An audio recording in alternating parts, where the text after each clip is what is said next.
What are we talking about today?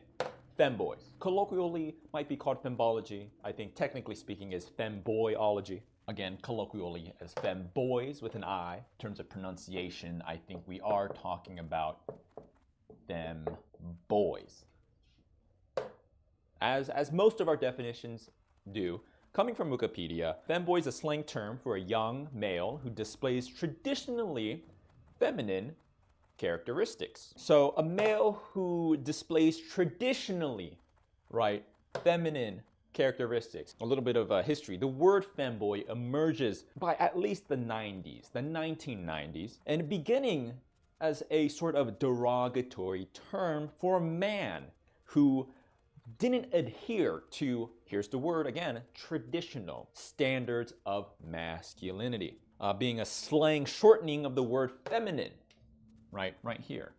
And boy, obviously coming from the fact that they are male. It does seem that, especially in internet culture, that femboy, the term femboy, has emerged as sort of a positive term, appealing to a range of individuals who might be attracted to a mix of feminine and masculine traits, perhaps even prompting a genre of internet media. In recent times, the platform Pornhub has even introduced the term femboy as a searchable category on its website, and that happened in 2013.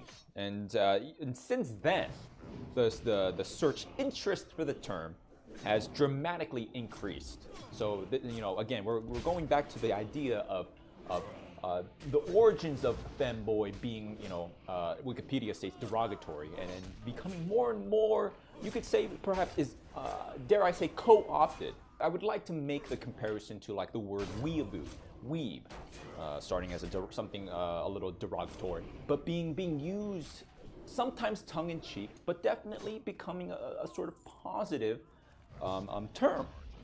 That I do think it's not wrong of me to say that someone that we would think fits in this category of femboy would refer to themselves as a femboy. Femboy, the term, right, as I just said, it came to be adopted as a self-descriptor, descriptor for guys who tend toward presenting feminine, a scale of femininity, some more than others, some less, for non-sexual purposes, right? These persons adopt femininity as a form of everyday expression, gender expression, right? Donning a conventionally, traditionally feminine aesthetic by wearing, it could be a range, right? It can include all of the following or one, wearing makeup, feminine clothing, dresses, thigh highs, panties, garter belts, and chokers. Being a femboy, it doesn't necessarily tie to any sexual orientation. Very often, the question is it gay? Complicated answer. I know you want a yes or no answer, and it cannot be done. To tackle the question, are femboys gay? Very common question. A little uninformed and, a little ignorant if you ask me, but I'm not here to judge, I'm here to teach.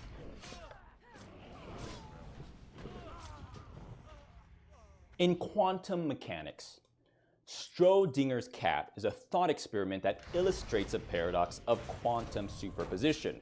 Schrodinger's cat, literally a cat in this thought experiment, is encased in this box, right? And there's a flask of poison right here, and a radioactive source placed in a sealed box. If an internal monitor, in this case a Geiger counter, detects radioactivity, as in a single atom decaying, the flask right here is shattered, releasing the noxious poison, which in turn kills the cat. The Copenhagen interpretation of quantum mechanics implies that after a while, the cat is simultaneously both alive or dead. The thought experiment is that once you look into the box, you can see that the cat is either going to be alive or dead. When you literally open the box, you can't see it both be alive and dead. It's either going to be alive or dead.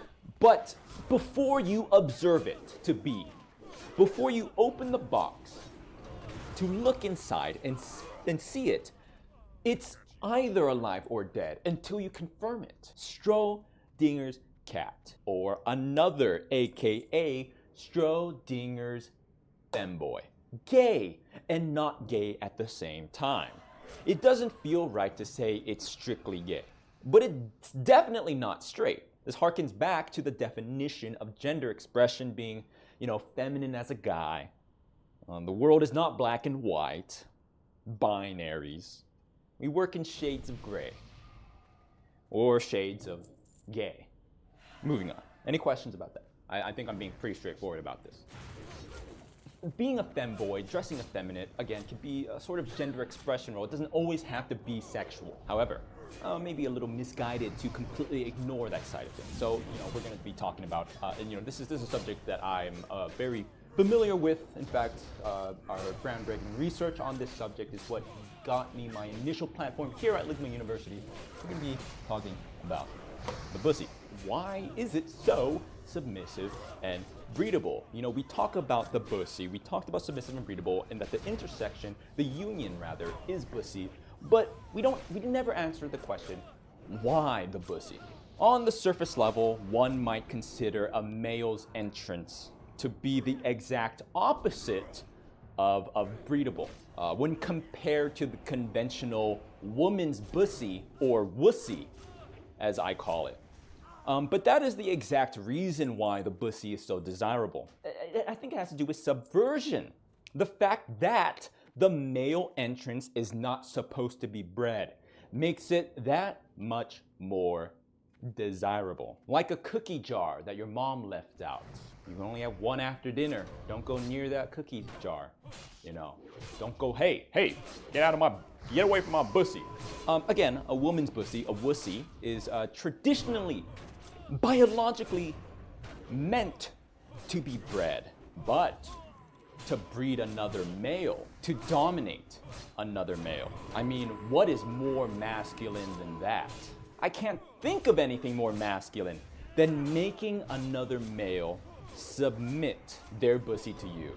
The ultimate act of masculinity, in fact, the ultimate act of heterosexuality.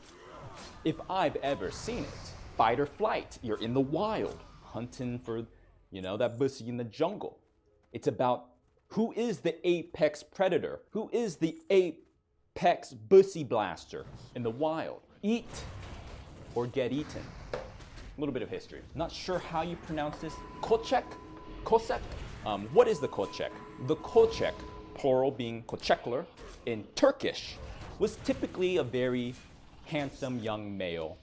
Unfortunately, perhaps a slave, raucous, or a dancer who usually cross-dressed in feminine attire and was employed as an entertainer. We don't have any pictures. Of course, pictures didn't exist back then, but I imagine something like this. Kocek. Before starting their performance, these Turkish dancers, these koceks, male dancers, would dance among the spectators to rile them up, to get them more excited. And this really speaks to how we talk about why the bussy. This is why. The competition to garner the attention of these koceks by people sitting in the audience often caused so much commotion and altercations, fights. Men in the audience would go wild. They would literally fight each other. They'd break their glasses. They would shout, kill each other. Yes, you heard me. Men in Turkey would kill each other for the bussy. History. If we don't learn from it, we're doomed to repeat ourselves. And it seems like we are repeating in full force. The femboys have existed for a very long time, and this seems to be encoded in our DNA. Bussy. Yes, because we see the remnants of the kocek still today. What does this remind you of? Right here.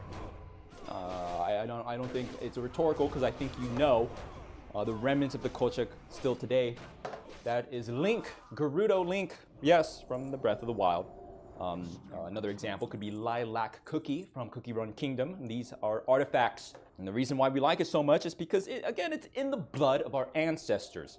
I think we would be wrong to talk about femboys without at least mentioning the word trap. I do not like this word, but to not talk about this word in discussion with femboys, it's just ignoring the obvious. I don't like this word. The implication of the word trap implies this, like, secretive, like, almost malicious, like, undercover, like you're tricking people, right? Deceitful, like you're tricking them, or you're trapping them, right? And so, you know, the origins of the word, I think, were referring to, like, in anime, a boy that is effeminate, that looks like a girl, right? Sometimes more attractive than the girl. Not to be confused with a trap as in the ghetto, you know, where people are stuck in a cycle of selling drugs and hustling to survive, and therefore trapped and unable to leave and make a better life for themselves. No, that's the trap. We're talking about traps. I think originally it was supposed to stay, you know, in terms of fictional realm, right? But I don't know who co-opted this word, started to apply it to real people. That's when we start to get into this territory of, again, I don't like this pretext of, like, we're trapping people. I really don't like this use of the word, and why I think this is very outdated, right? Like, first and foremost, it's being used, like, with malicious intent. It's being used as a derogatory term, right? First and foremost. But there's a secondary aspect that I think we aren't even acknowledging, which is that it's fundamentally flawed and wrong to equate the word trap with a femboy, or to equate the idea of a trap with a femboy. Why? Because I'm not being fooled. I'm actively seeking out the dick and the bussy. I'm not being fooled. My intention is first and foremost that these are men, that they have dick. At this point, it's just, again, forget the derogatory usage of it. It's just simply not right. It's counterintuitive to the modern appreciation, the modern usage of people being femboys. Because I think if you're a male and you want to be a femboy, I don't think that it's not right for you to feel like you need to pretend to not be male. I think the point of fembology, of femboyology, is that it can be a sort of empowering feeling.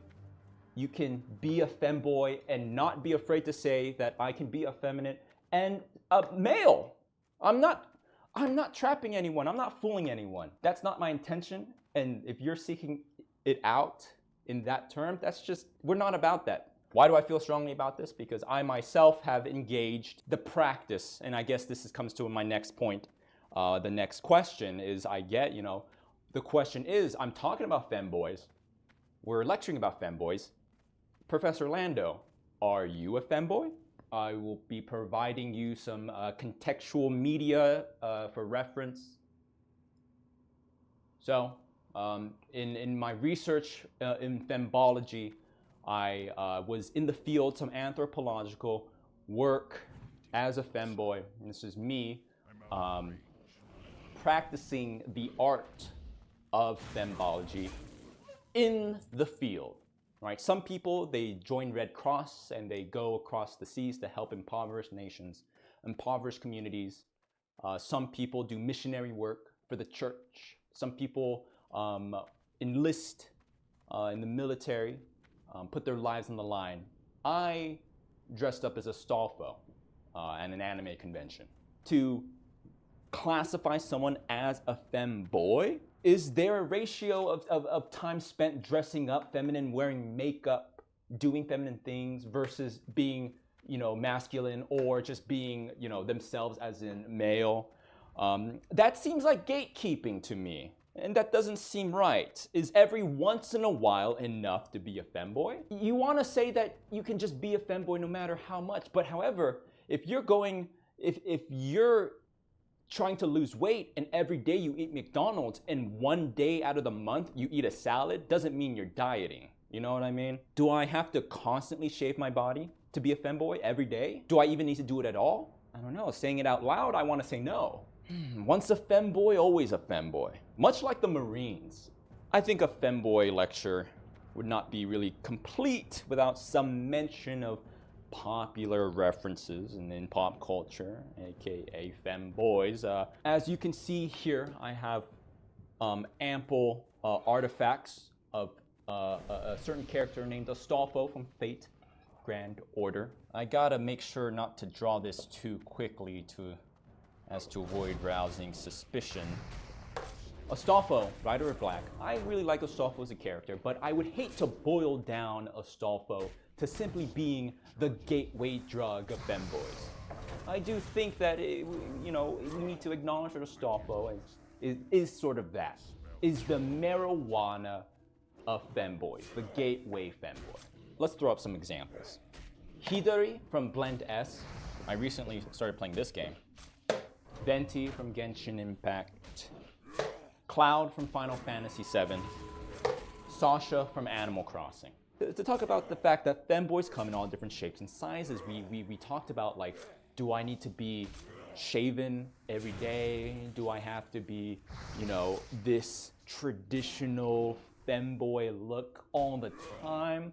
I want to say no. I think that's the right answer. We are all connoisseurs of femboys. I imagine sort of like a fancy masquerade, right? Like some European, we're all wearing suits and ties and we have swirly mustaches. Classical music is playing, Yes, indubitably, I've come here to the welcome everyone to the monthly gathering of us femboy connoisseurs. My name is Sir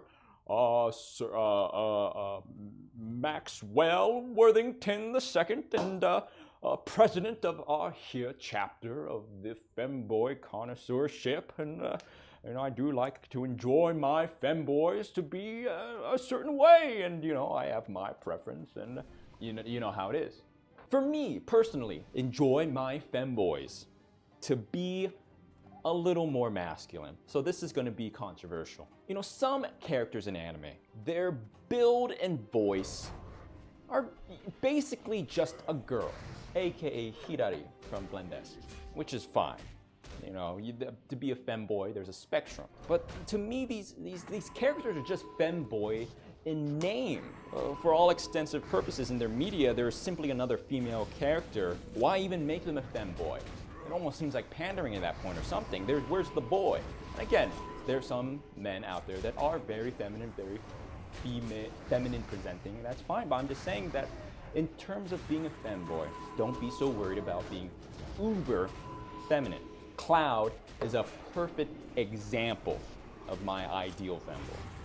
Maybe because I relate to the character more physically, mentally. I think that's part of it. Maybe sort of projecting myself onto the character. Cloud is very, you could even say built, very, very masculine.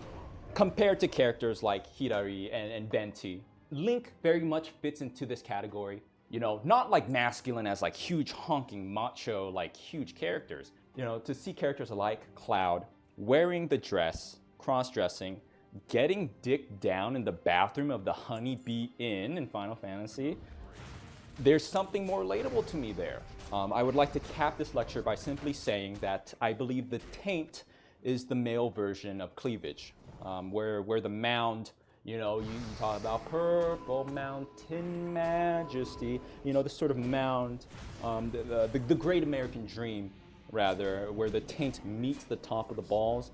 That is like a golden zone. And much like where the thighs meet the thigh high, I do think that is sort of like the male version of cleavage. And now that I'm thinking about it, I might just be gay.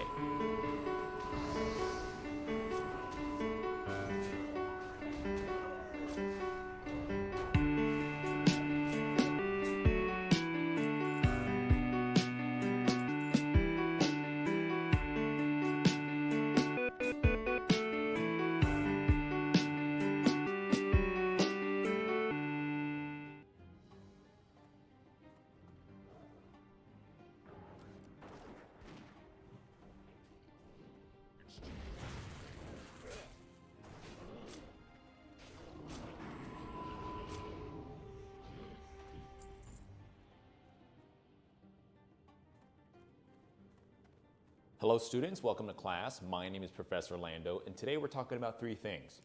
Girl failures, thinly veiled homosexuality, and centaurs. Let's start with the first though, girl failures. So what exactly is a girl failure?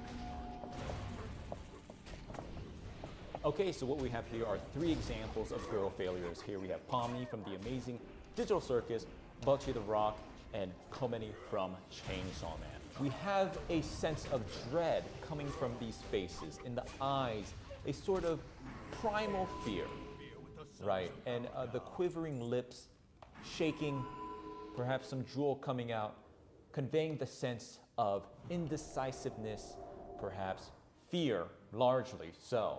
And that fear is also demonstrated by that look in the eyes again, on the verge of tears. The face here is important because we are social creatures. We look at each other and we look at the face, we look at the facial expressions to determine whether this person is friendly, whether this person is dangerous. And this is embedded in our DNA. When we were primitive creatures, we were using facial expressions to communicate. If we were just apes, we would go, we would use our face, show our teeth, we would communicate that way. And not much has changed because what is this communicating to you? Fear, anxiety, uselessness, on the verge of mental collapse. And that's the key with girl failures here, not full mental collapse, not complete lunacy. They're not quite being checked in to Arkham Asylum just yet, but just on the verge, a hairline away. Well, Bocce here might be fully there, but Kobeni, some humanity left trying to, I don't know what exactly, but it's that fear that really separates girl failures from other types of characters. Now you might be asking, well, Professor, you've outlined quite pathetic traits so far. I don't know how this connects with being popular, with being well-liked. Why are these characters, despite their seemingly patheticness, why are they so popular? Well, let's first take a look at a formal definition of girl failures. I believe the term girl failure has its origins, like many other words and terms, from Tumblr, but its popularization comes in the form of a tweet. This tweet is coming from Rory at X-Force Apologist. Enough girl bosses. I need girl failures. Just an absolute loser of a female character. More women who suck. Me too, buddy. Looking back at our examples, they are nervous. They are unable to cope with their situations. They're unable to make decisive decisions. They break down. They run away. They are failures. But why? Absolute losers. Why are these characters so popular? In understanding girl failures, let's take a look at another word. Very much a Tumblr-esque word, similar in line with girl failures, the baby girl. Now, the baby girl is, quote, a term of endearment used to describe attractive or cute men, including fictional characters from various fandoms in an infantilizing way. Why then? Why do people like these characters? Okay, this is a graph of birth rates in the United States from 1950 to 2023, and this data is coming from the United Nations World Population Prospects. So what can we see here? Well, an obvious decline. I don't think you need graphs to know that people in general are having less kids, or rather, no kids at all. So what does this data tell us about girl failures and their popularization? Well, I have a theory. We are not convinced of the sort of traditional outlook on family any longer. People are just simply not having kids. But we're only human, and humans are driven by the same natural instincts that our primitive ancestors were driven by. Australopithecus, Lucy in the sky with diamonds. Yes, we are animalistic, primitive beings driven by our instincts. And I think if you look in the biological world, one of these instincts is to breed.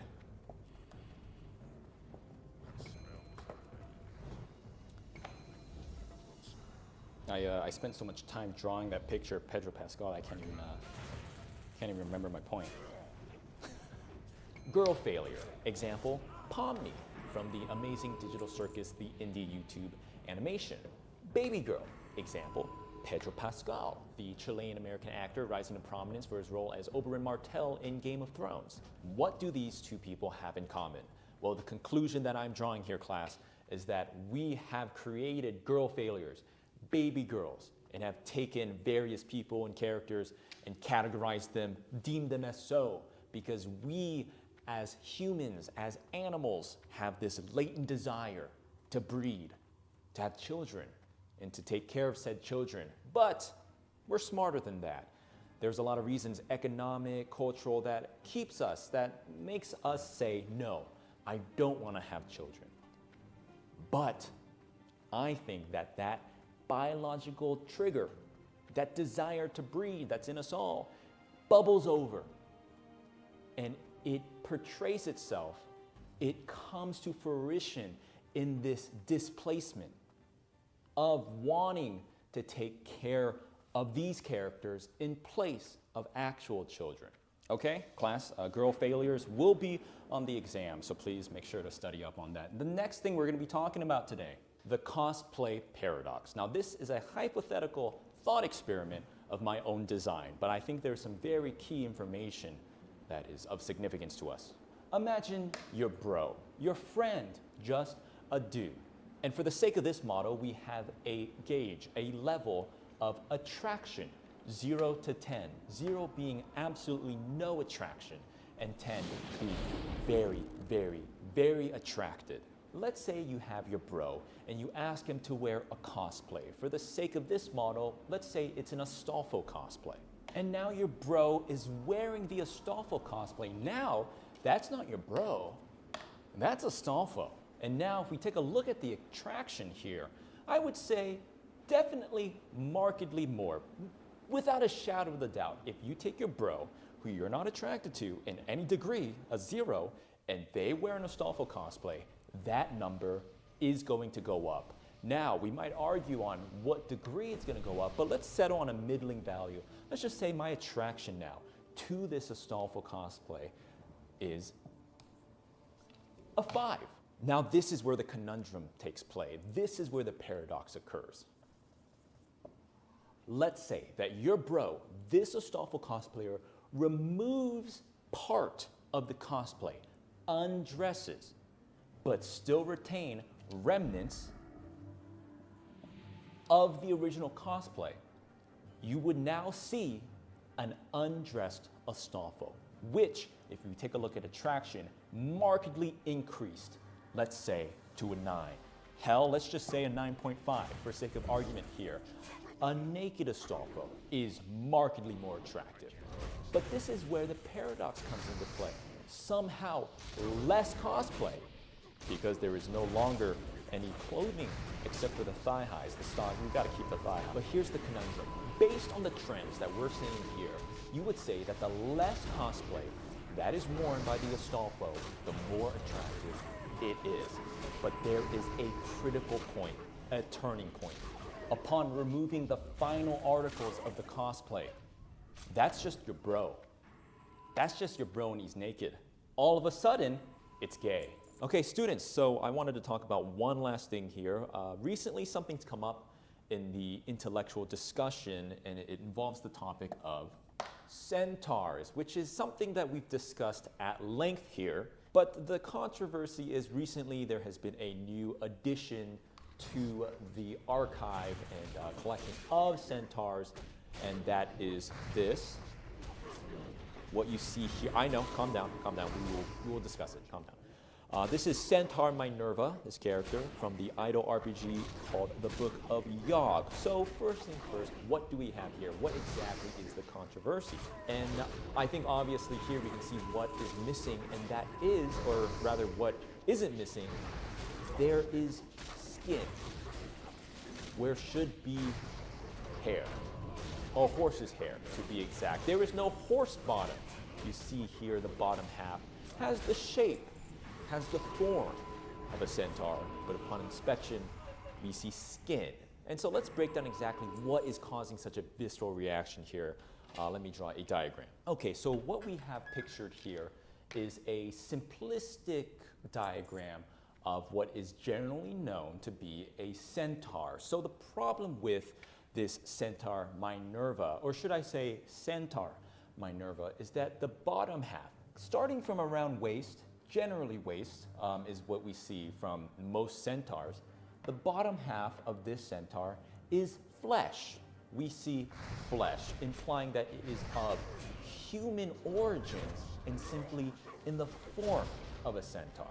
Okay, so what we have here is a model with multiple examples to see if we can narrow down a formal definition of what is a centaur and what should not be a centaur. So let's take a look at these one by one. First up, we have the Minerva case with the recent controversy. This is human plus human makes human flesh centaur.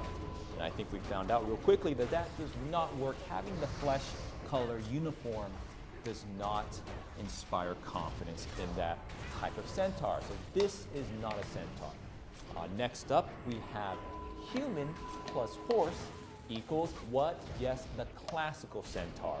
And I think we all know that that works. This classical model, half human, half horse, works perfectly for centaurs, but only in this ratio. If you flipped it, as you found out in one of my previous lectures, with top horse, bottom human, that doesn't work as well. So here we have horse plus horse is illegal. That's illegal. So that doesn't work. It's sort of a contradictory model here. Human plus human, wrong. Horse plus horse, wrong. But human horse, good? There's something here. Let's take a look at these other examples to see. Here we have, taking this one a step further, human, human, and human again, a third human. That is the human centipede. Wrong. Perhaps human plus human is just an extension, or rather the preceding version, of human centipede. And that's why when we see the flesh-colored consistency, uniformity of the Minerva character from the game book of Yogg, that's why people are having such a negative emotion. Anything that even remotely resembles a human centipede situation is going to be frowned upon. Here we have cat plus dog equals cat dog. This is the character from the popular children's show of the same name, Cat Dog.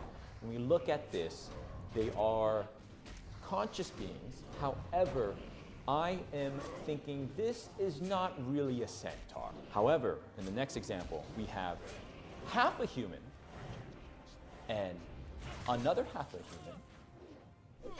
And you get the mannequin doll monster from Silent Hill, which is just two bottom halves of a mannequin put together. And I think that's so good. I like that. That's good. That works for me. And you might think that that is sick, that is twisted, but think about this. Half human, half human. When you add half a human and half human together, that's just one human. And I think it's perfectly normal to be attracted to a human, a singular human. So that is sort of like an a squared plus b squared equals c squared situation. There is no difference from this scenario, the Silent Hill mannequin scenario, than just dating a singular person. So what conclusion do we really draw is you don't want to push the boundaries too far. That's how we get a human centipede situation.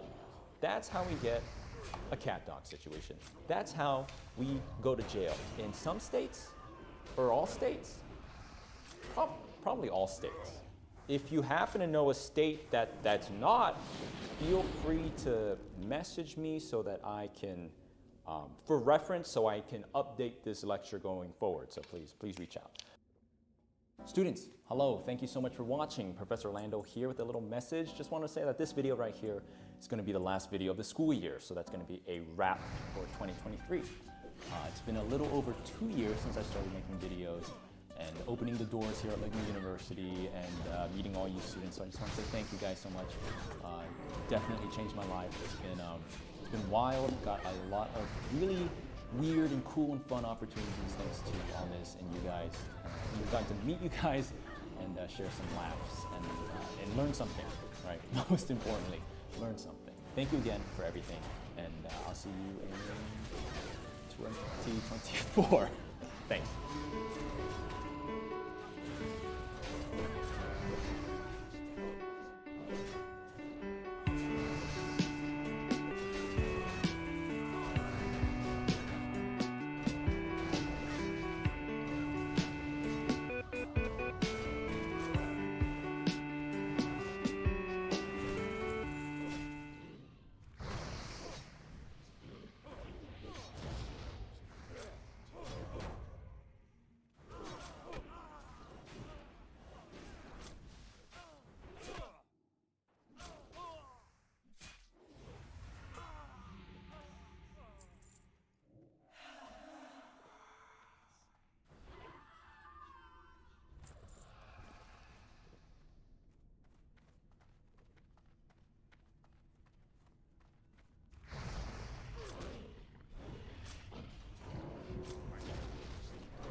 I'm going to attempt to spend the next 7 days in solitary confinement. Seal me up. Bye, Jimmy. Hopefully I don't go insane.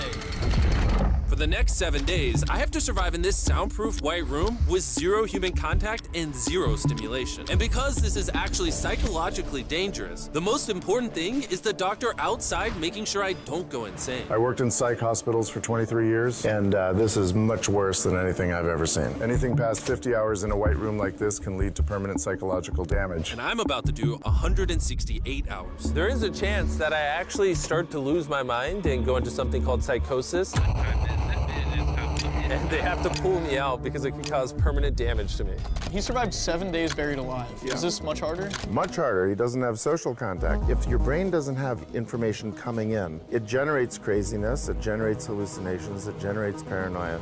And all I have to survive for the next week is a bed to sleep on, a notebook with a pen, a refillable bottle of water, toothbrush with toothpaste, and a bar of soap, a toilet to use the bathroom, and a sink for water. At this point, it was clear to me it was going to be difficult to entertain myself during this challenge, especially on hour 9 when I did this. You're probably wondering, how many tiles are on these walls? The correct answer is 1,900. And if you want the roof and floor included, then it's 2,860. But more importantly than all of that, according to my stomach, it is time to eat food. If you're wondering how I'm eating during this challenge, there's a conveyor belt here, which spans over 100 feet, so I can be fed without any human interaction. I think I've been in here around 14 hours. Isn't it crazy that at this point, I was already off by 2 hours? And so far, the hardest part of the challenge is no one's fed me yet. In hindsight, I should have ate more food before I came in here. But yeah, it would be really nice if someone fed me sometime soon. Your boy is very hungry. Did you wash your hands? Yeah, of course I did. No, he did not. We'll be sending him his meals randomly so he can't guess the time. Like it's 6 p.m. right now and we're sending him his breakfast.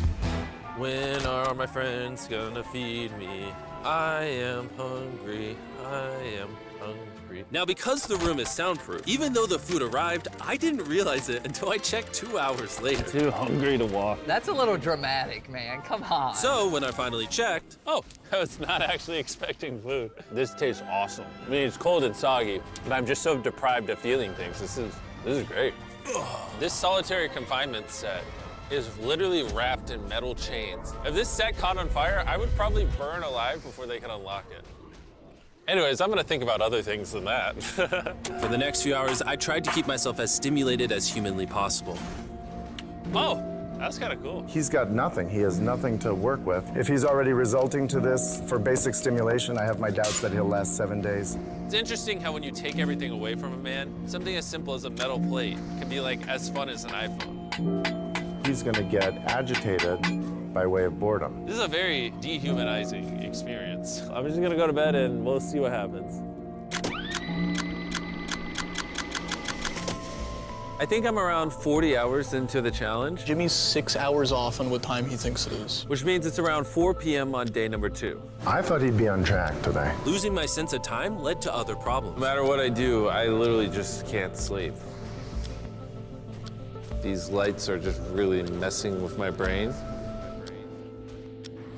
Maybe I just lay here for the next 5 days. The reason he has insomnia is he doesn't need to sleep. He wants to sleep this off and just get it over with, but what he should be doing is trying to do something that is going to occupy his attention while he's awake. He's climbing the wall. It's the natural human urge for freedom. He's regressing to primal instinct. Why did I think it was 4 p.m.? Shouldn't that mean it's 9 p.m.? And by the time I had gotten around eating my first meal, it was 4:30 in the afternoon. Don't get me wrong, the food looks good, but it is freezing cold. Ooh. I'd rather starve than eat the rest of this, so. And when my second meal had arrived, it felt like only minutes had passed. What just came through the conveyor belt? Wait, how long has it been? Am I supposed to eat both, or? It definitely was day 2 when I got the second breakfast, but I didn't eat much of the breakfast. So maybe they felt bad because I didn't eat much of the breakfast. Well, no. At this point, I had no idea how long that first meal was sitting in the conveyor belt for. You see he's getting a little paranoid? That's the thing that can get worse as time goes on. It's only day 2. I'm not sure what to do. I think I'm gonna just see how high I can count. 1, 2, 3, 4. It looks crazy, right? 565, 566, 567. But when you're in a situation where there's nothing to do, 999. what's crazy is to just succumb to it. 1,000. As this progresses, he's going to run out of random things to do. And I gotta give it to him, the doctor was right. Because later in this challenge, I borderline go insane. Do you think I'd get a...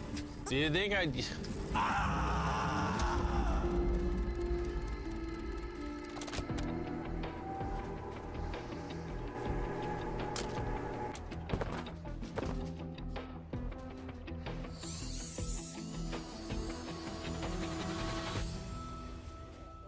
And while my strategy to sleep through most of the challenge did help pass the time, it ended up hurting me in other ways.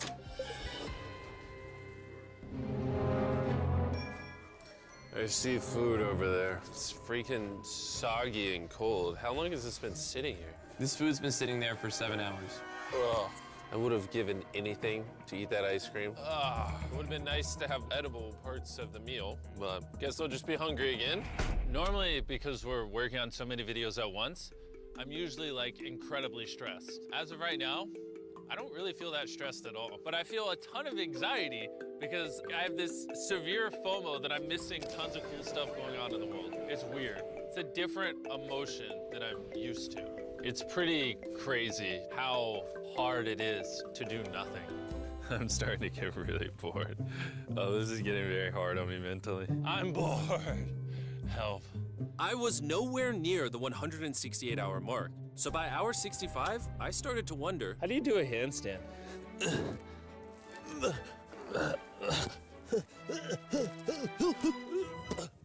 Ow. I wish before I came in here, I had someone teach me the basics of how to do a handstand. He's going to have to invent concepts that only exist in his mind to keep himself from experiencing intense depression. I'm just gonna envision that I'm currently walking in a park. There's green grass. Someone's fishing. He's literally making up scenarios in his head right now. Oh my God. All in all, it's very sunny. I hear birds. you ruined my walk in the park. Oh my God. We're watching him slip into madness. Ooh, they gave me more food. But it looks like we got some rice, sweet potato, and steak. This is the best meal I've gotten so far this challenge. If you look right here, you'll see some rice. And any ordinary human would probably eat this rice. But I'm gonna count it. 13, 14, 15, 16, 17, 18, 17, 98, 99, 100, 104, 255, 266, 257, 207, 308, 309, 310. 20, 421, 422, 423, 445, 446, 447. There are 447 grains of rice on this metal tray. This information probably profoundly changed you as a human. I'm feeling pretty tired, which means it's probably the night of the 5th. I wasn't even halfway through the challenge and was already off a full day. I'm gonna get some more Z's in the bathroom where it's not so freaking bright. Which proved to be my smartest move yet because I actually slept in that bathroom for 12 hours. We're officially halfway into the challenge, 84 hours. Jimmy is. And we're gonna tell him that in his next meal. Just kind of mix it all up for him. I mean, you can still put the letters together. I am hungry, hungry I am. What are we working with here? What is this? Bro's never heard of SpaghettiOs? And that wasn't the only thing I was forgetting the name of. What is this called? This is a roll. This is a lot of sauce for one roll. It kind of tastes like ketchup. How does he not notice the letters in there? Oh, that's an N. Yeah! You guys forgot to take these 4 SpaghettiOs out. No. Every time he finds a letter, he just keeps eating it. I hope those weren't supposed to spell something. I was magically supposed to realize that before I ate them, and then put it together to figure out a word for more food. Surely that's not what they wanted from me. Jimmy's about to watch this when he gets out and feels so dumb. Depression. At this point, the bright lights were starting to get to me. I have a ginormous headache right now, and I'm so hungry. What is going on to my body? Well, he did ask for more food, even though he is getting all the calories he needs. But the reason for that is that he's so understimulated, he thinks he's starving. I ended up checking for food over and over and over again. This is oddly soothing. Do you think I'd get a concussion from doing this? You should probably stop. You're right, I should probably stop. There's a bag of McDonald's here. It's suspiciously light. If there's not McDonald's in this bag, I'm going to be depressed. There actually is. Let's go. Every time I get a meal, it's like 20 minutes of just pure happiness. I feel human again. I can't stop smiling. I'm so happy. And then the second I finish it, I feel a wave of depression because I'm like, what do I do now? The seconds are starting to blend together so much. I would try to guess what time it is, but I have no earthly idea. My mind is slowly deforming into stupidity. I need to occupy myself better. We're gonna grab this McDonald's cheeseburger wrapper, as well as this cup that was holding my toothbrush. And now we have basketball. LeBron, Steph, Kobe. Maybe basketball is not my thing. I think I was always better at baseball. Strike! That was not what was supposed to happen. And then I remembered, look what oh, there's a fork on it. That I had an indestructible plate from my very first meal. I am going to throw this so far, it is hilarious.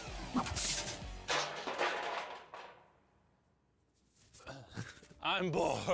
I still have 2 days left inside this room, and I have a feeling at some point, I'm gonna wanna leave. It's day 4. No matter how much I beg, or scream, or plead, Or burp. Do not let me out of this room early. Okay, Jimmy, I got you. My instincts tell me I've so far done 113 hours, which means I have 55 hours remaining. And whoever's editing this, show them how many hours I actually have remaining. Hopefully, it's somewhere close to 55 hours. I think he's going to get angry and possibly paranoid about what's going on. Is a man not allowed to have privacy? There's a camera there, there's a camera above that, there's a camera. There's so many cameras on me 24/7. I'm going to go insane! What if we throw the camera through the conveyor? Genius. I treat it like bowling. Somehow I hit my finger. Ow. I severely underestimated how hard this video would be. Just thinking about it has me like tearing up, but I kind of feel like an animal right now. Like I feel like I lost all my rights as a human. If I had to guess, I would say I'm halfway through day 5. I really miss my girlfriend and I miss the gang as well. Even Nolan. Even Nolan. Mentally right now, I'd say I'm at like literal rock bottom. Like this is very inhumane. I've been in here so long that some of my dreams are about me in this room. And I think it's like day 6 or 7, but then I wake up and realize it was a dream. What time is it? I would pay so much money to know what freaking time it is. Let's go over why I think there are 33 hours left in this challenge. I've slept 5 times. Reason number 2, I usually poop once a day, and I've also pooped 5 times since I got in here. Reason number 3, I've grown a lot of hair on my neck here, and this usually does take like a week. If for some reason it's still day 5, or God forbid, it's somehow still day 4, I will lose my mind. while I was sleeping, I had a dream about the one time that I counted to 100,000. And so when I woke up, I decided To do 1,000 laps around this room. you know, for old time's sake. That'll be the marker. 1. Watching 2, back this footage, 3, it's literally crazy. I resorted to walking in circles to keep myself sane. 1,000 is way too many. I've done something similar like This this. entire challenge, I've been getting water out of this sink. And I'm gonna be honest, bro. Circle is a flavor cartridge you can screw on your water bottle and makes bland water taste amazing. There's over 100 different flavors that fit this bottle that are all 0 calories and 0 sugar. Moving this tripod is miserable. Choose how intense you want the flavor and then start drinking away. It honestly adds so much flavor, I can't even tell it's sink water. I've been drinking fruit punch throughout this entire challenge and it actually makes the water taste amazing.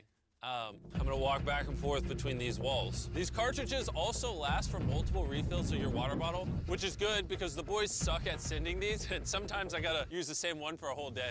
If you wanna start drinking more water, or just want your water to start tasting good in general, go to drinkcircle.com or your local Walmart to give it a try. I've tried everything to keep myself entertained, and I'm gonna be honest, it's not working.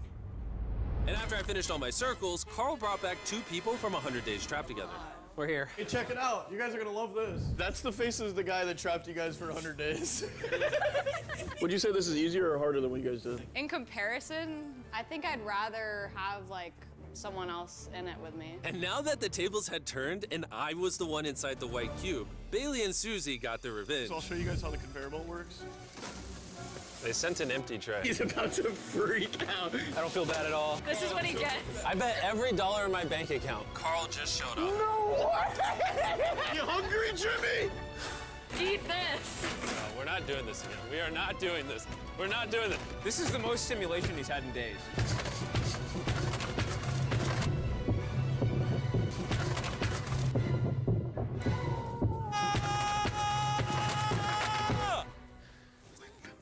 Well, you gotta give him credit. I probably deserve that. Imagine this is what happens after you die. You just go to a white room like this forever. That would be miserable. When I sleep, I dream of me in the outside world. And when I'm awake, I'm just depressed, lonely, and to be honest, miserable. So the more time I spend sleeping, the happier I am. Let me out. I'm Batman. I feel dead. I really need to get out of here. We did 7 days on a raft. I did 7 days buried alive. And now 7 days in solitary confinement. If I had known how hard this would be, I never would have done this. If that hour number in the top left says anything higher than 20, I'm gonna lose my mind. I am feeling extremely lonely. I miss my girlfriend. This is torture. Is he crying? He's not doing well. He's just like napping on the floor, throwing things, having tantrums, getting happy when he gets snacks. He's like a child. I think there's 8 hours left, and then they're gonna open that door right there, and I am free. I hope, I pray. Please be 8 hours. He thinks he's sleeping through the last couple hours right now. That's what he thinks this is. So it's going to be a rude awakening, literally. To be honest, it's concerning. I give it maybe another 2 to 3 hours, and that door opens. So I'm gonna enjoy my last meal, and then we're getting out of here. Did he just say it's his last meal? I think so. Well, that's ironic because it's literally exactly 24 hours. Any hour now, they're gonna be walking through that door. So I'm gonna clean up the place. It's a little messy, you know. I was trying to make up an excuse to clean, but in reality, I'm just bored.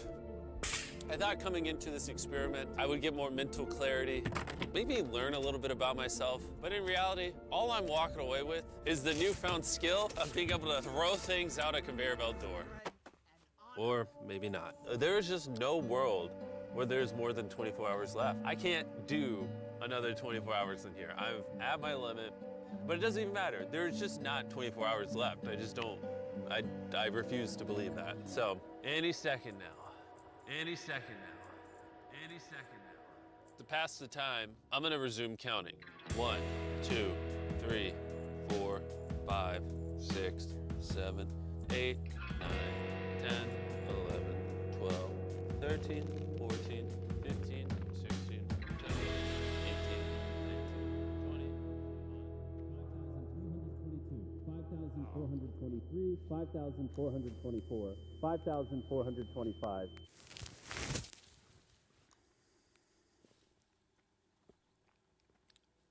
I swear to God, I heard something out there.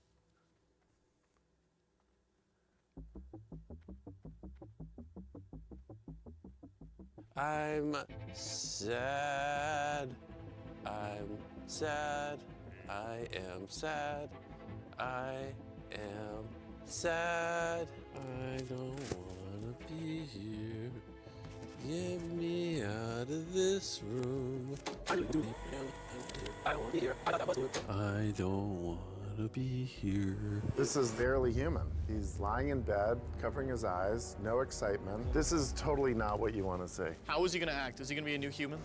I'm worried he's going to be this human. He's just collapsed into dysfunction. We've never pushed him as far as he is pushed in this video. Well, because he's been totally deprived of any human contact. Be gentle, like a little kid waking up from a nap. Well, there's 10 minutes left, so let's go get ready. Thank you. Good luck. I'm gonna die.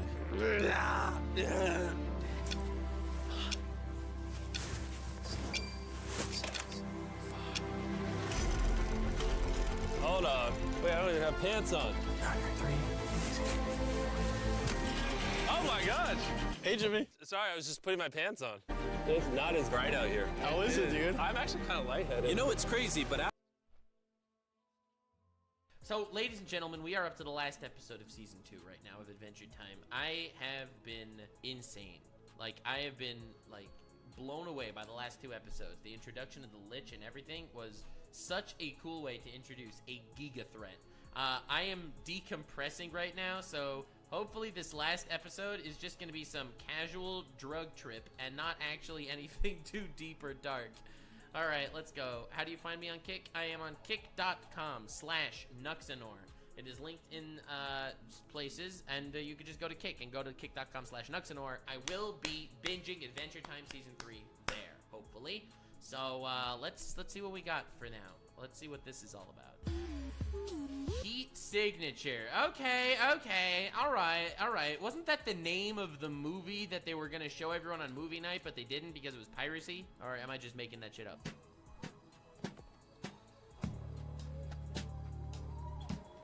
Dude, I love how useful Jake's power is. It's actually crazy.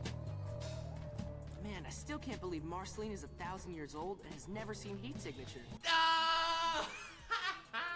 We're ending on a Marceline episode! Let's freaking go, baby! We needed this! We needed some Marceline decompression. She's so good. And I love how it's like, I can't believe she hasn't seen this. Is like when, you know, you get married, everything's good, and you say to your wife, like in Star Wars, and she's like, I've never seen Star Wars. This movie is gonna blow their minds. Yeah! Marceline! I love how she's just like a nice, cute little house. Underground in a cavern under some dark subway. We brought heat signature! Woo woo! Woo! Hey, so I want. Dude, I love how some of my favorite episodes of Adventure Time are just, you know, hanging out.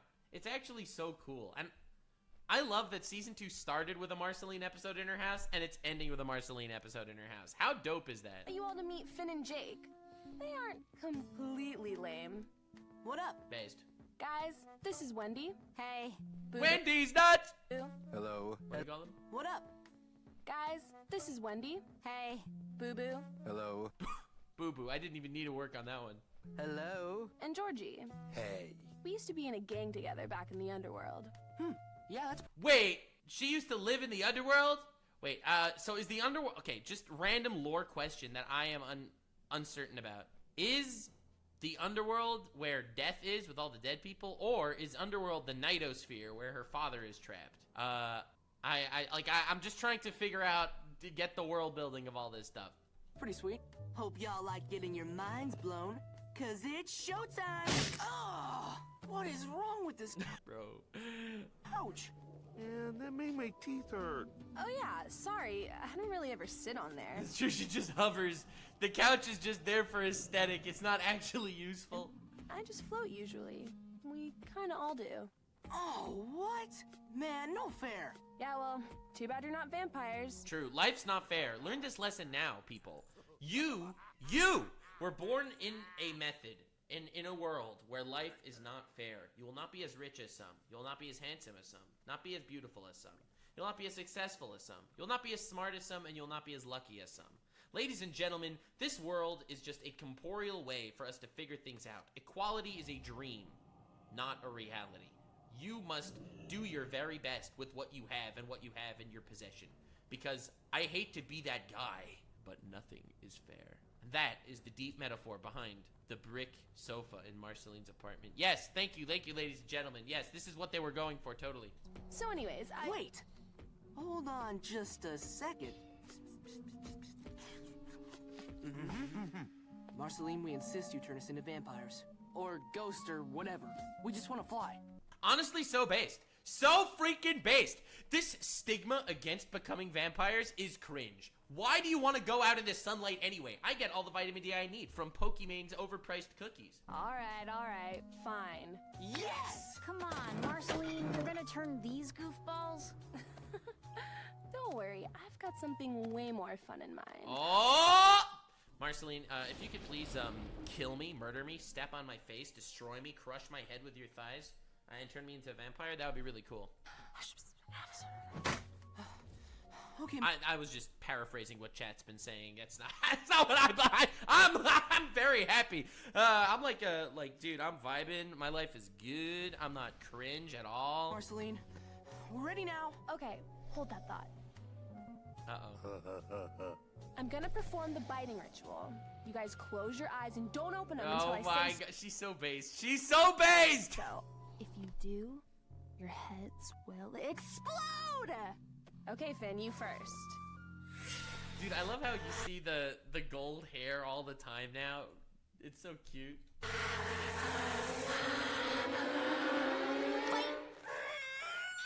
Chomp! That was such a good sound. Boop, boop, boop, boop.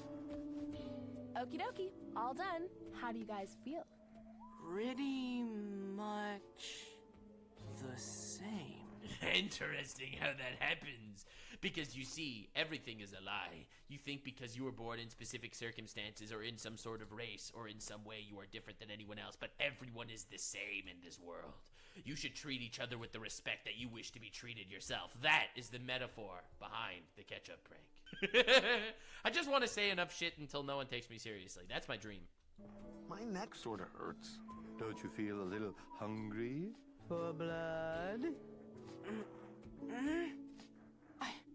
I felt it. Jake, do you... Dude, I love the placebo effect talking into this stuff. Feel it? Yeah, I could go for some blood. Oh no. Jake, we're gonna have to drink blood now for all eternity. Yeah. What if we turn evil? I'll have to start wearing cologne. No! Relax, guys. You can satisfy your bloodlust without killing. Look. Right? They could just drink red. For some reason in this lore, you could just drink red. You just eat the color. Here, Jake, you try. Come on. Sorry, bro. Oh, snap. Dude, is this whole episode just gonna be her pranking them? Dude, I desperately needed just a calm vibes episode after the Lich travesty that I just witnessed. I am so happy that this is just homies chilling. I feel stronger. Marceline, can we float now? Not yet. That's a really advanced power.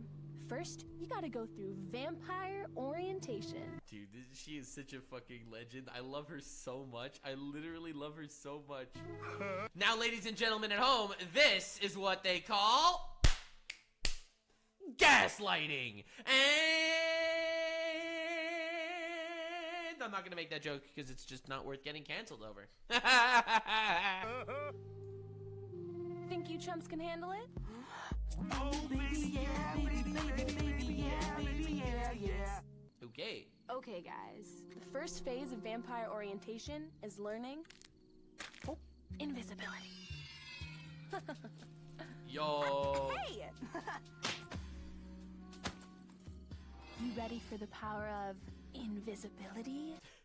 Wait. What? No one told me that becoming a vampire will mean that you can touch a woman. It was all worth it all along. With all my heart. Good. Now spin! Give it a whirl, Jake. Now chin. Invisible! Invisible! Dude, she's so real. She's so based. Invisible! Invisible! Yep, it worked. We're invisible! We're gullible! Visible. Hey, then how come we can see each other? Because you guys became vampires at the same time. So you're forever linked. Yes! Yes! Plot contrivance! We love those! Oh, yeah! Marceline! You're friends with some real morons. Damn. Honestly, wow. That's powerful shit. And I feel like this happens a lot in real life when it comes to relationships where you want to just show off some of your friends to some of your other friends and, you know, you pull a prank on one because that's the type of thing that friends do. But that's, again, the first impression the other friends are getting of these friends. And those other friends have no allegiance to these new friends. Like, it's actually insane how this operates as the worst possible way to introduce these people, and you have destroyed their first impression. A first impression can never be gotten back, and you have destroyed them in the eyes of these people.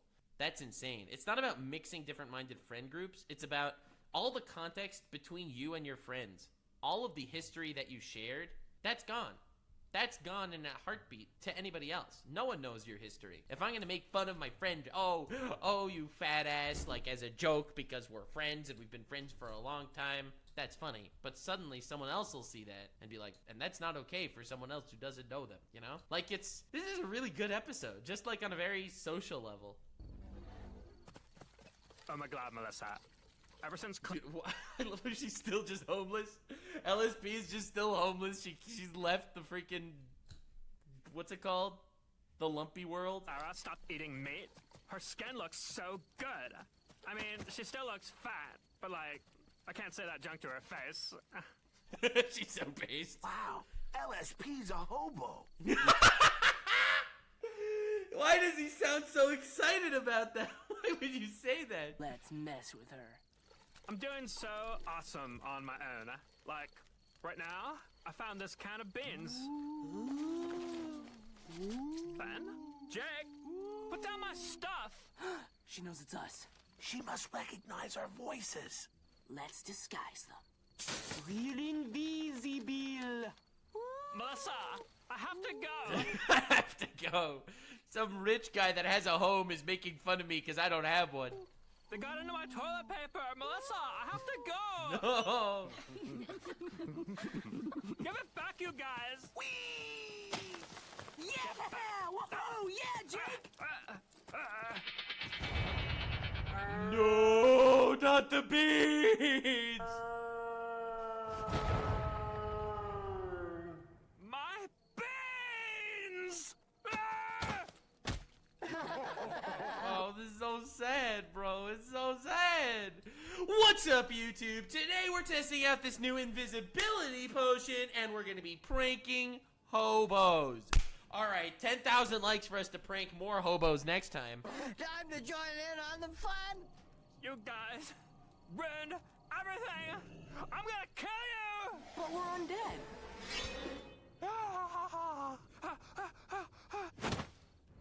Jeez, we really scared her. Nice vampire scare, guys. Thanks. Oh my god, that's so wrong. That's so evil. Oh my god. Prank! Just committed an accidental crime. Nux, will you be celebrating 300,000 followers on Twitch? Yeah, I will be celebrating 300,000 followers on Twitch by moving over to kick.com/Nuxanor. Yeah. Pretty good, fellas. Yeah. You guys ready? For the next vampire lesson? See, but like when homies prank homies, that's all fun and games. But suddenly, when it looks like it's free real estate for everyone to prank them, that's just wrong, bro. That's abusive. You know we are. Good. Ow! Oh, what's the point of this lesson? Kick him harder. Oh. Ouch! Ow! They each summon 1 foot. This is... Oh, my body! It hurts! Oh. Okay, everyone, stop the toughness lesson. What? Finn, Jake, you guys okay? We're okay. It's all worth it. See, they're fine. When did you go all soft? You used to like teaching people about kicks. Hey guys, I think you're ready to learn how to float. Oh my god, dude. It's... Oh, god, dude.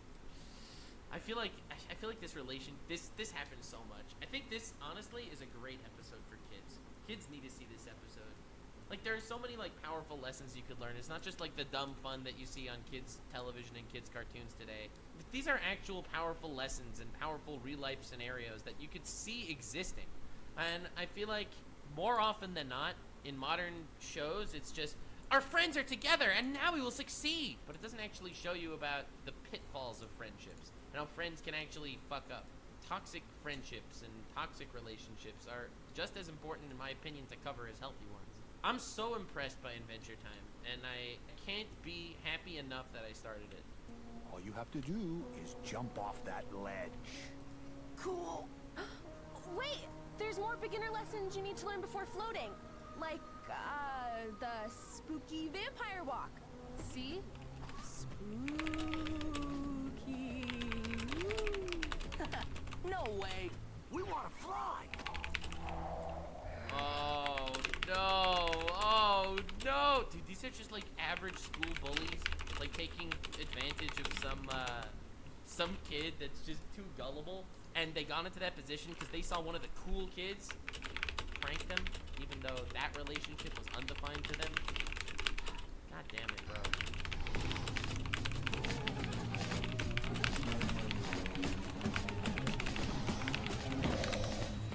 You guys stop right now.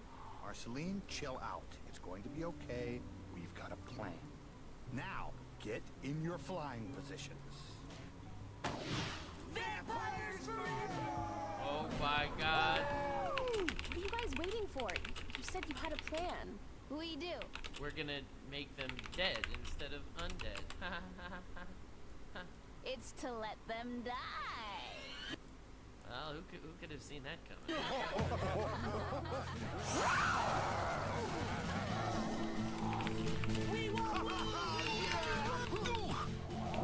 Ah, based Marceline. Give them the freaking legend, the ultimate prank. Just kill them. Awesome. Today, guys, with 2,000 likes, we decided we are going to be killing a hobo, and no one cares about them enough to report us to the cops.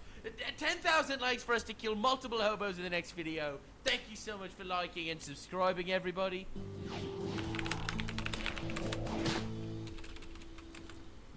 We did it! Yeah! Way to go, Marceline. Hey, you guys need to stop trying to kill my friends. They gotta die someday. True, true. Why you gotta stress out, bro? What are you stressing for later? You can just do it now, bro. They're so based. Hey, let's invite them to our place when they show up. We'll suck their guts out through their brains. Did you see us? Yeah, you guys were pretty amazing. Hey, we're gonna throw a party In honor of your new vampire skills. Holy snaps, that's awesome! They're lying to you guys. They just want to suck the guts out of the top of your head. What? She's just jealous of you. We'll see you at midnight at our place. Guys, promise me you're not going to that party. Tell them the truth, bro. And here's the thing. She doesn't want to be the liar either. She knows that if she tells them, that means she lied about all of this. Because all this is ultimately her fault, too. And it's not, no one wants to take accountability. Everyone wants to be able to sweep shit under the rug. Dude, this is such a great video. Like, literally from every perspective, you have the bully assholes. She already told them. She told them sort of. She didn't tell them that I made it all up. We're not gonna go. You're not? Nah. I'm kinda tired from doing vampire stuff all day. We're just gonna chill. Oh, okay. Well, we're going back home. Peace. Okay. Number 25 Blood Drive. No, no! Hey guys, we're here. Wow, look at you guys. That's awesome. Bro, dude, they are in so much danger. And here's the thing. If someone... Marceline is someone that lies to them all the time, too. So they will casually lie back. Dude, what an honestly great episode. It's like an honestly great episode. Like, I don't even have, like, memes and jokes. I'm just impressed. Georgie, what's wrong? Jake, what's happening? I think they're testing our vampire abilities. Oh, sweet. Vampire kick! Oh, come on. Will you knock it off already? You know you're not even real vampires. Uh-oh. Then why am I flying, Wendy? Oh. Oh, he was so confident. He was so confident. Yo, man. I think Marceline tricked us. Yeah. Vampire kick! Yeah, call out your attack moves. You got this. Yeah, you take those large, pulsating, girthy, veiny, spectral tentacles out of there. I hate girthy, spectral tentacles. Finn, Jake, I'm so sorry I got you into this. I should have never pranked you so perfectly. I should have never done such a fantastically good job pranking you. It's totally my fault for just being so epic and based. God, I'm so sorry for doing such a fantastic job, if I do say so myself. It's okay. You're here now to beat up those ghosts and save us. Oh no, vampires can't be ghosts. It's like a rock, paper, scissors thing. No! No! Also, just shout out to her dad, who also called out his attack moves, you know, vampire kick. I just came to apologize. Okay, she's lying, right? she's lying. She's just lying. I just came to apologize for lying to you and causing you to lose your guts. Bye! Oh, man. Can't believe we're gonna die just because we wanted to be comfortable watching Heat Signature. This is all part of the prank. Heat Signature? Did you guys say Heat Signature? Yeah, alright. We saw that happening. Have you located the enemy's heat signature, Private? Yes, sir. But I also noticed something strange. Something I can't explain. Well, spit it out, man.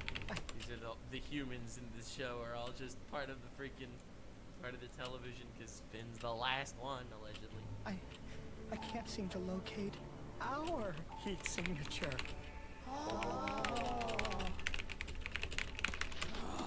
This thing of No, they're just complaining about the couch. They're just casually sitting next to the guys that were trying to kill them, watching a movie together, bro. Shit movies, bro. They just bring everyone together. Let's make a Bam Bam to the J-Stop. We just go back to the brain eating or whatever. After the movie. Well, can't we just Shut. Look out, Commander! Bro, they just say the same things. Oh my god, are you Lord of the Rings, the Tale of Two Towers? That's crazy, bro. But that was a good episode. We finished season 2, ladies and gentlemen. And I do have to say, what a ride it has been. Like, subscribe, and follow me on Twitch. Stay weird, fam.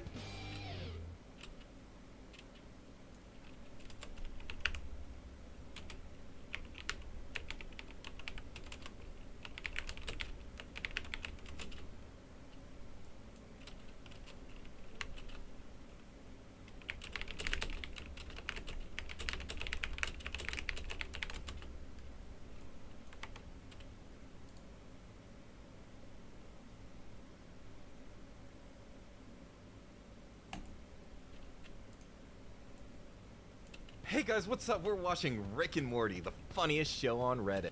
And if you guys want us to watch more Rick and Morty, then make sure you get this video to 15,000 likes. And make sure to update our post on Reddit right now. Check out our Patreon for Patreon exclusive videos like Avatar: The Last Airbender and Total Drama: Revenge of the Island. And remember to give this video Reddit gold. Subscribe. We're out of syrup. You know what? Maybe I'll use my intern, Gluty. Oh, they have slaves now. Great. Now? When did they have slaves? Why does it say do not develop my app on your intern's forehead? Oh, he's calling his slave an intern. Maybe they did have slaves before. I remember the butter machine. Well, if anyone wants to develop an app with me, I'm down. He seems to really want to develop an app. This is just, what is this? This is so horrifying. Like, what happens if he develops the app? Like, I already know if it happens, something fucked up is gonna happen. Is he just your average game design graduate? Yeah, he's like, he graduated from game design. He's like, please give me a chance. And they're like, go get my coffee, buddy. He's really putting you to work. Why does he stand like that, though? Like, why can't he just stand like a man should? Cause he's slutty, bro. Cause he's slutty He is like kinda that. slutty. Jerry's serving. He's serving us the goods right now. This is beautiful, man. This is gorgeous. This is where I want to retire. After I sell all my milk stock in the next 5 years, I'm going to end up here. I'm going to be with Rick, and we're going to have mad, meaningless sex all day. Imagine being brave enough to shit in public like this. Nah, dude, this once we're in virtual reality and you got that Facebook like metaverse shit on, you could be taking a shit and you could be here. This is supposed to be like the perfect shit, and there is no bidet on that toilet. Oh my god. He's measuring all of his shit. Literally every shit he's ever taken in his entire life, he has scientific data surrounding it. Normally, I just take a picture of it and put it in my, like, album on my phone. Yeah, he's taking the, like, turn around and look at your shit before you flush it. You have to make sure that nothing is wrong with it. There's no red, there's no blue. Well, I'm a gamer, so, like, shit RGB. After eating that fucking, the gamer cup noodles, bro, like, your shit is glowing. But I think this world cares too much about bands and too little about love. And I think I love you. Wait, did they use one of those, like, love calculator apps you use when you're in, like, 4th grade? You put your crush's name in there? Oh, I see the app was developed. I'm paying attention to the show. You might want to get that. Hello? Give the human whatever he wants. He kidnapped his child. You fucking idiot. I have 800,000 kids. Elon Musk be like. I'm being assaulted. Nobody cares. It's a motel. Nobody's here because their life's going so great they can afford to get mixed up in yours. Deal with this shit on your own. Jesus. That was real. Yo, what the hell? Yeah, that guy was real for that one. Here's the evil plan. Fuck! God damn it! As a pre-app civilization, your love's value is defined by scarcity. A pre-app civilization. This is a crazy dating app. This is like Tinder on crack. This is fucking sick. Someone in chat said of the, like, the monster guy, he looks like the top of a circumcised penis, which I think describes almost every creature in Rick and Morty. Do they have something against circumcised penises, or do they love circumcised penises? Is Dan Harmon cut or uncut? I need to know. Maybe you could ask Justin. I'm sure he took some unsolicited pictures or something. Oi, scoping for this bit, then? Why is every person fucking Australian or New Zealand in this episode? Maybe this was like a very indirect Bluey pilot. Is he about to find out that an Australian shit in his toilet? Well, then the toilet water would go the other way, and that's why his system was messed up. Can I look at a photo of my wife while you kill me? Sure, but I'm doing her a favor. She either has terrible taste or she's trapped in a marriage to a toilet thief. Rick is just about to execute someone for shitting in his toilet. Don't use your dead wife as an excuse. You shit on my toilet because you don't know your place. What the fuck is this high horse? You're not gonna kill me? Don't tell me what to do! What? Is that a shit? That joke was like good, and then he whips out the butt cheek gun that whips out a poop middle finger. Like we go to 2nd grade humor. I feel like that is the pinnacle of Rick and Morty as a show. You need the same thing I needed, Rick. You need someone to give you permission to live. Why is he grunting? I love that. Why can't a man shit in front of you, you fucking pussy? Do you not shit every day in front of another man? Like, fuck you, man. Oh, wait, you're actually gonna... Oh, God. This is weird. I never really left you.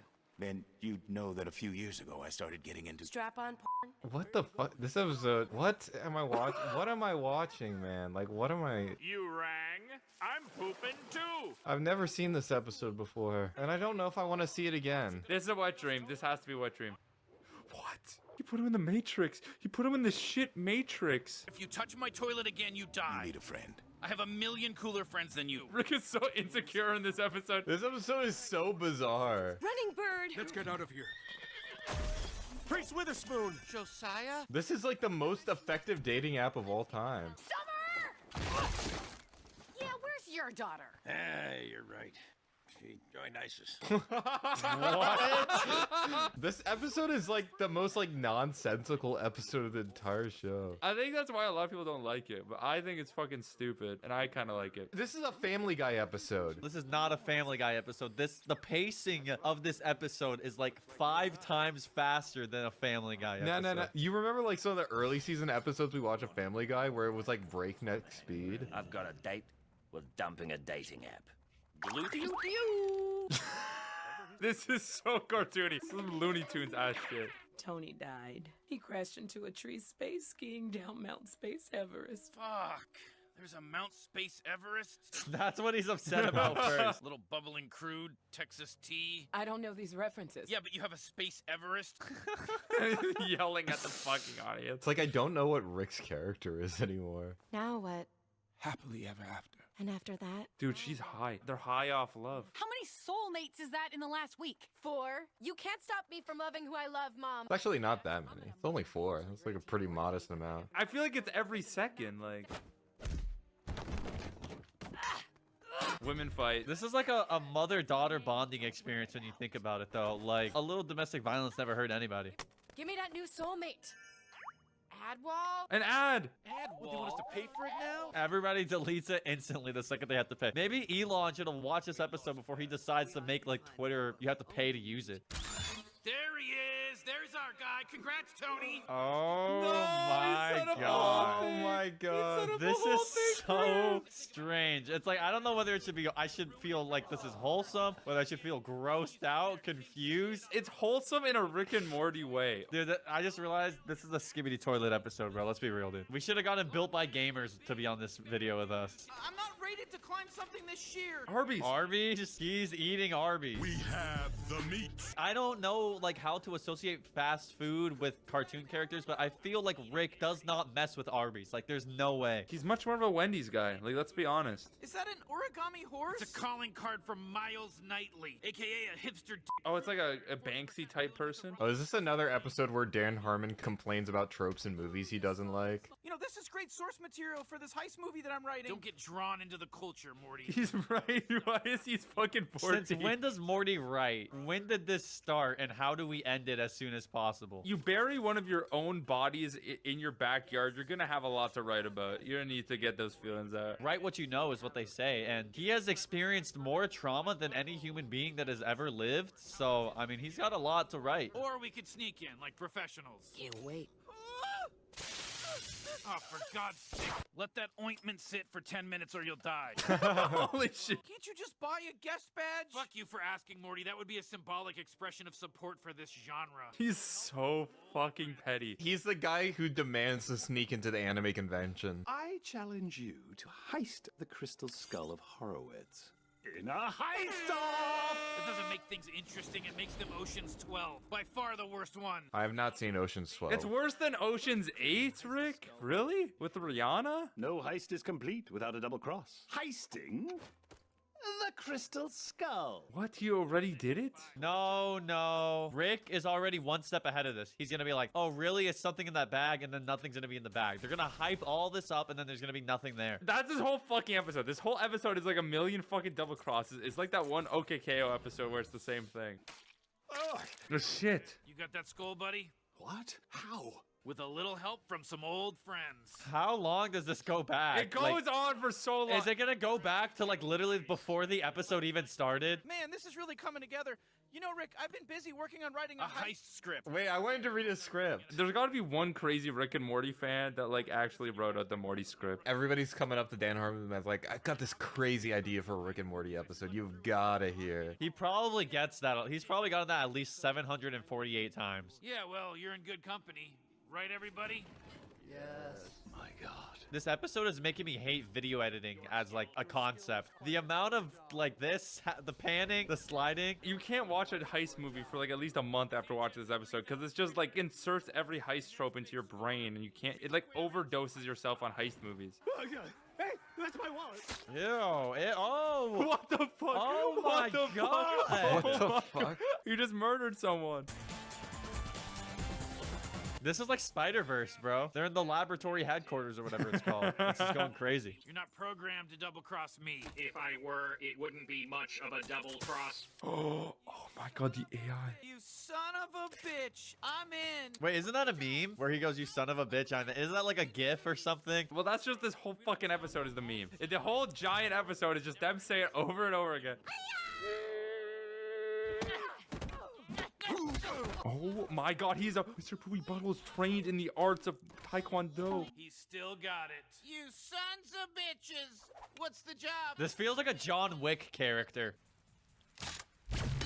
You son of a bitch. Oh my God. This episode is so fucking stupid. Guys, you're doing a great job getting these new Tusklers out the door. No. Wait, is that Elon Musk? It's just Elon Musk. Dude, Reddit doesn't even like Elon Musk anymore. An equally valid theory.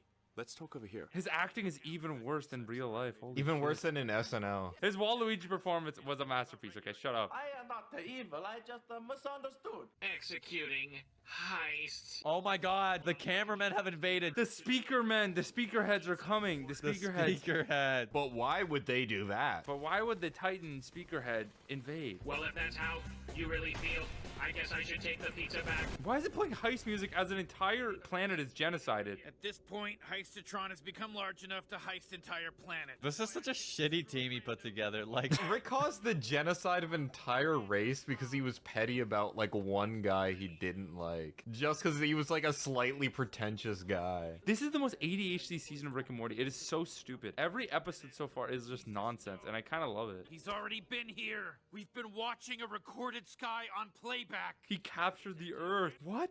They're just heisting random bullshit. dude, what is happening right now? I'm so confused. My brain is in a puddle on the floor. Dude, what the fuck is this episode? Literally, I just don't understand. I need help. It's just nonsense. It's just They nonsense. took the iron to the brain in this one. This episode is lobotomy core. Can we talk about that? You're not the one that's very good at planning. You've been making this shit up the whole time. Rick, I think there's something you should know. I'm done. I give up on. I give up. I give up. Okay.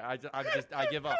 Okay. That is something I should know, or at least something I should have predicted. Which I did. How did he predict it? Well done, Rick. Randotron? I'm getting a headache from this. Randotron. This actually hurts. This actually hurts to watch. By the way, you might not want to answer that. If you're talking about the code adjustments you made after.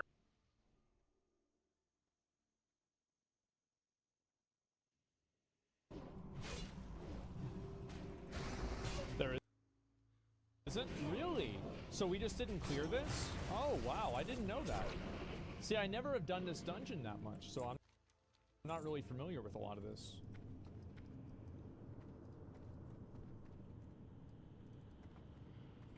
Is spawn when you kill the commander? Oh, now we're getting two different bits of information.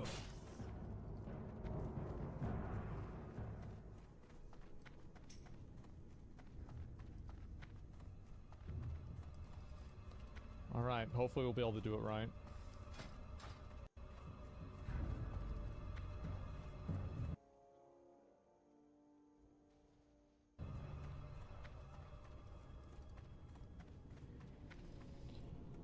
Okay,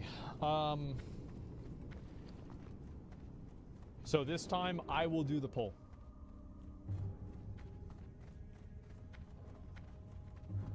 And everybody else can wait outside the room. Like, wait here. I will do the pull myself. And nobody has any ammunition, right?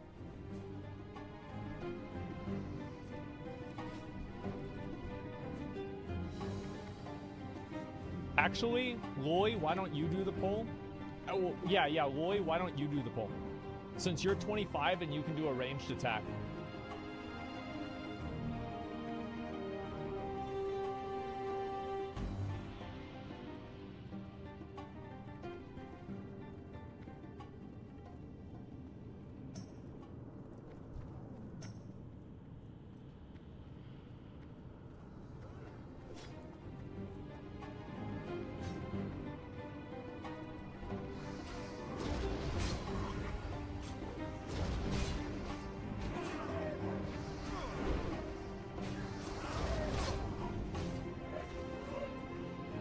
Everybody else, wait back here.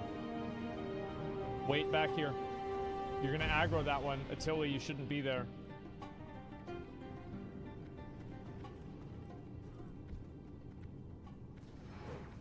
It's fine, it's 2 mobs.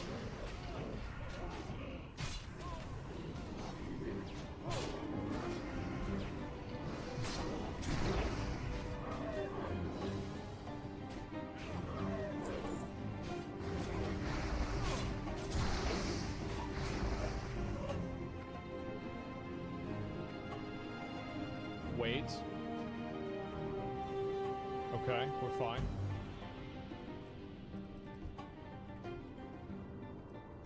Pull this pat down. Remember, if we aggro more than 6, we run.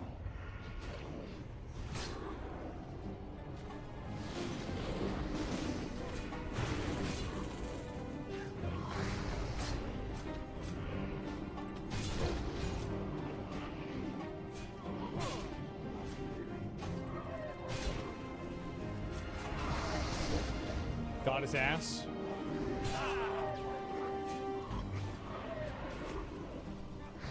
Good job.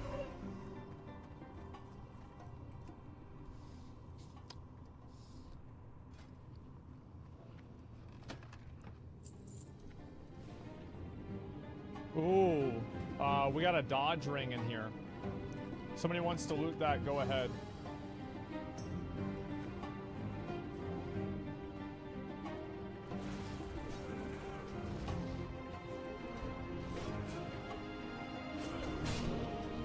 Yeah, go for it, Dead. That's you. Ooh, a miss.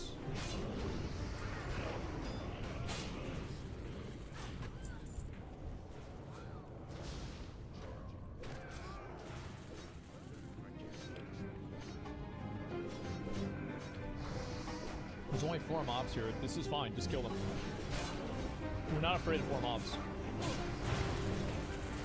Realistically, I think this group can handle about 7 mobs. So 6 is like kind of being conservative, right?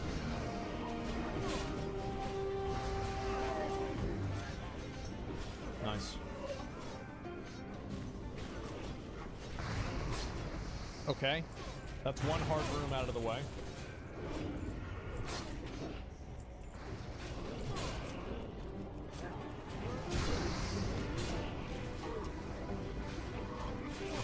Just a rage makes her cock. Yeah, I mean, this is just, I feel like this has gone really well. Like, I'm gonna be real, like, I'm pretty happy with how things have gone. Like, what do you guys think? Has this run been smooth?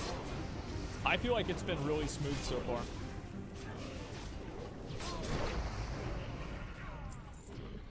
Ooh, Zweihander. That's a 2-hander, it's 17 damage. Oh, it's still not better than mine. There it is.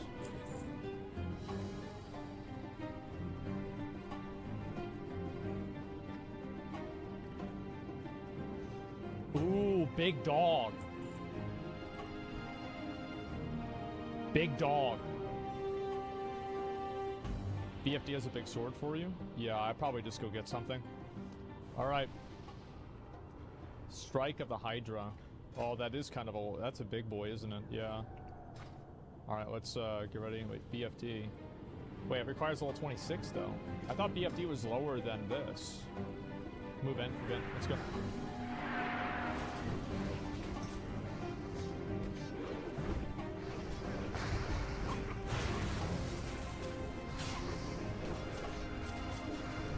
BFD is 22 to 28? Really? Wow. Nice. Big dick.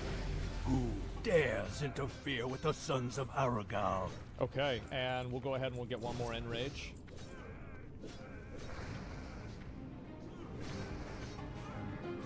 Who's this dick sucker? What the hell he doing? What the hell he doing? What are you doing over here? I forgot even all about this.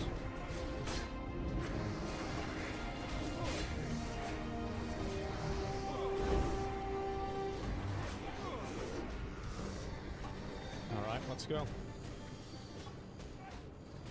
You had the book quest? No.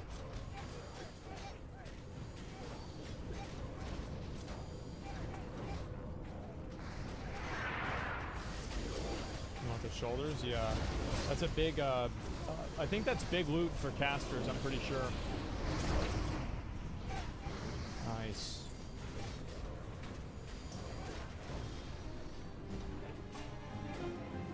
We shouldn't have to run out again.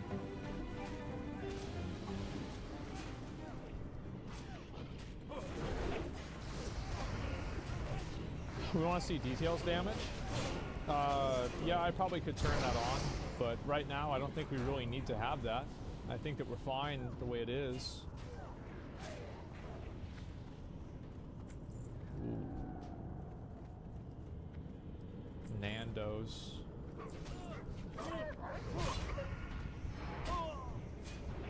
That's a lot of mobs.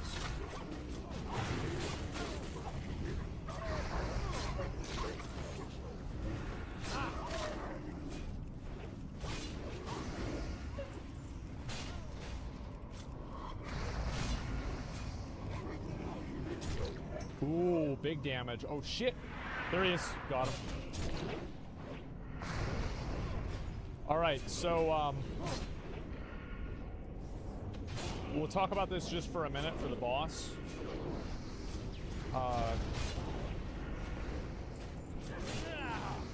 He's a big boy, isn't he? Oh, shit. Damn. Are there mobs down here? Yeah. Okay, so Loy, after we pull this, just make sure you get full mana and get ready to move in and root anybody who gets MC'd. In the instance that Loy gets MC'd, I will fear him. In the instance that Loy gets CC'd again, or MC'd again, Attili will fear him.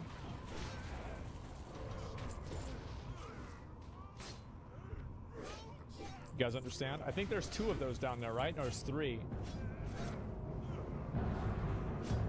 I don't have fear? Okay, I do. Then I'll do it.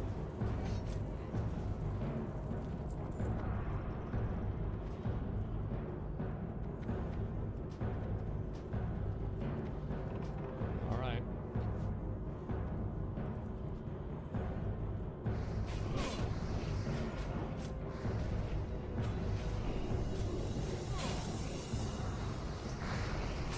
Oh boy. Oh boy, oh boy. We can LOS the cast? Okay.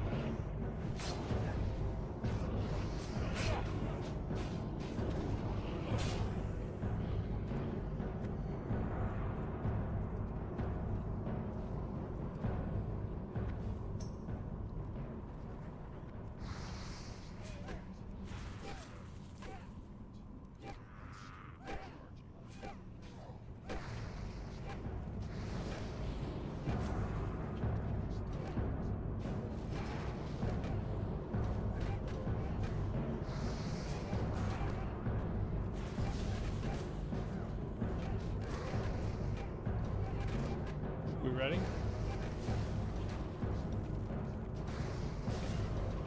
You too shall serve.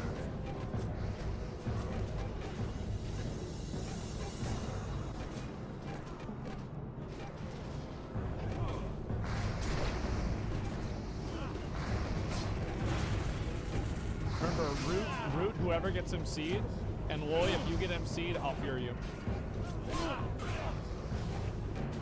Release your rage. Got him.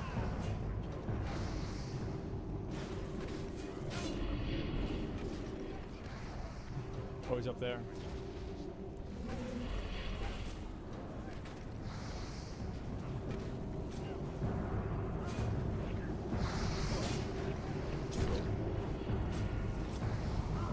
Nice. Good job, boys. Holy shit. Holy shit, bro. We actually, I went under half, bro. I got scared there for a minute. Honestly, I did. Like, I was worried some bad shit was about to happen. Like, am I crazy? Like, that's... Yeah, that was one hit, yeah. He hits hard. Shadow Bolt for 550? Nah, it wasn't 550. It was, 260. There's no 550 Shadow Bolt. Yeah, look. Nah, that's not what happened. So now we do Stockades. Stockades is going to be a lot harder.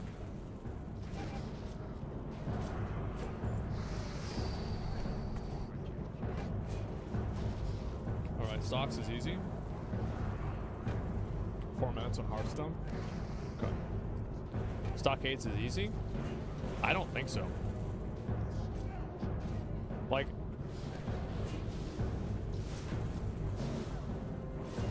Yeah, I really don't think so. No dungeon quests to deliver? The polls are scary in Stocks? Yeah, exactly.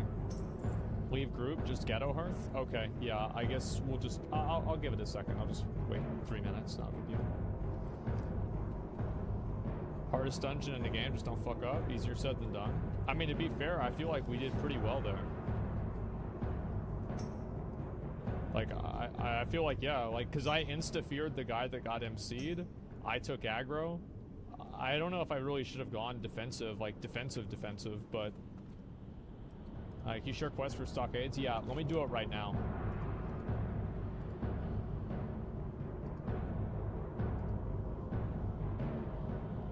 Okay. And we got one mo again. Alright, and then there's in Redridge and Duskwood. We could go and get the quests if you want. Do you guys want to go get the quests? Oh, there we go. Great. Okay, so we got that one. And I think there's one more in Duskwood, right?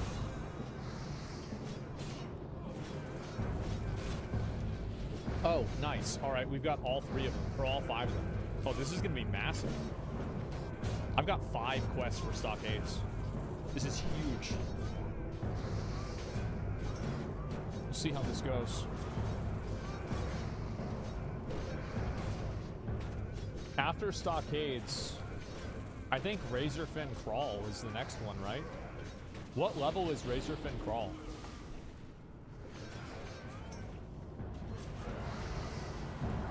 BFD? You guys really want us to do BFD, huh?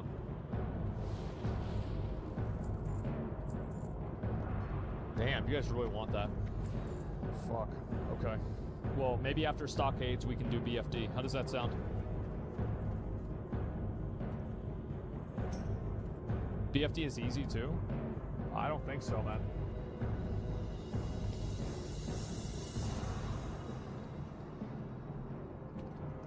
RFK into Nomergon? Yeah, I think RFK is a higher level than Nomergon. Like, I remember RFK being a higher level. If we do BFD, we get some decent experience. Yeah, true. About to ding. There you go. I think if we are gonna do BFD, we just go, we go from, like, Darnassus. Maybe just get a port over to Darnassus. That should make it easier. RFK's lower. It's one of the worst dungeons in Classic. Yeah, I remember it used to be a cock. Both stocks and BFD have 5 quests each. RFK highest quest is, highest mom is 33. Well, isn't the last boss in Nomergon 35? I think he is, right?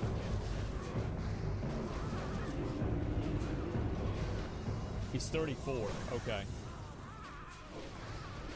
Alright, well, we'll go ahead and... I think we should just do stockades now. Let's do that now and then maybe do BFD after if nobody dies. Let me go get my training, though. I just got 26. Want me to have a Warlock park for BFD? Yeah, I mean, if we could just get a summon over there, that'd make it a lot easier. But we'd still need to pick up the quests, unless the quests are right there at the dungeon. I never do that dungeon, so I have no idea. I'm not even doing Nomergon until 32. I would be willing to do Nomergon at 31, but I don't want to do it anywhere below that.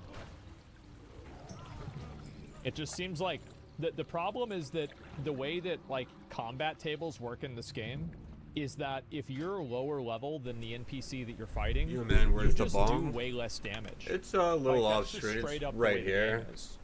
So I don't want to put myself. I'll in a take a position hit where for I'm the just doing shit homie damage. Kami's of water in chat. Yeah, glancing blows. Yeah, last boss should be yellow. I feel like Nomergon's such a large instance that the last boss will be yellow. Because, like, by that time, I'll have gained an entire level. Okay. King's honor, friend. Ooh, charge, mocking blow, challenging shout. That's good. Those are actually really good items, or really good things to have. Okay, and challenging shout. Go ahead and put that right over there. I very rarely need to use that. And then after this, we're going to go inside the stockades. Well, am I not playing my Warlock? Oh, yeah, I should get ammo, right? Where can I get ammo?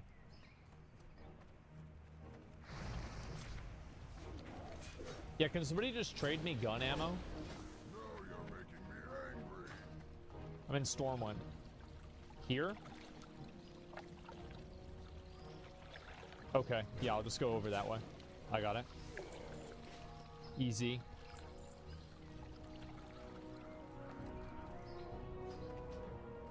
Buy a PvP trinket, it's 20 gold. Yeah, I probably should. How do you even get a PvP trinket? I'm not even sure how that works. Okay, maybe it's this guy? Hey there. Yeah, here it is. Oh no, this is only arrows. Have a good one. Something specific. See you around. Oh, okay, I got some. Thanks. No problem, homie. Oh, 10 gold, thanks. And magic, wow, thanks. Sure. Thank you very much.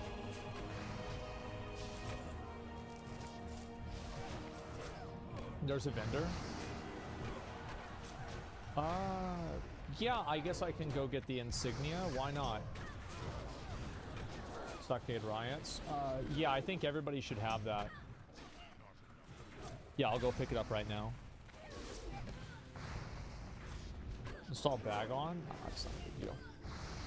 I'm good. I'm chilling. What does BFD stand for? Big fucking dungeon. I think actually it's really not going to be that hard. Especially if we can just get summoned over there, which would be really nice. Why not mob tag to 40? Because I already did that, and I think that it would be more entertaining to watch Farewell. Dungeon gameplay. That's the reason why.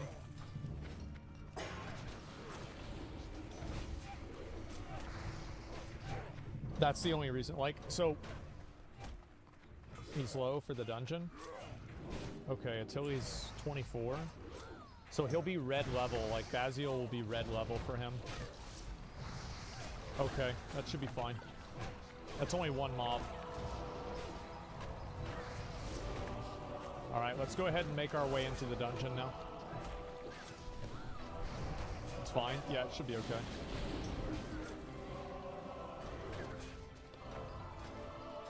You want me to tank him, Drogear?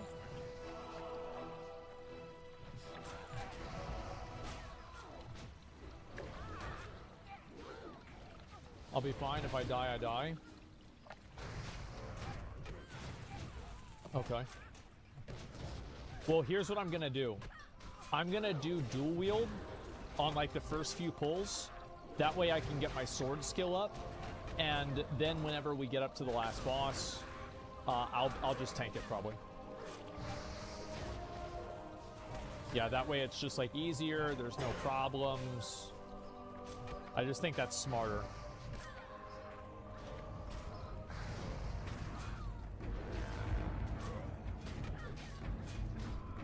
Okay, and I think we're good.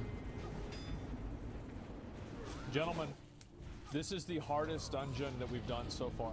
This is the first dungeon that we're going into where we don't just completely out-level the entire thing. So, I need everybody to stay, like, on their A game. This is no joke. The Stockades is not easy. It's probably one of the hardest dungeons that's ever been made.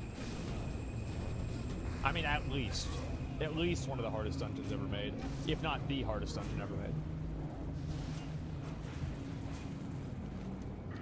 I probably should get dual wield specialization. What do you guys think? Should I just go? I don't know, like, if dual wield's gonna be any good. Who cares? It doesn't matter. Everybody's here. Just go ahead and pull whenever you're ready, okay?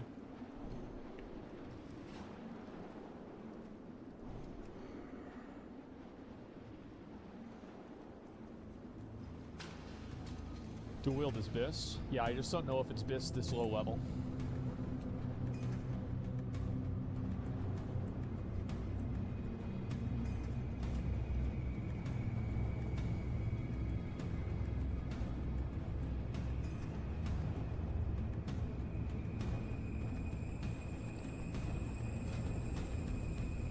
I'll just use these now. I might as well.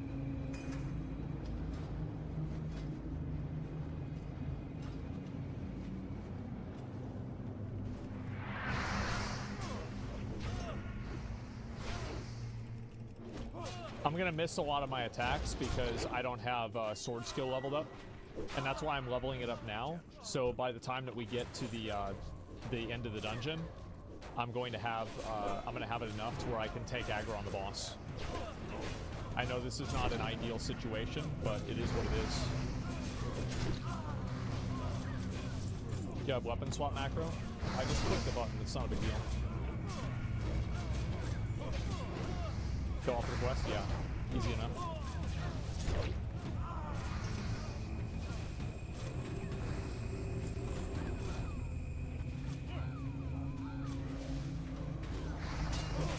I think that for these rooms, it actually will be better for us to just go into the room and fight them inside of the room, rather than trying to kite them out.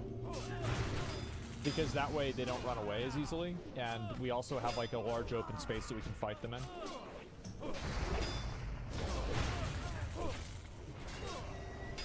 That's just like my opinion. I could be wrong. Big dick.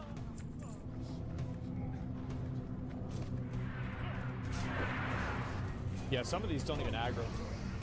Oh, Loy, yeah, true. Loy, can you give me fucking intellect so I can level my weapons faster?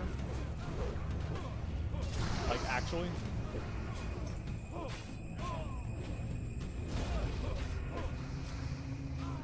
What do I need to level up to? Smart, yeah, somebody just actually messaged me that. Skills.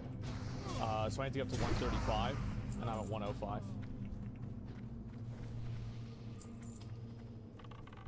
Pull this guy. There you go. Fuck him. Yeah, I think dual wield's doing more damage already. But it's also because my other weapon sucked a big dick.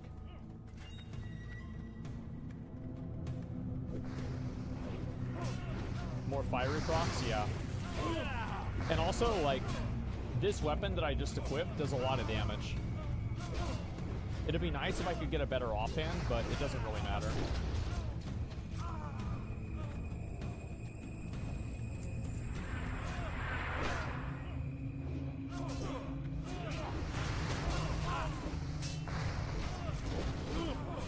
Yeah, as soon as I get these leveled up, I'm gonna be a god. I'm actually kind of curious how much damage I'm doing with this gear. Whirlwind Axe at 30. Ooh, yeah, you're right. I guess I could try to get the Whirlwind Axe. The fuck? You have, what do I have? The 150 gold weapon? Oh, I don't know what I have.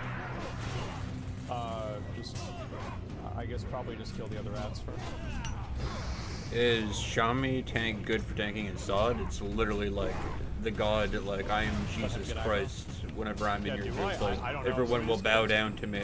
Not really, but I mean like actually S tier, like best tank in Zod.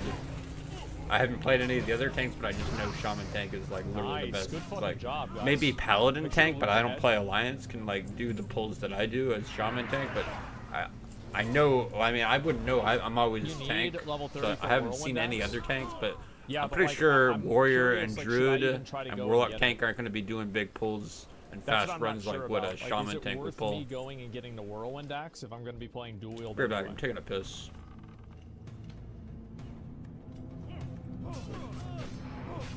Yes.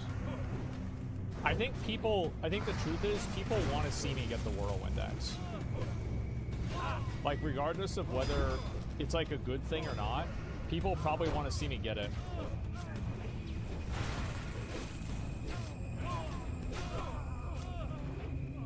We can do it together? Okay. Whirlwind Axe is huge? Yeah, it is.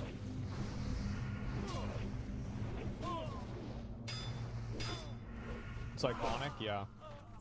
I think you're right. Do RFK? I think that, like...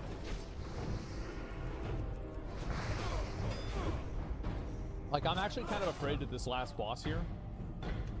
Because it can fear you. But I think if we just play the right way, it won't be a problem. Just go down this way. Oh, that's right. I never looted this. It's okay. There's only 2 mobs. Mobs stuck with the stuns? Yeah, but I have, like, the PvP trinket, so it shouldn't be as big of a deal. I have a Lionheart helm too. That's waiting for me for like level 56 if I get there.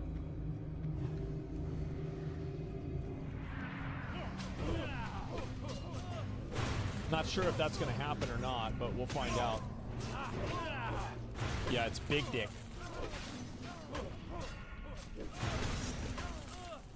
Uh-oh.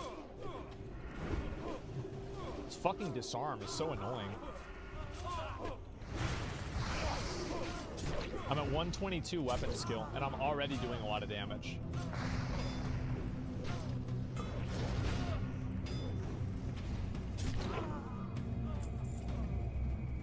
Yeah, we're killing it. Every room.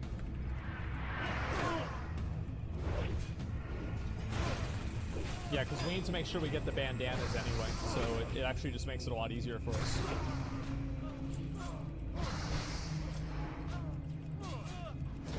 I think Blizzard was overcooking.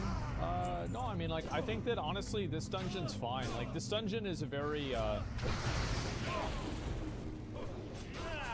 I think this dungeon, it's like a retail WoW dungeon, right? Where, like, there's, like, a certain amount of trash mobs, and they're, like, kind of, it's, like, very uniform, because it's, like, obviously a jail. So I think, like, the problem with, like, new dungeons nowadays is that they're not experimental at all, and they're not unique in any way. Let me go ahead and pull this one, okay? Let me pull. Okay. Just a minute.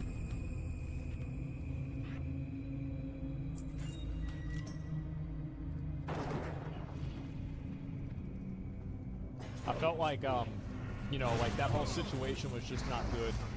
Because he was going to go in the middle, and he was going to aggro maybe 2 of them, because these are higher level mobs. I think new design philosophy. Yeah, I mean, I don't really, it's not like I hate it, right? It's just that it's not the kind of content that I would really want to spend a lot of time for.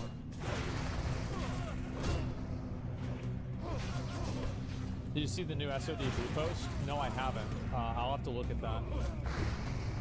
Procedural dungeons? No, I don't want to see them do procedural dungeons, honestly. Let's let Drogear get mana after this.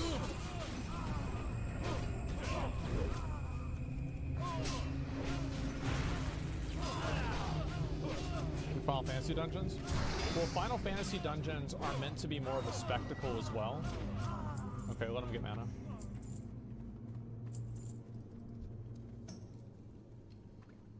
We can probably kill this one guy, Willie, if you want to start fighting him. Actually, no, you're just gonna drink, that's fine. Procedural X character. Well,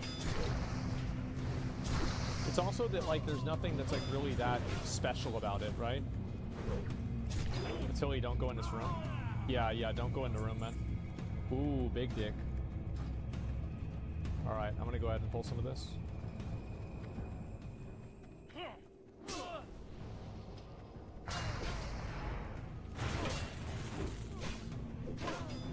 Should we do the other side first?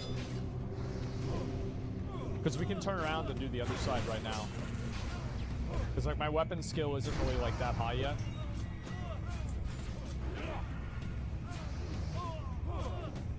We might as well do this. Yeah, it's kind of what I think, too. Okay, let me just pull everything myself.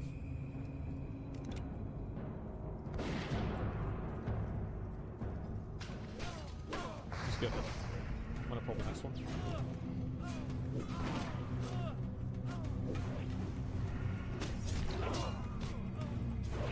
Clicker? Yeah, I know. I need to have a better button for it. I just don't have one right now.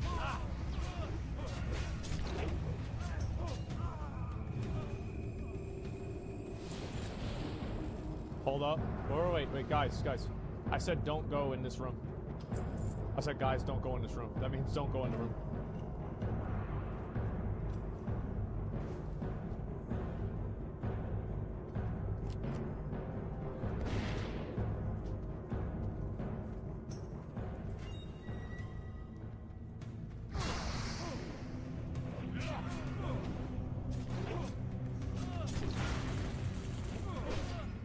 the last one in this room.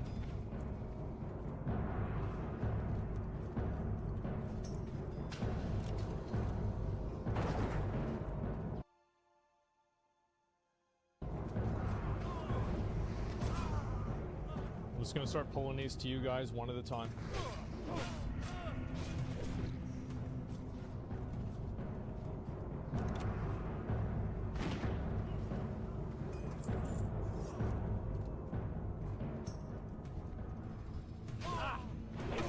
Everything is going really well. I'm very proud of you guys. You're doing amazing. One by one. Well, it's because this guy has a fear, and so we have to pull these guys individually. I'll just pull a set of 3. Just be aware for that.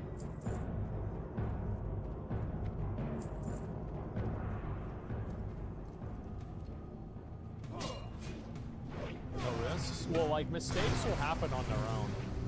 Like, I don't really need to worry about, like, taking risks or anything like that, because, like, risks will take me. Like, that's just gonna happen on its own. So I don't need to worry at all. Okay, this guy I think is only 27, right?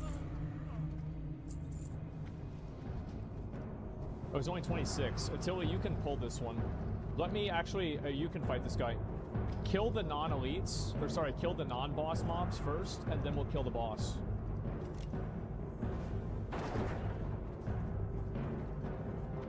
Oh, I just pulled him by himself. Holy shit. Okay, I didn't expect that. Wow. Well, that makes it real easy. Okay, I'm gonna pull him now.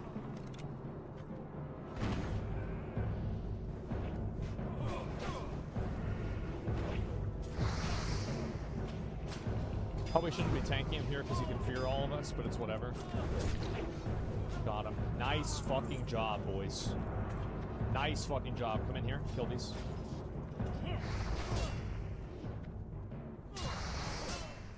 There it is. Best puller alive. That's just the way it is. I mean, I try to be careful, right? Because, like, the thing is, if I lose my character, it doesn't really matter, right? Like, I can just go and get power leveled again. But the problem is, like, if somebody else uses their character, like, they might not be able to get mob tagged the same way I can. So, like, I'm trying to play it careful for, like, the other people in my group.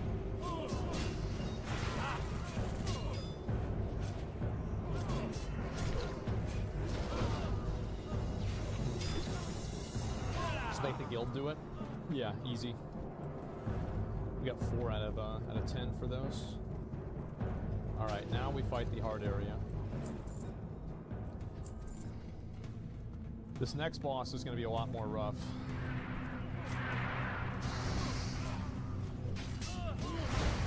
Oh, this one's locked. So dead, so if you want to open it, you can. Assuming you got the skill.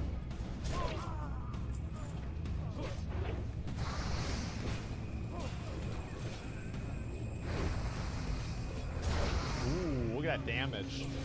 Holy shit. I'm out of control. God damn. I'm gonna go ahead and just pull this myself.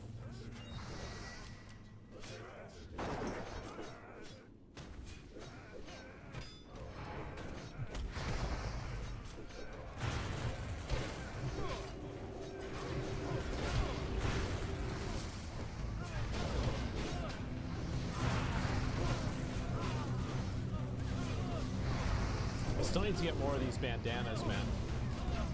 I don't have all 10. Looks like I've got more than anybody else, too. Okay, I'll go ahead and pull. Oh yeah, I put it on F1, that's right. I just remembered the muscle memory for it. Okay, it's only one mob. Let's pull this guy then.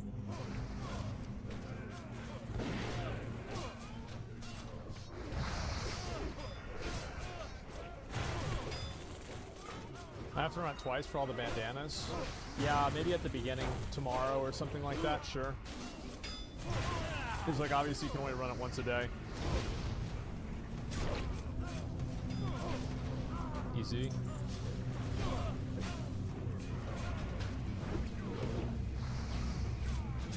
If you got the Bannerlord PE video, I've gotten so many more members. Thank you. It's my pleasure, man. Hopefully I'll be one of them soon. Let me just pull. Let me pull.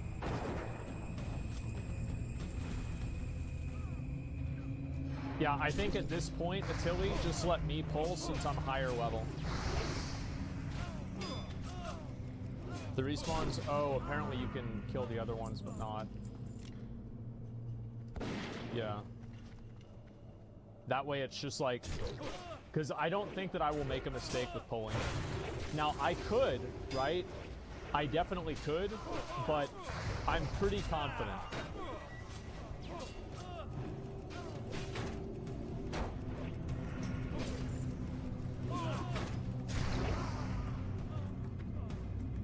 Inside.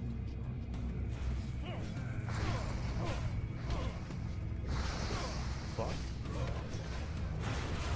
There we go. Okay, we got him. Nice. So after this, maybe we do BFD. Because apparently BFD is harder than stockades.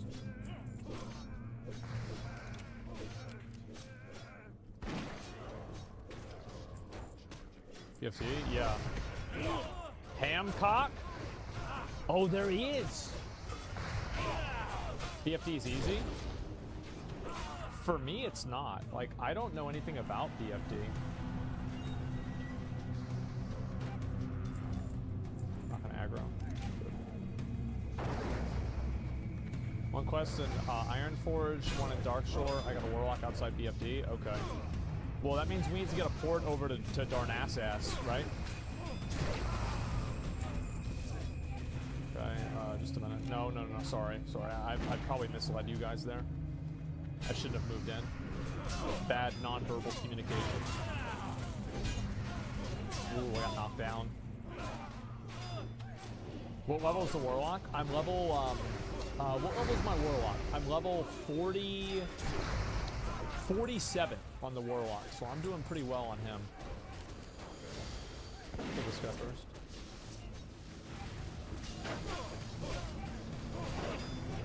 Staff of Jordan.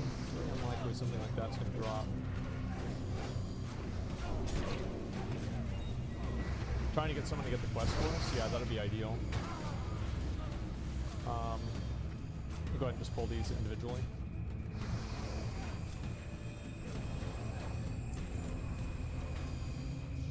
Healer was kind of low mana, so I wanted to wait.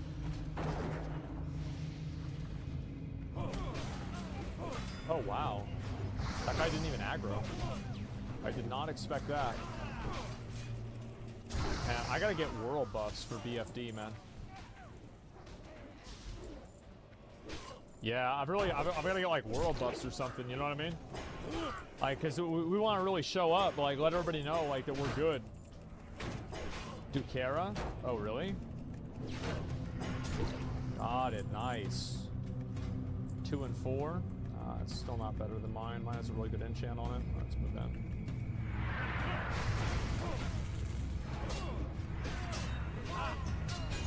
that. Aggro table in this place is so fucked sometimes. It's fine. I mean, just like stupid mistakes can happen though, like. Yeah, man, it's just what can happen, like out of nowhere. Okay, everybody else, I'm gonna try and pull these mobs individually, and if that doesn't work, we're gonna kill Attili. You're gonna get aggro on Hamcock. You're gonna get aggro on Hamcock. Want me to tank him, and then I'm going to get aggro on the ads.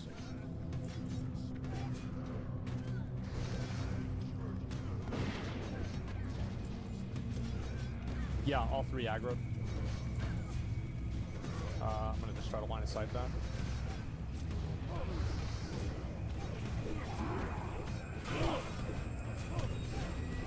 It's too bad that we had that happen. Not a big deal.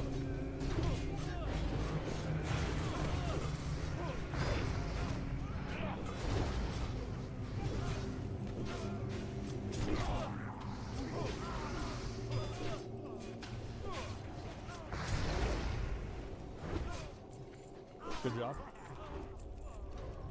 Misclicked on sheep. Oh, it's actually a good decision. To have the sheep. Oh yeah, you broke it. That's not a big deal.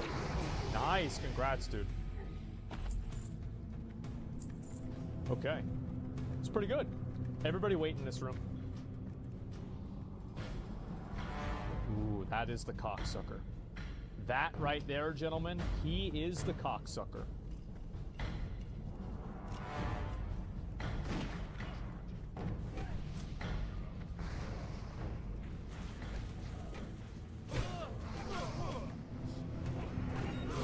I know we're gonna get a drink after this, so I just pulled all 4.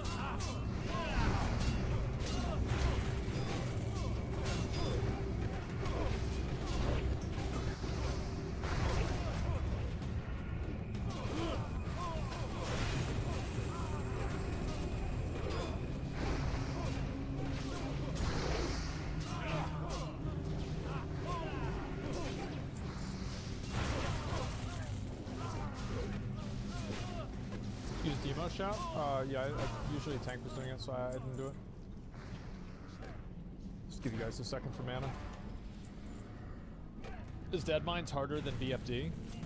Personally, I think BFD is pretty hard. Like, I'm gonna be real, like, I think it's hard. But that's because I don't really know a lot about it.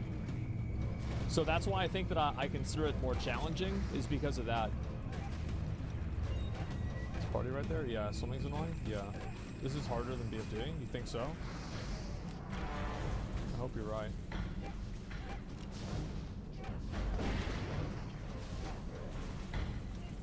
If we pull 1, I'll go pull more. 2. Okay.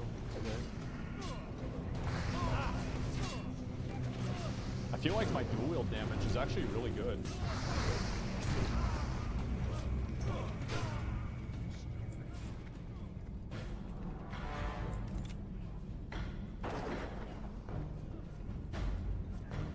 You're doing top damage? Really? Okay, so because of Attili's combat level, I think I should be the one to tank the boss, right? What do you guys think?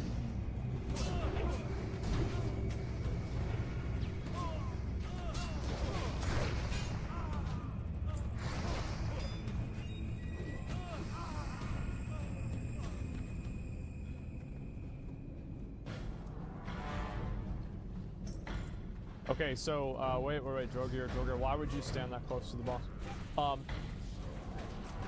Let me do it, Chief. Get the ads. Wait, you think you're man enough to tank him? Alright. Alright, he thinks he's man enough to tank the boss. I'm ready. Yep, just sheep one of them. Not a big deal.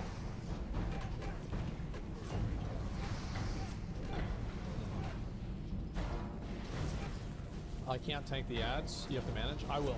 We're going to sheep the one that's moon. We're going to kill the other one.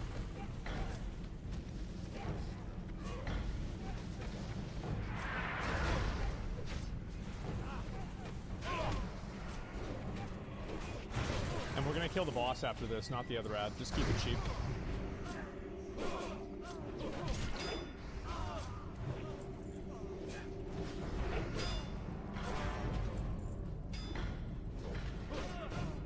Keep it up. Easiest game of my life.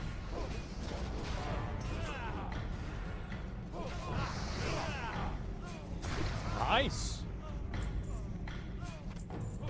Holy shit, we did it. God damn. That was really fucking good. Good work, gentlemen. But we popped the fuck off. Now we gotta go turn all these in. What the fuck was that damage? I don't even know what my damage is. I have no idea.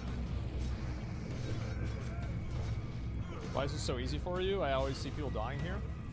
The reasons why it's easy is because we didn't make any mistakes. Number one. And also, like, it's mainly about preparation. And also, I have really good gear. Like, I have this weapon that's really strong. With you. For So, the Alliance. Go with honor. There it is. Light bless you. It is. Be careful. Okay, I guess I'll go turn this quest in anyway. So like that's some of the main reasons. And like now I guess we do BFD, right? Big fucking dungeon. Gear is part of preparation? Yeah, but like I'm saying, like I didn't really prepare. Like people just gave me the gear, so that made it easier. Yeah, let's fucking do it, guys. Let's fucking do BFD. Or do backwards to maximize experience? Yeah. You guys didn't get feared either? It wouldn't have mattered if we had gotten feared. I already had my trinket ready for the fear. Oh, that wouldn't have worked, actually. Would not have worked. It's immobilizing, slowing, and stun. Maybe it's Dexter and Ward that fears? I don't remember. Yeah, 3 dungeons back to back. Yeah. Okay, went to the wrong place. Do you want to do better gear? Well, yeah, also, you know, we plan things out more. And I think that because we plan things out and we don't just like randomly run in and pull, you need it's something? gonna make it a lot easier. See you around. Obviously. See you later. Have a good one. See you later. Sure, I guess I'll go turn this one in too.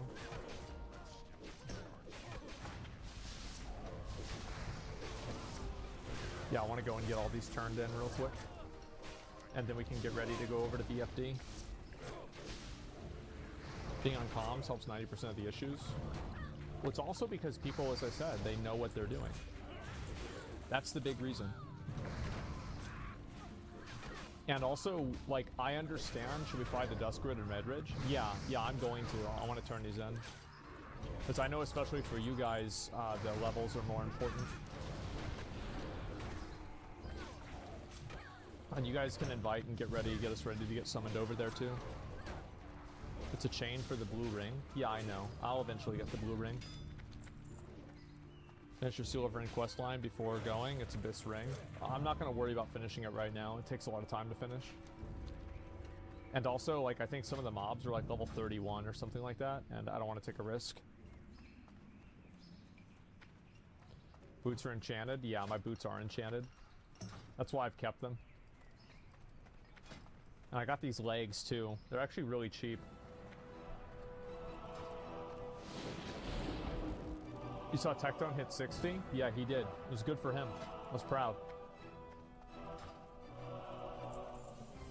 Okay. We'll talk to this guy over here.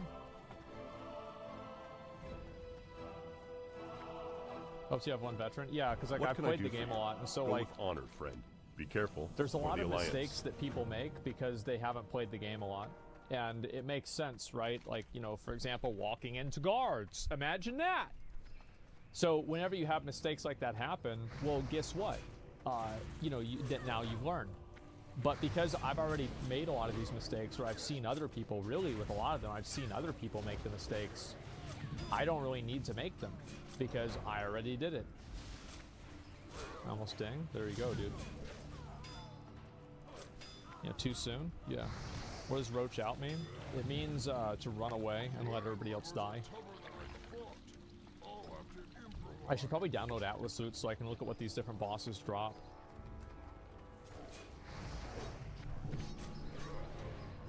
Classic WoW's a knowledge game, if anything. Yeah, it is. And also, it's about knowing what to do in, like, a situation. Like, that's why I tell people ahead of time. I don't know if you guys noticed this, but, like, usually I will tell people ahead of time what we're going to do if something goes bad. You need something? Because I don't want people to try to make that decision. You need something? During the... See you later. Okay, I don't want to do this yet.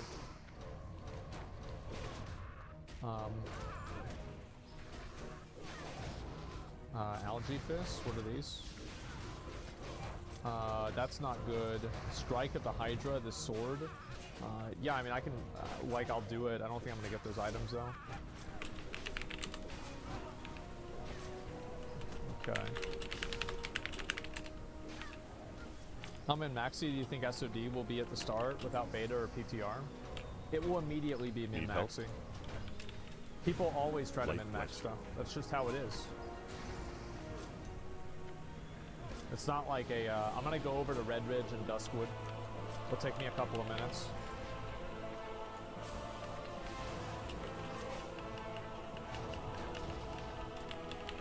Yeah, I can't get over there on my own. Unfortunately. Appreciate gotten into watching your streams more. I'm curious about playing WoW. Is it worth getting into it? I definitely think that it's worth playing WoW, for sure. Oh wow, this is huge. I think it's definitely worth playing WoW, but one thing to keep in mind is that, like, hardcore is not a good experience for new players. So, like, unless you're in a guild or you're playing with people that are veterans, you're probably going to have a really bad time playing hardcore. And the reason why is because, like, there's all these, like, little micro mistakes you can make that you don't even know that they exist, right? You have no idea, like, oh, well, it's because of this one thing that can happen. How could you possibly know that?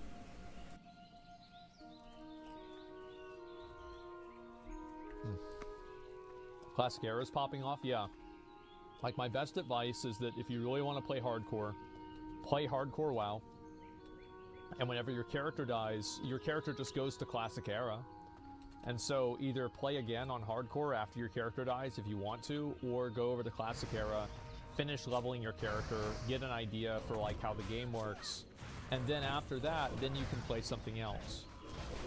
Then play hardcore again. But the truth is that playing hardcore WoW will take hours, and like a lot of the things that like I know, I've learned over 15 years of playing the game. Now, obviously, like, you know, my experience playing Mists of Pandaria doesn't really help me playing classic WoW. But my point is that I've played the game a lot. And because I've played it a lot, I understand a lot of the intricate mechanics. So your hardcore character gets continued in classic? Yeah, that's my understanding. Dragonflight's first real expansion, I'm having so much fun. Dragonflight is great in a lot of ways. Like, I'm not a Dragonflight hater. Ooh, I'm gonna get Death Wish soon. Holy fuck. Let me see if I can download some add-ons.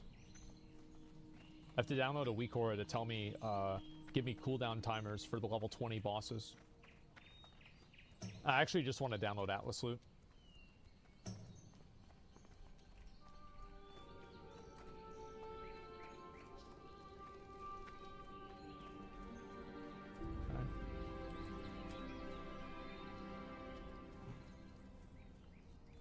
Alright, so we've got Black Fathom Deeps. This is the next one we're doing here. This would be a pretty nice chest piece, maybe for armor. That sword could be good too. Two-handed axe. Oh, that would be big. Twilight Lord Kelris. Old Sericus. That's kind of garbage. And yeah, I can get this though. Strike of the Hydra. The thing is, like, my weapon's already pretty good. I don't know. Maybe I should get it just because it looks cool. It's like a katana. So we've got Nomergon, Razorfin Crawl, and then we have Scarlet Monastery. What does Hans Baron use? I don't really know. What level should we do Scarlet Monastery at? Because what's the level of... like 40? I think we could do it at like 37.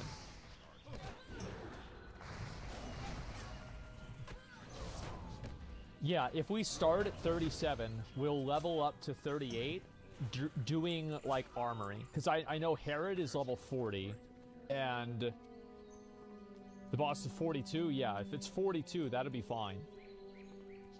Yeah, so I think we started at level 37. We could do Graveyard, but, like, really, who gives a fuck about Graveyard? And then after that, then we have the real big dick dungeons. Like, I think after we do Scarlet Monastery, we do Uldaman. Or, actually, what's the last boss on Uldaman? Arcadeus. Is he 47 or 42? I think he's 42, right? It was 47. Holy shit. Okay, so if he's 47... then our Coldbringer is like, what, 44? What's he? Yeah, I'm trying to remember. I think he's probably a lot lower level, isn't he? So yeah, we'll do Scarlet Monastery at 38, and then after we do Scarlet Monastery, or 37, then we'll do Razorfin Downs after we finish that. Because Razorfin Downs drops like a lot of really big dick items. And then we'll get up to like 43 for Uldaman, and then Zul'Farrak. Honestly, I don't think this fight is that hard. Or not this fight, this boss is that hard. Or dungeon, whatever the fuck it is. Like, this is the only cock right here. It's this boss here. He is a major big cock, though. That you can find where plate is going to be lit. Yeah, I know. RFD is big loot. Oh, yeah. Where's RFD in here? Okay, so I guess... Or sorry, RFK. I guess for RFK, we'll do that after Nomergon.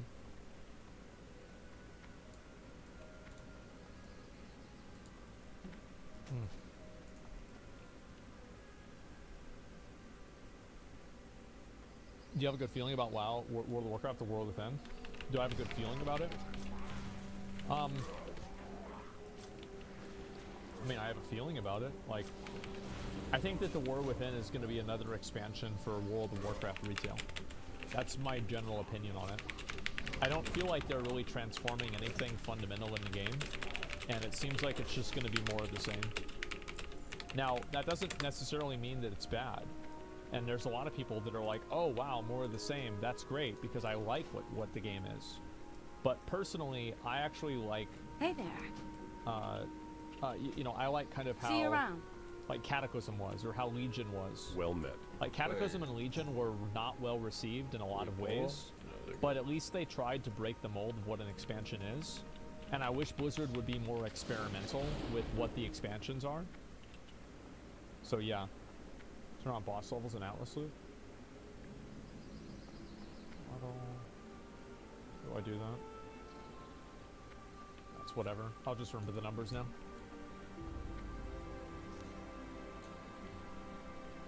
Why am I in a 10-man? Oh, we were able to get a summon over somewhere. Light be with you, or the Alliance. Big dick. Light bless you. We got one more turn in to do. Oh, actually we have a turn in here.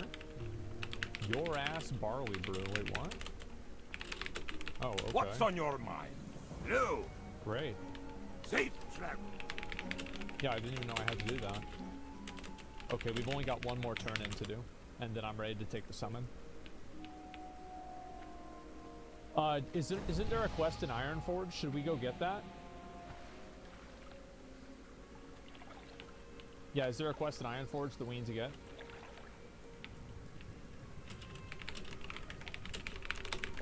We got someone picking up all of them? Okay, great. You still have an estimate how many hours you put into the game? About 35,000. On this character only, I've only played it for 12 hours. Yeah. Bruce experience intermittent. Yeah, I'll be right back. Probably maybe 5-10 minutes, something, depending how fast I just think like the problem is that Blizzard makes really big changes in the game sometimes, but they make them in really bad ways. And then because Blizzard implements them in a bad way, and then players don't like it, I think that they think to themselves, oh, well, we don't want to make these big changes because players don't like them. But the truth is that a big change like artifact weapons or something else like that, people actually do want those big changes, but they just want them done in a way that's fun. I mean, it's and a way that doesn't like waste your time. There we go. Right back. Imagine how good at guitar you'd be. Who cares? Like, I like playing this game. I don't care about guitar. I think the only misstep was LFD and LFR. Well, they've made a lot of mistakes.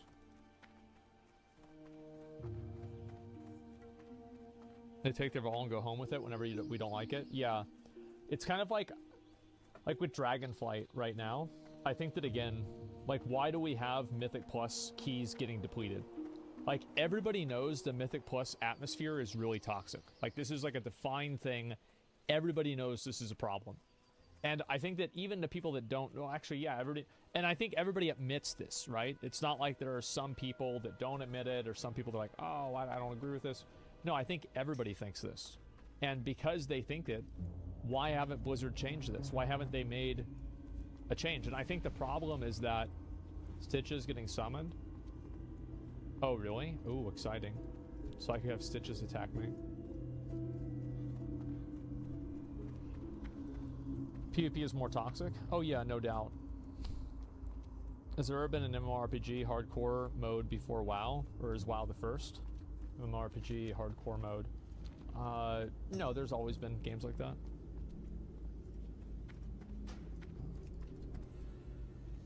Yeah, OSRS, yeah, they've got Iron Man or whatever.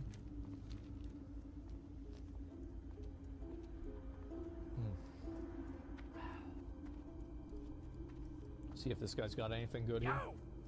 What's up? Out of here, not taking a chance. Hurry back! Yeah, it's okay. Yeah, I actually don't have like a light of balloon or anything. So if I have Stitches attack me, I'm gonna die. We'll see what happens. We do warrior questline for your blue weapon. I don't really care about it, but I will. I know a lot of people want to see it, and so I'll do it for them.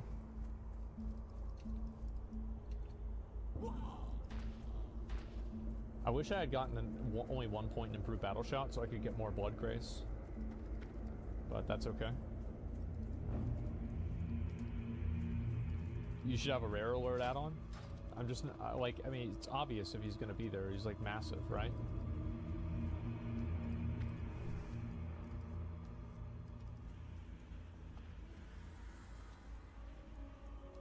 Okay, he's not over here.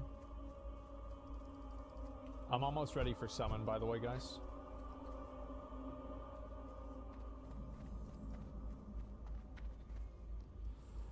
I think we should be fine.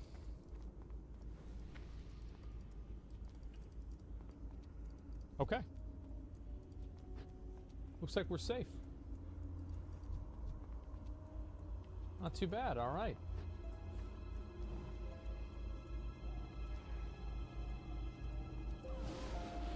Saved, yeah. I'm gonna go turn this in right now. There he is. Well met. And I got Be the careful. hand, and both of these are garbage. Go with We'll get them honor, anyway. friend. What can I do for you? I got 2,000 experience out of that, so I'll probably hit 27 really fast.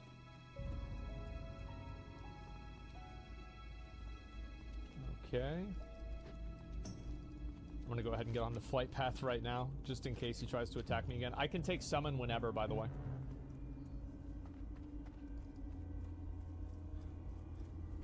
Yeah, I'm good to go whenever. Need help? Be careful. How many roaches skill Stitches? Oh, we've killed them before. It's not too big of a deal. We just do it. There we go. All right. Thank you very much.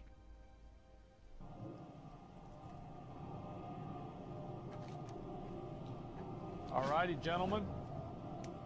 BFD.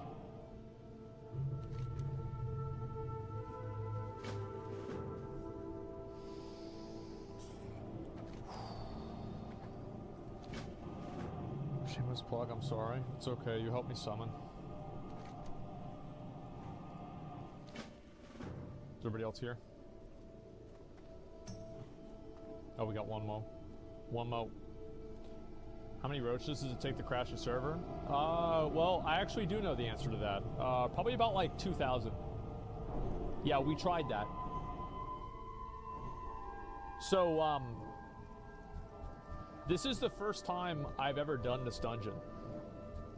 Like, seriously, I've ever done the dungeon. So, I don't really know what to expect here. I don't know how this is supposed to work. I don't know how any of this fits together. I'm just kind of here.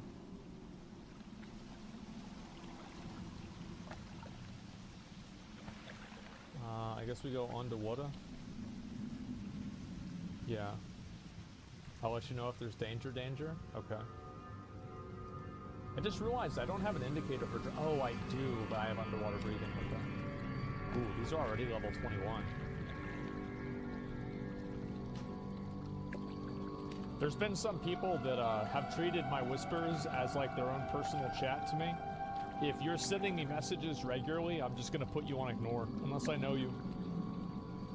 I don't want to be a dick, right? But stop it. Fucking annoying. No losers? Yeah, people try to like get my attention or like say something funny or whatever. No, I don't want to hear it. All right, guys. I'm out of my elements on this one, so we'll see how this goes. Some people don't have high social intelligence. I think that a lot of people don't have high social intelligence because they're never given the opportunity to fail. Is this, by the way, like, do I need to turn the quest here? Because it says there's a question mark, but apparently it's not. Like, people, like, usually, like, they act weird because they never get checked. Are we ready? Yeah, we can start pulling. Quest inside the dungeon. Got it. Alright. Ooh, big dick.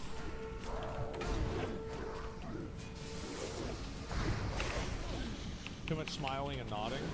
Yeah, it's like, I know that, like, for myself, personally, I actually learned a lot from kind of getting checked by people whenever I was younger. Especially online, and I think actually it's probably like the most healthy for it to happen online because there's not like any sort of like real danger, right? Like, despite what Twitter would have you think, you cannot be unsafe on the internet. That doesn't exist. It's like being cold in Antarctica. It just doesn't happen. I guess we lost our other druid. I don't know if these guys are still looking. I said maybe 5 to 10 minutes. I think that was like between 5 and 10 minutes. Like I had some turkey, some gravy, some sides, like vegetable. I think it was like. There it is. I'll pull him out.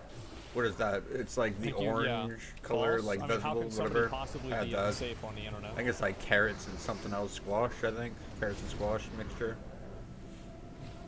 Like I don't know. That gravy. Like you can't be in immediate danger. Emotional damage.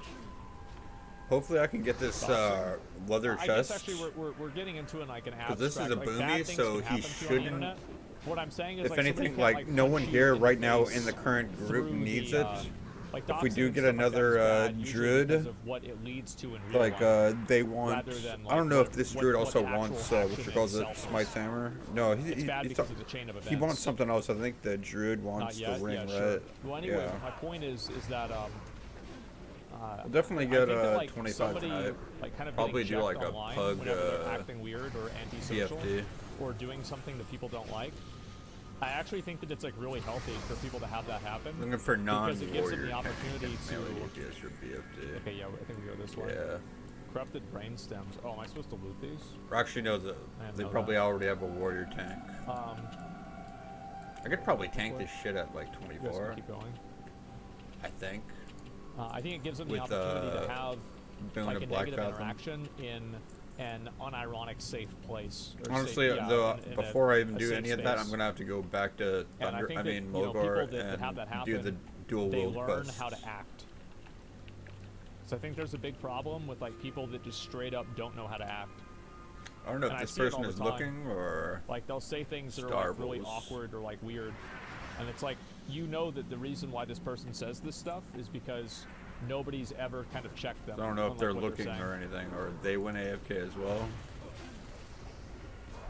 So true, we'll get a neon code. I think that a lot of that. I mean, like, I don't know if you guys are gonna keep looking. Count that. Like, Neon is like a content creator, right? So I wouldn't really trust everything that a content creator does. I mean, they might have went AFK as well, because I said it probably like maybe Neon. 10 minutes okay. He's not really a bad at most where I'd be away for. Just in general, I wouldn't expect that. Is it like calling people broke boys if someone never got checked? Kind of. I mean, I think that really. I think it's they're just not like, AFK, there's but about, like, they getting probably checked. Like, are. I mean more as like a personal. It's more like interpersonal. Like, I'm not talking about like somebody getting in trouble like with the internet as at a whole, right? Like, I don't. Ooh, there it is. All right, we're in. All right, I can boys. use the cape from him. This is yeah, the I hardest have this dungeon on my Blizzard's ever main. made. That's why it's becoming a raid season of Discovery. Blackfest. Yeah, You guys really need to take this seriously. Like, you can't have anybody fucking around.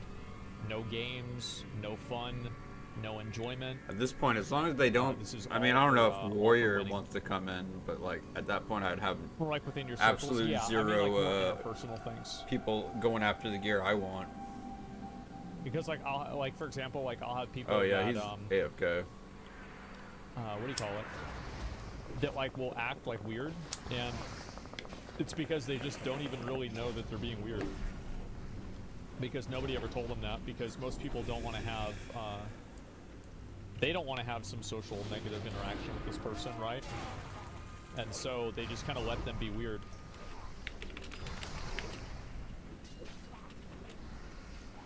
Parents' fault? No, I don't think so. I actually don't think it's the parents' fault, because the parents like are only going to act one sort of way towards like their kid, but it's really just like a social thing.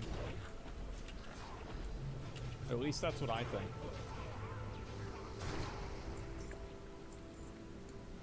Who's this? Warrior? Hell yeah, let's Just go. kill these guys here. Yeah, I don't want to have any like mistakes happen or anything like that. Okay, guys, this is the hardest boss. We saw Fandy fall off on this one too. What are we doing? Stop, stop, everybody stop. Come back. Come back to the mob. Everybody come back to the mob.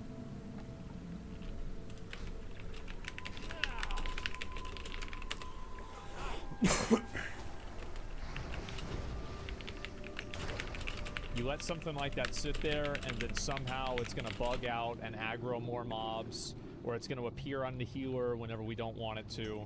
You never know. It could aggro those. I don't know what can happen. Jay has no idea. Younger kid's going to be having trouble socializing. Yeah, alright guys, let's go. Yeah, and I think I've learned a lot, you know, from like negative social interactions, especially online. And it's helped me, you know, learn how to act more in real life too.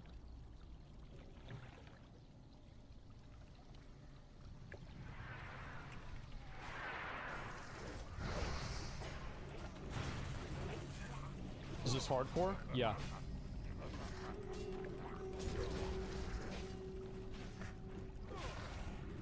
Yeah, I'm not really familiar with this dungeon, so as I said, I'm kind of a little bit scared. When softcore, when I play my warlock and I just turn in stuff for experience and I never even do anything. That's softcore. It's great.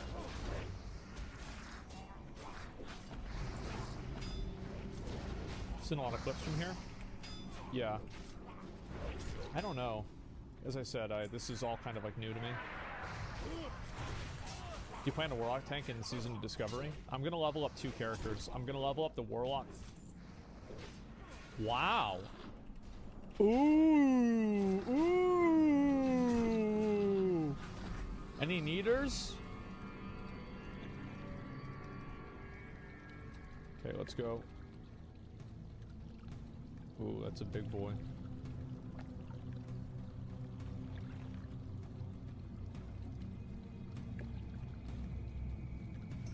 It's Loy's day. Yeah, Loy's gotten a lot of really good gear. I just want to get Death Wish, man, so I can have like a cooldown I can use on a boss, you know?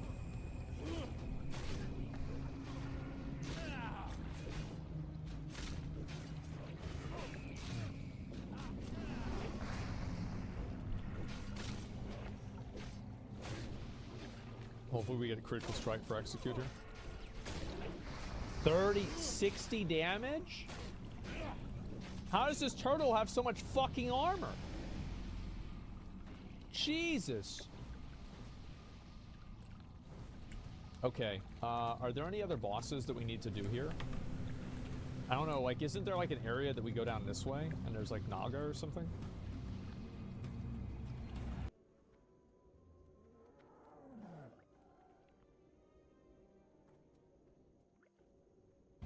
Come with me? Okay.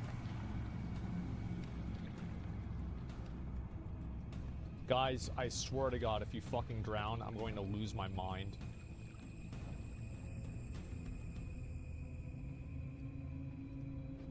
You weren't paying attention. Let's get the Myrmidon. Turn him out.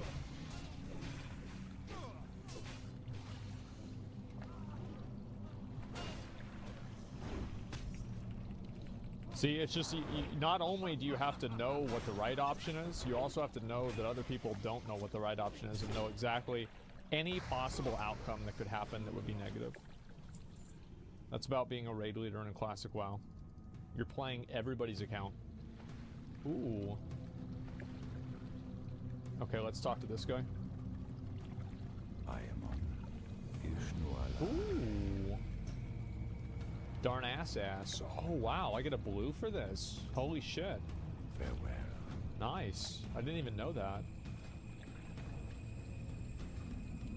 Alright, let's go. We leveling, boys? Yeah. Oh, I can get my point. I guess I'm just gonna get enraged damage for now.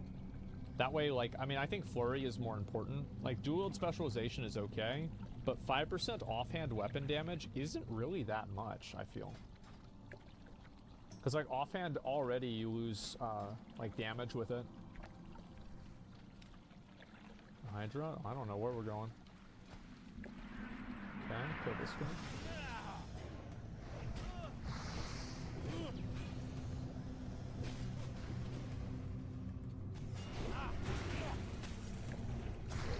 Gotcha, bitch.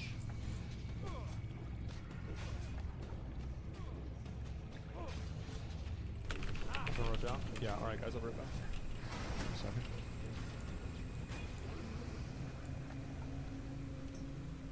I'm just kidding, I'm just fucking with you guys.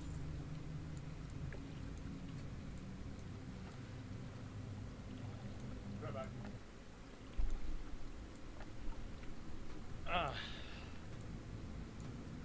Was that a good one? Did you guys like that?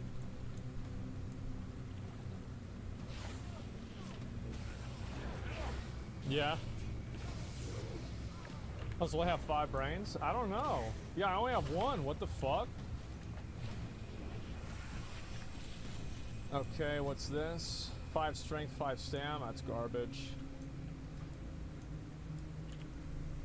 Ooh, so what's this?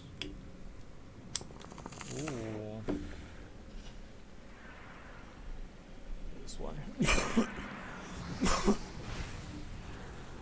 I feel like dungeons, maybe this is like me being stupid, but I feel like dungeons get easier as you level up.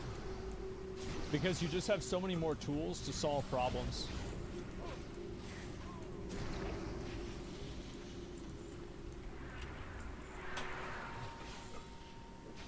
Yeah, like in a way, like it sounds stupid, but I was like more afraid of Wailing Caverns than I will be of like ZF.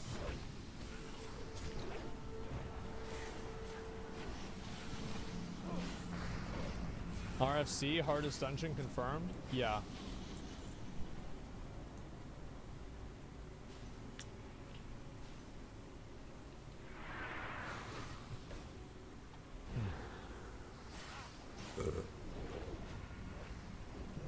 Sometimes you cannot solve a problem with somebody's stupidity. Yeah, you can. You just Petri.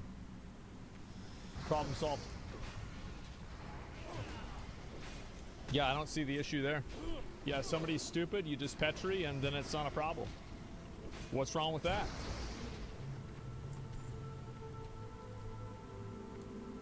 I think there's 2 guys this way. That's just 1. Okay. Unless they're the 5th horseman, Petri's 50. Yeah, I know. Well, you just get the 50 first.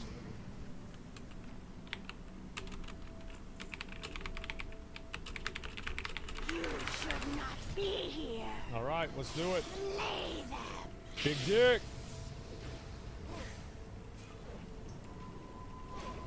Bro, I love missing my attacks.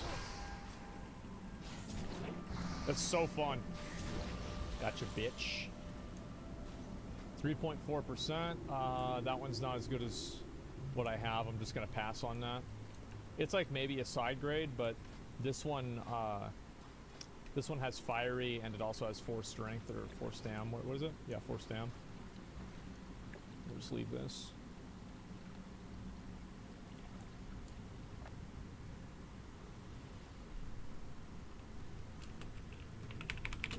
Okay. I don't really know where to go now.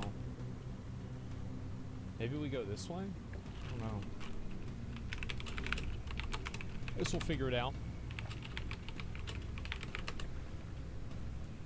It's so boring compared to retail, it's ridiculous. Well, retail WoW is definitely a lot harder than classic WoW. I think everybody knows that. But, like, classic WoW, there's like a sense of, what's the word for it? Like, where's the, how's a good way to make it more sense? Make it make more sense. Like, there's like a sense of like meaning in the game that like retail doesn't really have anymore. And I feel like that's become the case for a lot of years now.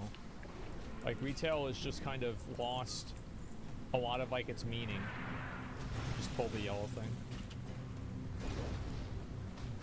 Make sure not to go under 50% breath, guys. Hasn't had for years, yeah.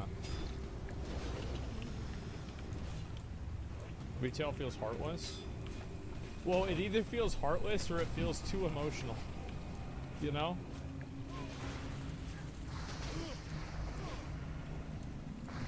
You know, World of Peacecraft, is that up to person? Well, yeah, I mean, there's some people that like retail more and they like what retail has to offer more. I think that's great.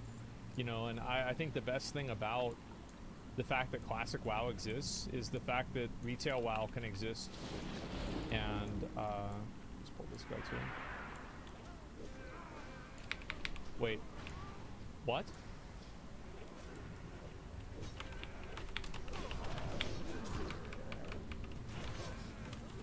What? The fuck was that? Yeah, I don't really understand what that... Yeah, let's pull these. Good idea. Smart. Retail seems like more of a dungeon lobby than a world. Yeah, like... I think that Classic WoW, like, not even Burning Crusade was as good as Classic WoW. Like, BC was good for different reasons. But personally, I think Classic WoW is, like, head and shoulders over any other... just give me a second, I gotta go loot something. Any other version of the game that we've had before or after. Or not, I mean, not before. Before was the first one, right? We had after.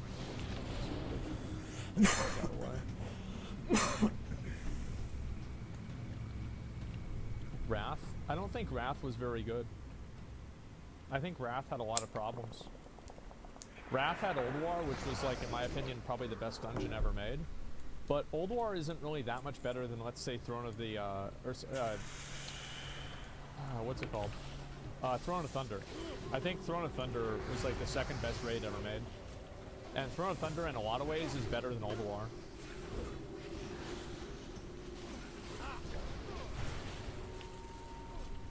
Wrath dungeons are good, though? Really? I don't think so.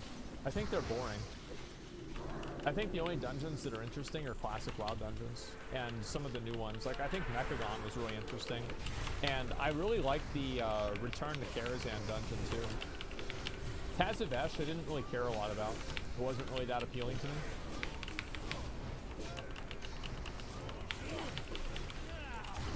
Damn.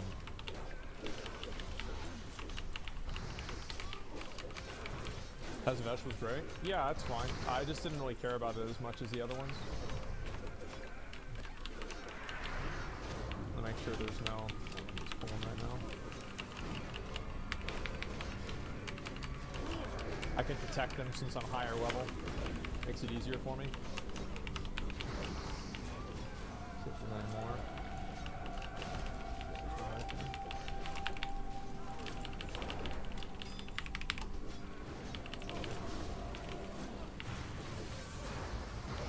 Bitch. Did I already get bored of New World? No, I've just been playing something else. I'll play New World again. Why wouldn't I? I actually like New World. I like the, I like a lot of things about the game. But like, I think a lot of people just had like such a bad first impression of New World that like nobody wants to give it a second chance. And I think that, like, for example, the expansion in New World was really, really, really good. You ever get the Las Mace? I didn't.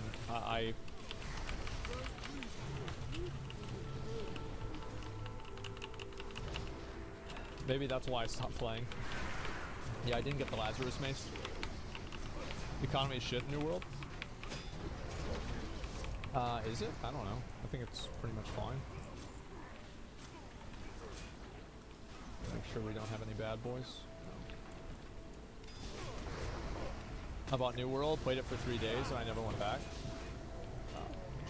It is what it is. Yeah, I liked it though.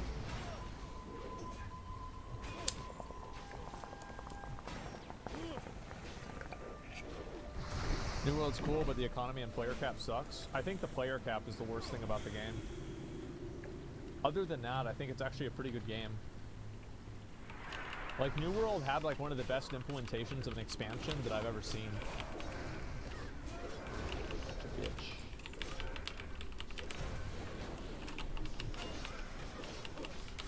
Ooh, there's a lot of cocksuckers around here.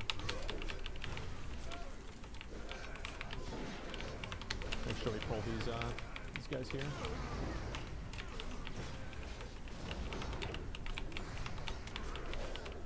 Probably should just pull all of these, realistically. Because that way we can make sure we get all the brain stems. This is hardcore. Combat looked always so shitty to me. I think that the New World combat, like, New World is a game that, like, the more casual you are, the more fun you're going to have in the game. And the more seriously you play the game, probably the less fun you're going to have in the game. Like, just like in a general sense.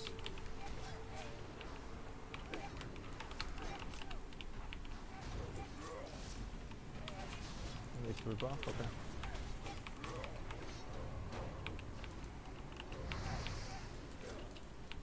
Wait, next after this? I don't know. Boss first? I'm not sure. I don't know what to do first. I'm just here.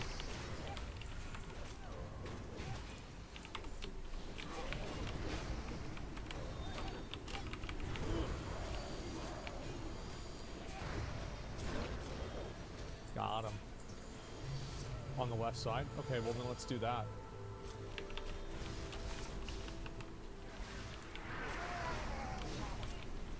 I don't see a boss. Oh, now I see him. Yeah, there he is.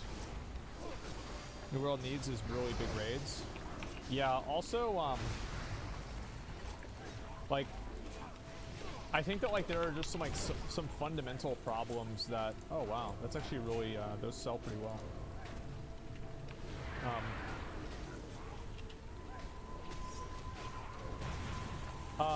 Okay, everybody move back after this. Everybody move back. Move way back. Yeah, you know what to do.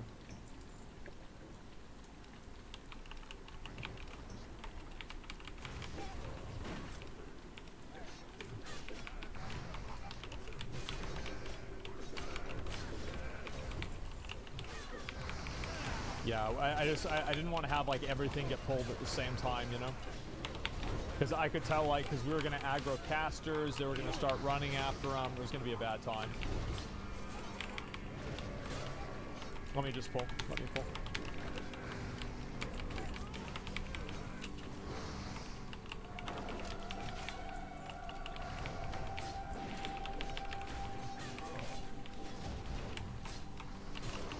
Big damage? Oh, yeah. Ooh, defense. Okay, we got one more set.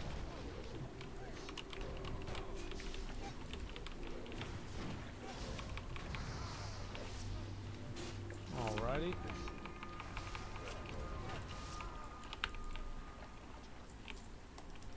Will you review your own death whenever you die? Who says I'm gonna die?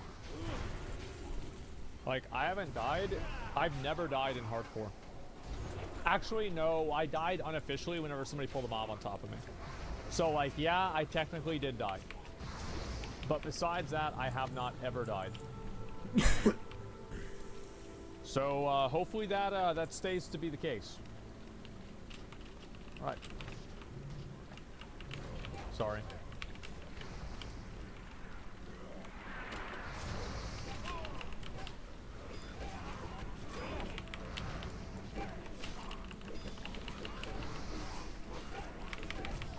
Giga ethical? Well, hey, I mean, it's at least like, I feel like hardcore, it's hard enough, man. Ooh, it's a two-handed axe. That looks really cool, but I'm not gonna take it.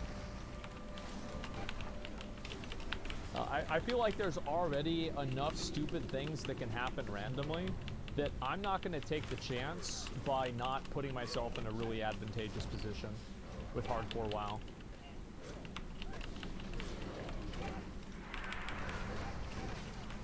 There's a shrine? Okay. Oh, I didn't see you guys pulled down.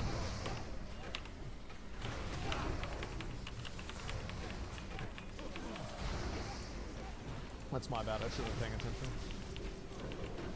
Miss Buff? Okay. Oh, it's Spirit and Intellect. I don't even care about that. We good? Yeah, it's a caster buff. That's good. I'm glad they're making that a world buff because there are no real caster world buffs. All the world buffs are like mainly for melee. Frost resist too? Yeah. Remember your one death back in the day?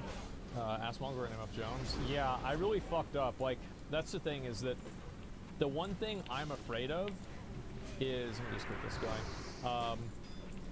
The one thing I'm afraid of is just choking. Because I think that as long as I'm not panicking, I will never make a mistake.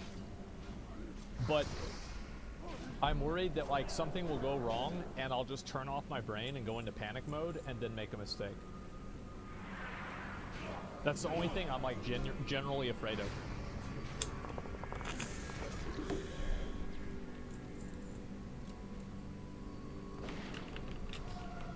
It's fine.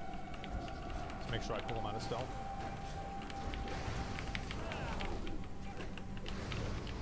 Just don't panic. Yeah, I know. Well, that's why I try not to take it too seriously, right? Because if I'm just playing more casually, like maybe I won't have as much of like a worry whenever my character gets low. Invisible dinosaur and steering board. That was the dumbest fucking shit. Well, the thing is, like, whenever I died in the Iron Man challenge, it was kind of like my fault, you know? Like, I really, really, really misplayed that. I misplayed it so bad, it was insane.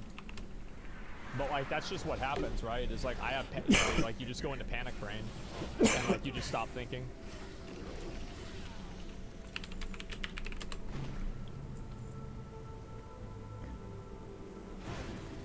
Just don't die? Yeah. Like, that's why, like, I see some people die, and, like, I can get why they make the mistakes they do. Because, like, whenever you're worried, or whenever I was worried, like, I just can't think, you know? It's like my brain turns off. I feel like I'm under pressure. Should I refresh these? Oh, big dick. The panic is #1 killer in hardcore? Yeah. Getting no brains to drop? It doesn't matter because as soon as, oh shit. Now I know where we are. Okay. Here we go. Let's see how this goes.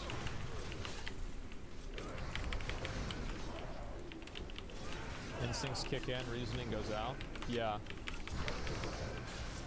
Do we go above or underwater first? Do above first.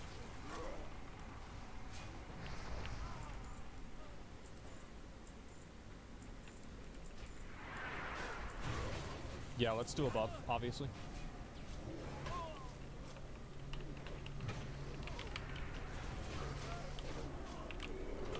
That's fine, we go above? Yeah, yeah. Do that. Get these guys. Because, like, the mobs from above can come down and attack us below, but the mobs from below can't attack us from above. So it just makes sense to do above first.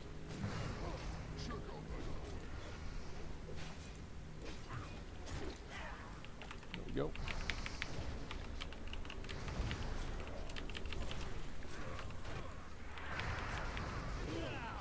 These mobs are pretty easy. We shouldn't even worry about them too much.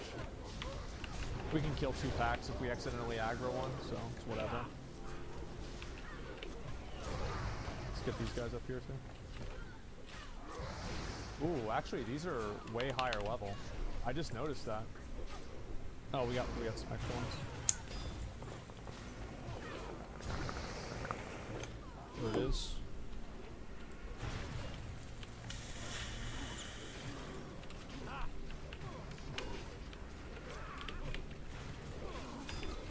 Jesus. These guys do a lot of damage.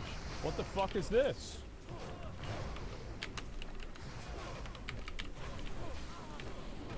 Okay, I need to get Twilight pendants too.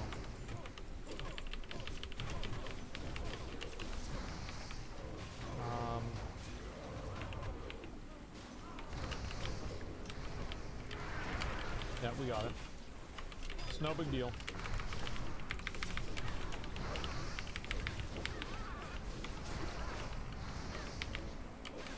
Get both of these guys too.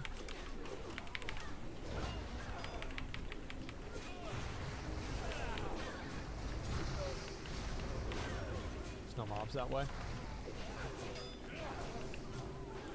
There's not a pendants. Tell your party to abandon quest. Well, if anybody's gonna get them, it should be them, because I can mob tag a lot easier. Yeah, like I'm not worried at all, personally. Okay, let's not do that one. Let's do these first.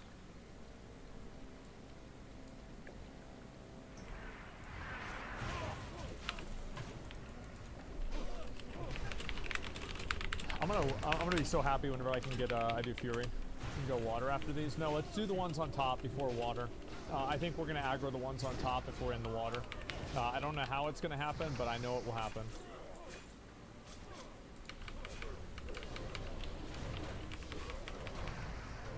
It's not what I would do, but okay. Yeah, I just like I'm the kind of person, like, I always think about, like, what could go wrong. You know, I'm actually very cautious whenever I'm in that kind of a mindset.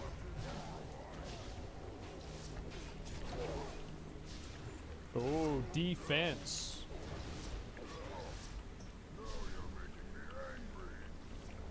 Okay. I guess... yeah.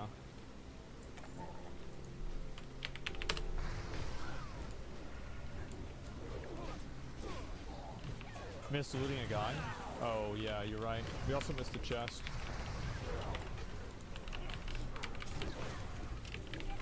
Don't mind if I do. Let me go over there. Oh, I got 3. Nice. Okay. This dungeon's ass if the whole party has the quest. Yeah. We got Formula, Enchant Weapon, Lesser Spirit. And I got 2 lesser mana potions, so I guess I can give those to Drogear. Oh, I got watermelon.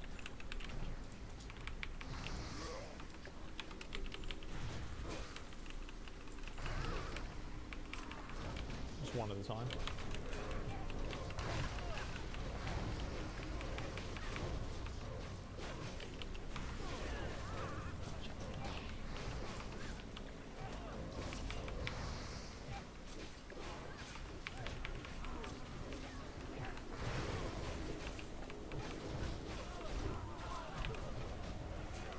Which dungeon gets last? Nomergon or BFD? I think that Nomergon will be like our first big risk. Like, what do you guys think? Got it. Pull these back. Pull these back. Yeah. Nomer and SM? You think Scarlet Monastery's a risk? I really don't think so. I think Scarlet Monastery is so easy. It's one of the easiest dungeons in the game.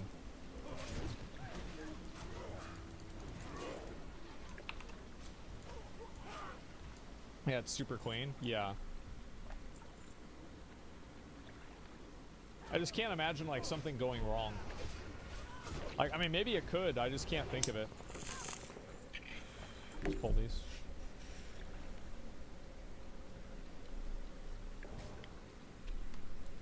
Cathedral has some pulls. Bro, Cathedral can have some pulls. It's not gonna have any pulls because I'm not gonna make a fucking mistake. Like, you're absolutely right. Like, there are people that play Cathedral that are fucking garbage. But that's not me, bro. Like, I don't fuck that up. I don't make mistakes. Cathedral can be spicy? Yeah, because people suck dick. Let's pull these guys, and then we'll be good to go down. Yeah, let's get one more guy, and then we'll be good.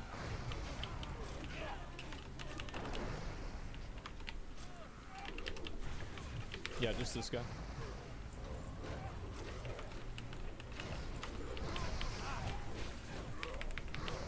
Gotcha, bitch. Should I loot some of these for the insignias? 4, 6. Nope, that's a fucking shield. Okay, what about this? Nice.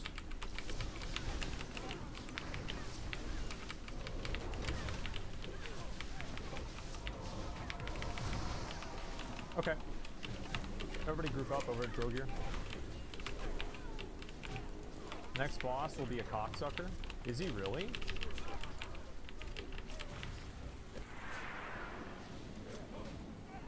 Yeah, is he actually a cocksucker? I feel like he's not a cocksucker.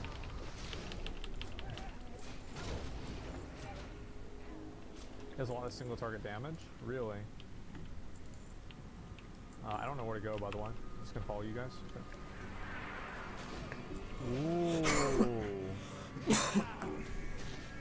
Ooh. Ooh, it's a danger, Nessie. Hey, get back up. Get back up to the top. Okay, let's go. Let it till we get aggro then. I'm gonna demo shot him. It's an underwater longboy, yeah. Make sure you guys aren't drowning. Ooh, big damage. Nice. What a piece of fucking shit. Let's throw it one. Or pass on to me.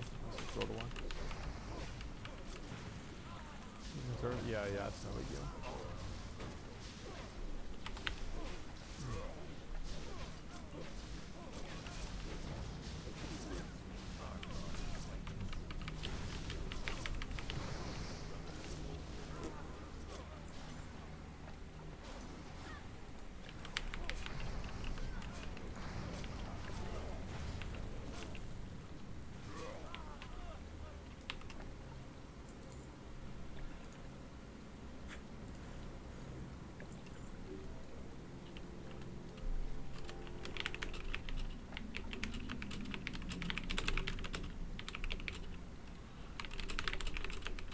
That won't help you.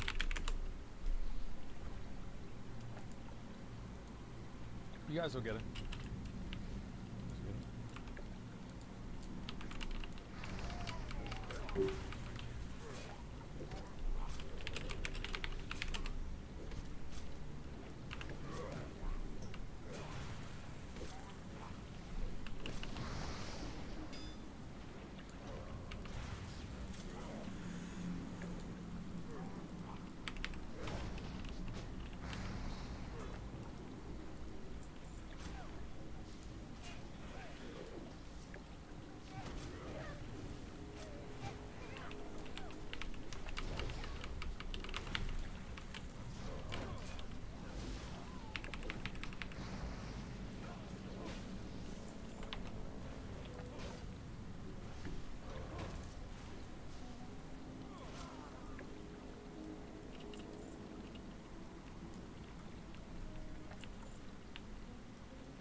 Wait, did he make it?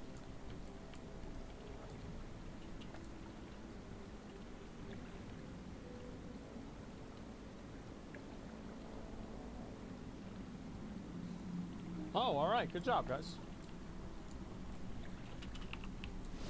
We got one more. Alright. Great work, guys. Thank God we saved time with that shortcut.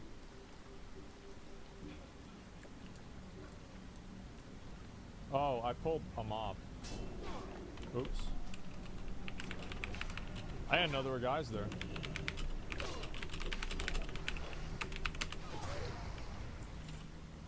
No. Over this way. There you go. ABC, always be smart.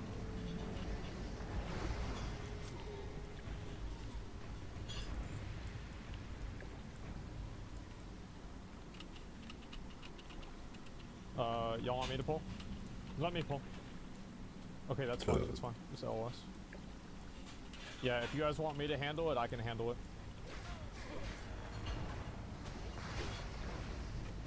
Yeah, I won't pull the thing. I know, like, yeah, if you click on the bowls or some shit, a bunch of mobs spawn. Ooh, Twilight Lord Kelris. I guess he's like a bad guy or something. We gotta kill him. I'll just keep pulling. You got it? Okay, yeah, that's fine.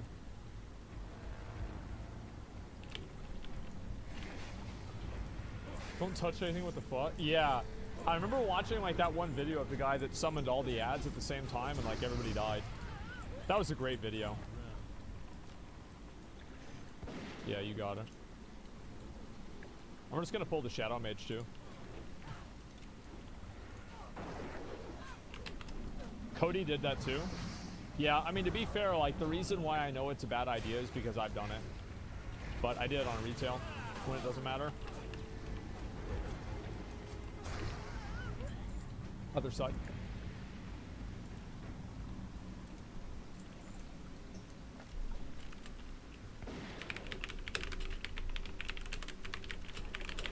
Nice.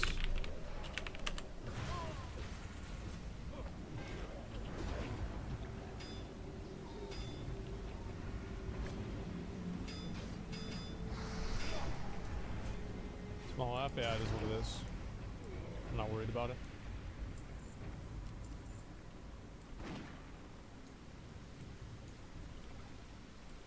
Are we good? Yeah? Okay. Yeah, I don't know why that happens. Who knows?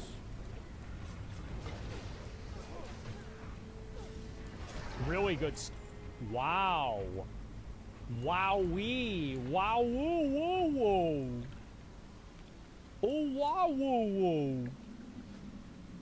That's really good. 2 BOEs. Alright. I'm ready whenever you guys are.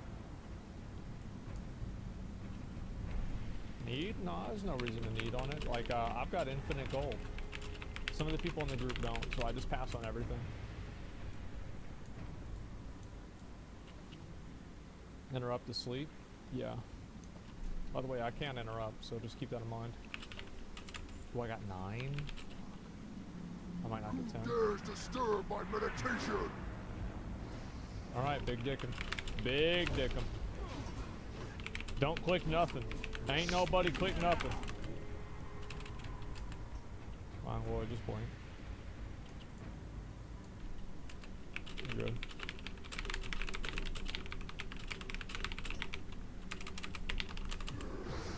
Good job.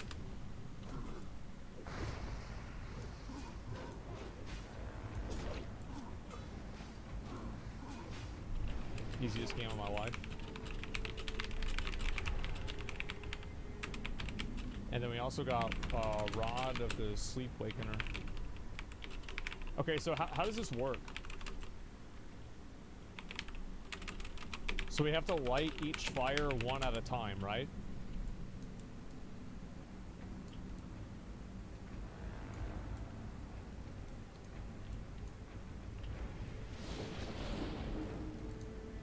Probably should figure out how to get this. Just do one, then kill ads. Yeah. Okay. I guess. Let me just click one. I'm gonna click one, right? Are we ready? Jump if we're ready. Jump if we're ready. One. Okay, we already pulled it. Okay, great. Alright, let's go.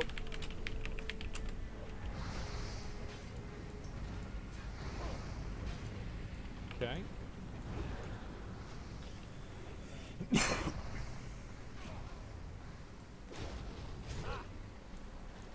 And so, do they keep spawning, or is it just one? Ooh, what a loser, bro. Level 6? Get him out of here. Oh, wow. Get this loser out of here. Who is this loser, bro? Like, where is he?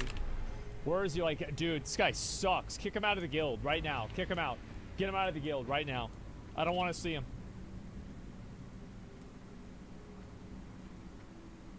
Yep, G-kick him right now. Okay, let's see. So now I should do another one. I'm gonna do it. I just did it. Ooh, look at all these guys. Ooh, that's a lot of dick suckers. Ooh, that's a lot of dick suckers. Ooh, wow, that is a preponderance of dick suckers. Oh, wow. Oh, boy. Okay, you got him. Good. Nice, good job. Everybody's good on mana. I'm gonna pull another one. Where'd I be? Where'd I be at? Oh, shit. Triple turtle.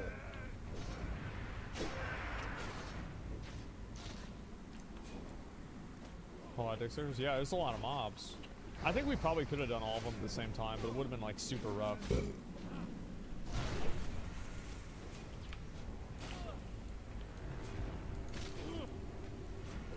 No love for the level 6? Well, that's just how it is in my guild, bro. Like, if you die in the guild, like, everybody just shits on you. Especially if it's low level.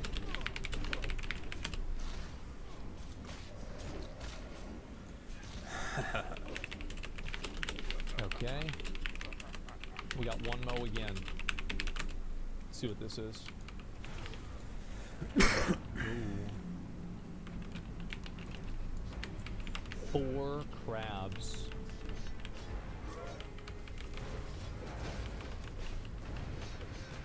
Has to be done. It's not for new players. Get wrecked.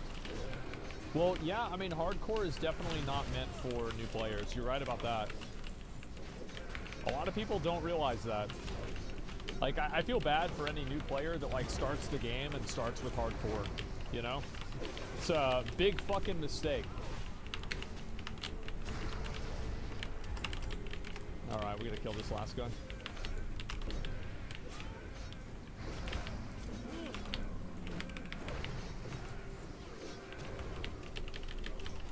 And does this make the door open? Ooh, wow, wow. Wow, they were sending a duel to the death? Oh, bro, loser. Loser. Get him out of here. We don't want a loser in the guild. Kick the loser out of the guild. Martian Hardcore paid Don John 10 gold. Bro, get him out. He's out. He's out. He's done. He's done, guys. We're safe. We don't want any losers in the guild. Get him out of here. What a bitch. Rip Bozo, what are you doing for, bro? Like, what is this? It's a minus 10 gold, bro. It's a minus account. All right, just pull this, pull this, pull this. You lost his whole account over that, man. That's the price of being a fucking bitch. All right, we're on to the last boss. So have your officers paid kick protection money? Well, yeah, but like he died, so like dying negates all of that. Like we can't have a loser in the guild, man. Ooh. That's a big boy. That is a big boy.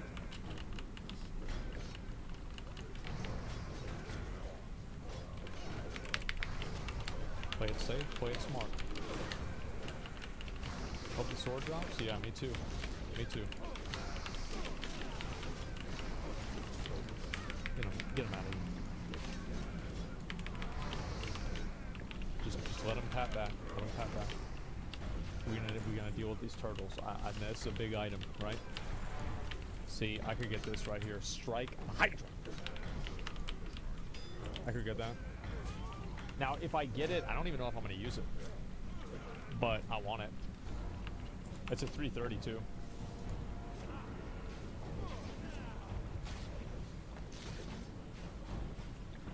People about to argue protection money saves you being kicked whenever they die. I mean, like, bro, people gonna argue about whatever the fuck, but it's just funny to me. Look, he's patting back. Looks like a real life Hydra. True. It's the exact same.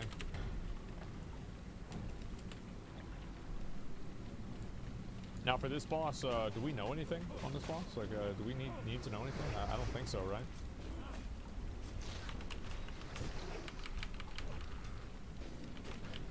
Yeah, is there anything I should know about this boss? No? Just kill him? Yeah, DPS? Alright. He just slaps? Okay, just don't die then.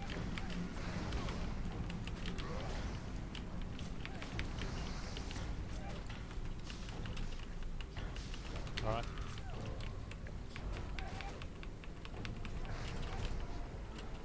I'm ready when you guys are.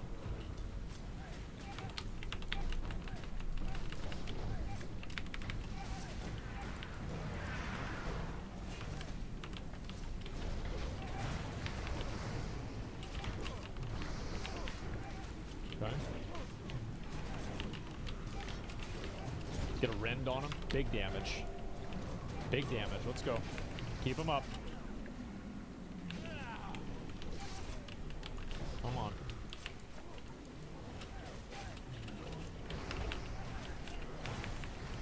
That's the enrage. Big heals.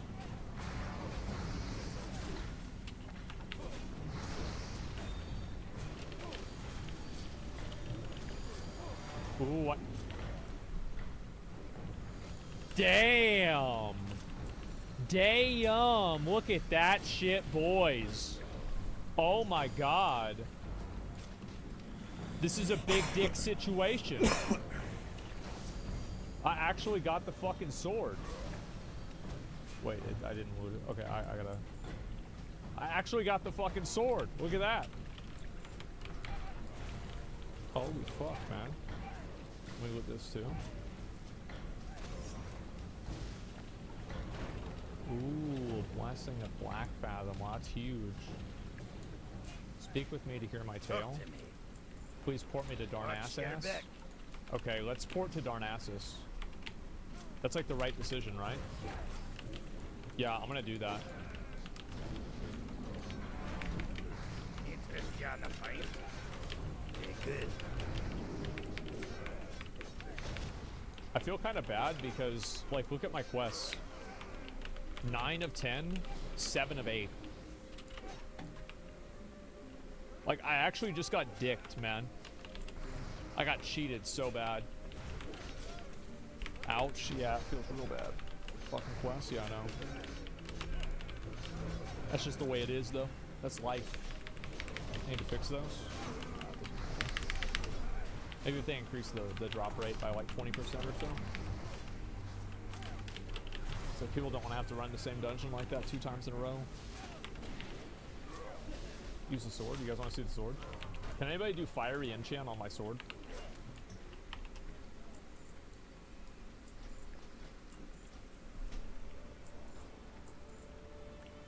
Ooh. Ooh. Dang. I'm looking fresh to death. After this, I'm gonna go over to Stormwind, okay? I'll see if I can get a fiery enchant over there. Not gonna lie, these dungeons have been easier than I thought they would be. You know why? It's because you have the Battle Master here. I just know everything about all these dungeons, so it's not gonna be a problem. Also, like, I think that the truth is that, like, I don't make a lot of, like, I will make sure that we don't make mistakes, you know? And because of that, I think that You know, like, we don't die. It's pretty simple. Oh, it's just one noise. Like, I can kind of predict bad things that can happen. Ooh, congrats, dude. Careful. Nice. How much is $3,000 for that one?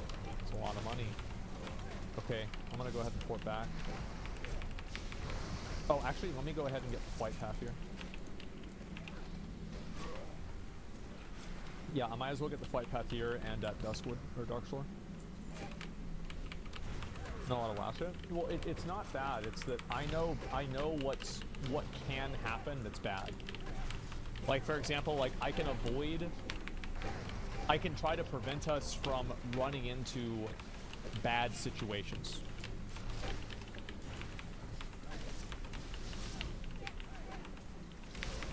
Weapon Master for bows, thank you very much. I appreciate that.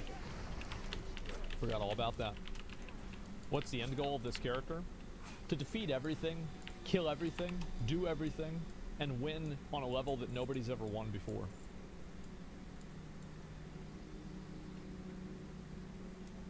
That's about it. Yeah, just win. Yeah. We're actually starting to recruit level 60s into the guild. And the reason why is that I want to spectate their raids for content. Be careful. So I want them to raid for content so I can see them die. But you aren't 60? Oh, I could be 60 tomorrow if I wanted to be. On my Warlock? That'd be easy. I just haven't really given a fuck about it, to be honest with you. You actually got Hydro Strike? Yeah, I did. It's not really that good. Like, my other weapons are already way better, especially because they both have Fiery on them. But this is nice. I'll probably... I don't know if I'm ever actually really going to use this. But it's cool to have. Dan, everyone doesn't believe in you? Yeah, true. 100 Plabs ready to boost him and drop a hat? Well, it's not just that. It's that, like... So I have a way that I'm going to go from 50 to 60. And then 58 is super easy, right? Because you just do the turn ends. And I can get to 52 from other stuff. Like, it's really not that big of a deal. Is leveling, is kind of leveling this? This is leveling this? No, it's not. The proc rate is, like, awful. Like, this is only good in group content, I bet. Oh, I need to go take the boat. What level should we get to now? What level should we get to?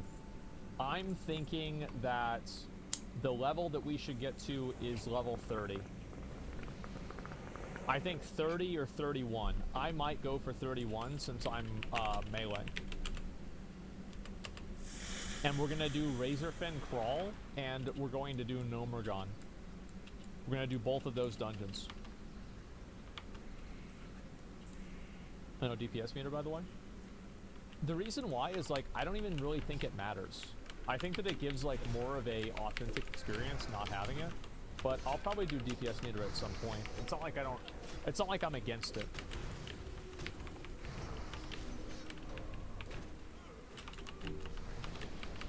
You gonna get Whirlwind Axe? Yeah, I will. You probably go to RFK now. Last boss would be rough, though. I just don't like fighting bosses that are, like, red level because none of my attacks hit. I find it annoying and stupid.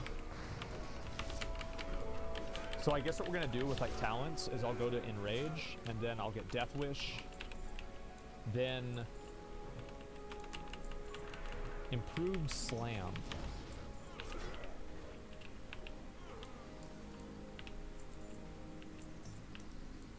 I don't think that I should go with Improved Slam. Yeah, I'm just gonna be dual wielding. Yeah, no. Well, I was just thinking if I was gonna use a two-handed weapon, because, like, at around that point, I would have what do you call it? I would have Whirlwind Axe, which would make Slam, because it's weapon damage, would make it way better. But even then, I don't think it's that good.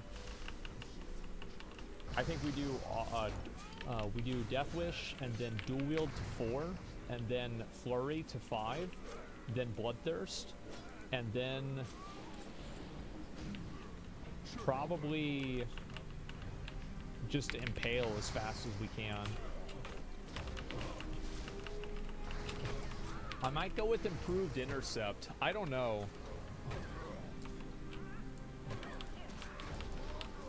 Yeah, I'm trying to decide if I want to go with that.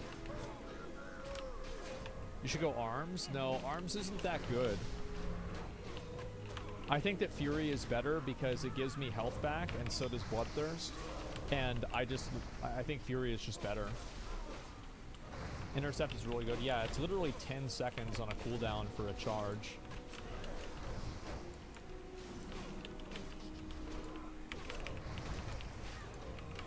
Improved Intercept is really fucking useful. Yeah. Like, I want to have a spec that's built for value rather than just like, this is what's going to do the highest DPS in a raid. Because, like, everybody knows what the highest DPS in a raid is. Like, it's not even a big deal. Arms is considered better for endgame DPS? Yeah, that's not true. So yeah, that's something that's not true. I don't know who said that, but yeah, just refer yourself to actually, I'm gonna ban him. Let's ban him.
at 4 bars, so let's ding for this stream here. Be like somewhat of a 4-hour stream, I guess.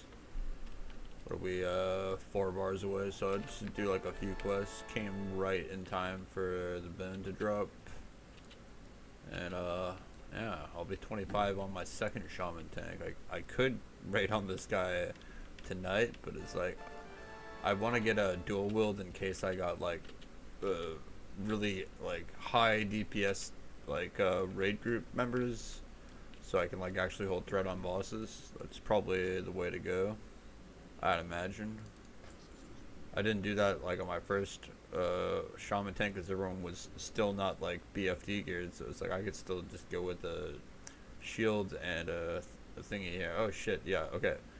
I'll dual wield daggers. I think that'll be the play. Just rock better than both, and I should build a whole threat easy as. But I would have to do a little bit of a trek to this cave here, go back, give the guy the thing, and then get some pine cones up here, and then that's like my dual wields.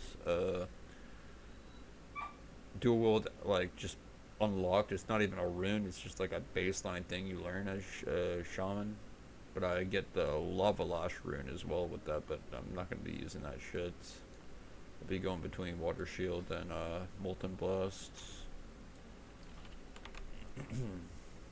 Unless I form like my own group where I'm not checking logs or anything. I just take all the nobodies I can, and if we get 5 to 7, that's fine. Also raid lead and everything. So I know what to do on every boss now. Like I've been completing 7 out of 7 for like the last couple of weeks with this guild, so I'm pretty knowledgeable on like raid leading it on my own. Although I'm not so still sure about Akamai. Like I think it's like I get 4 stacks cleared, and then as I'm clearing, the other tank taunts off. They get 4 stacks. If we push it, maybe don't clear up, but like, or at least just pick them up, but we still focus Akamai, and then like we just ignore the Voidwalker, but pick them up, right? Probably do a couple of shadow protection pots and everything for that, because I've done it to where I don't die on that boss. I pre-shadow pot on that, plus everyone should have a Grinch. I've got one in the bank. It's like in one of my unopened presents, so I could use my Grinch there for my first raid to get like through Calibur and everything. So that should carry us, even if like we're all shitters, as long as they can follow basic instructions. But yeah, probably do that tomorrow, because like I'm on my last beer. I like to stream while I'm like actively drinking. I don't know, I'm an alcoholic like that.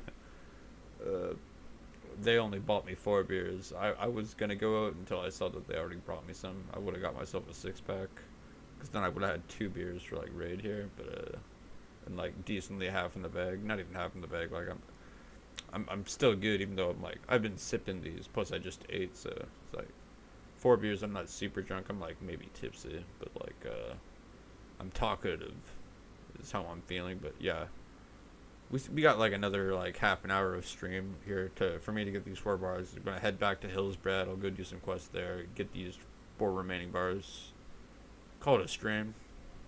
Be our second level 25. I mean, it's not a huge accomplishment, but the more 25s I have, the more level 40s I can have for phase 2, right? And then I'll try and like on my off time of like between raids, I'll level up my warlock, and then we'll get metamorphosis and we'll do warlock tanking. Not so sure about the whole rogue tanking thing, because like there's a lot of grinding to be had there, because like a lot of gold rather, if you don't want to grind. Like there's a whole I'm almost considering honestly buying or getting a second subscription, because I've got like $800 in my bank now. I was rich like at the beginning of the month. Now I'm like, I mean, I was poor at the beginning of the month, and I'm kind of rich. Like maybe I'll buy like a couple $100 gold like on a different side character, just to get these fucking pay to win runes. Like I want dual wield specialization rune on my main character, and then I'm gonna want it's like one of the tank runes is from that grind where you need to like hand in all the shit to the guy at Ratchet, right? And the taunt is off of the Duratar supply, right? Yeah, that gives the rogue taunt. So there's that and that, but I'm pretty sure from all what I've heard, like Rogue ain't exactly the big AoE type of, like, I could probably tank on it on in BFD, but like I need like an AoE tank, a shaman tank to do all the AoE shit. Let's find us something to listen to here for like the remainder. What do we got that's new here that I could listen to?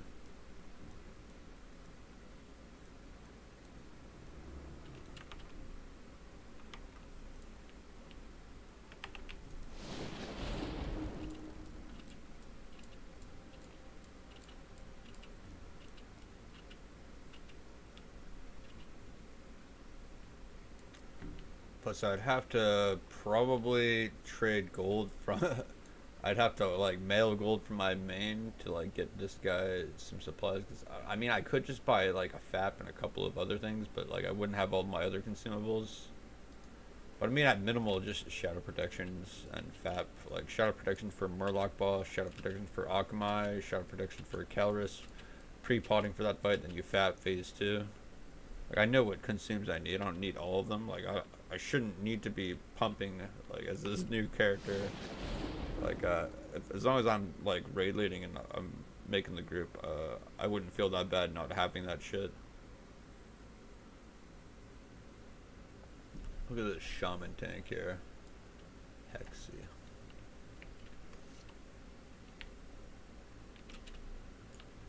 I can tell from the shoulders that they're leather and the shield they got. The BFD quest shield from turning in the quest for killing Calibur.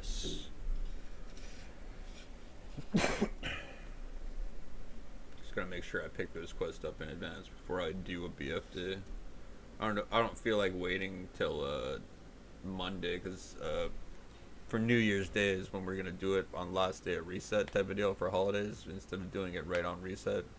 It seems to be how our guildmaster is doing this out because we did it on 26th Boxing Day and that's when it reset after Christmas type of deal. Or no, it was the last day before reset, then it reset on the 27th.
So the title, why this is so funny to me is it's Master of Puppets by Metallica, but James Hetfield and friends are confused and old.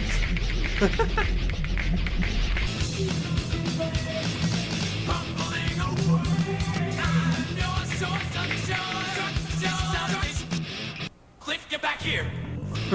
Sucking knock is clear! Leaning on your death construction! Taste me, you will see! More is all you need! Dedicated to! Taste me, you will see!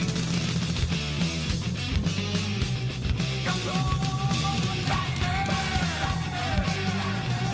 Obey your life!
did you stop?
Number 3.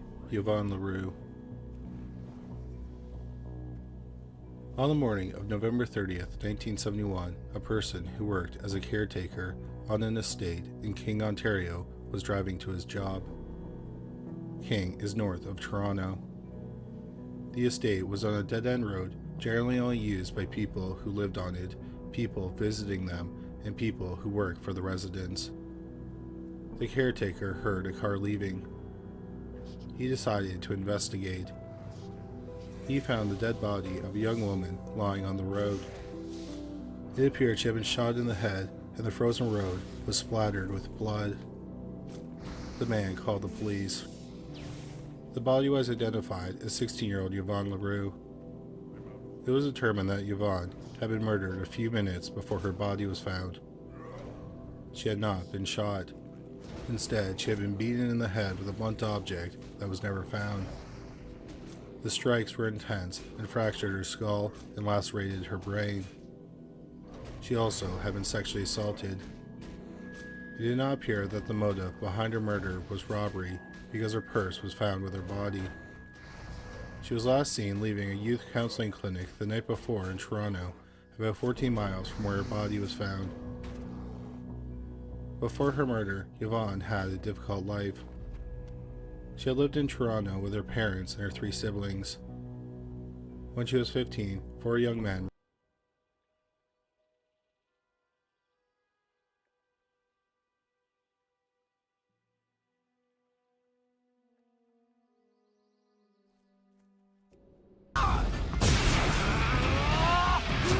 If you haven't seen the show already, you can leave. Get out! Like, I'm not joking, this show is fantastic and it's impossible to talk about without spoilers. It's easily a must-watch of the year, and if you have any respect for my opinion, you will drop everything and go check it out. Though I do have one caveat, and this is the only thing I'll talk about before moving to spoilers. As people have asked, do you have to watch Scott Pilgrim the movie or read the comics before watching the show? Yeah. Leave your disagreements at the door. But I think anyone can watch this show and like it, but you won't be able to truly appreciate it without having at least seen the movie first. Like, bare minimum. That is the required reading. But that shit's on Netflix and under 2 hours, so you got the time, go check it out, then go back and watch the show. As this thing isn't what you think it is. And that Netflix marketing is sketchy as hell, as they did not tell us what we were in for. But it's amazing, the movie is fun, the comic is better, but there's an argument to be made that this show is the best one out of the bunch. And you just gotta experience it to believe it. Like right now, go. But for everyone else, let's talk about spoilers. I warned you!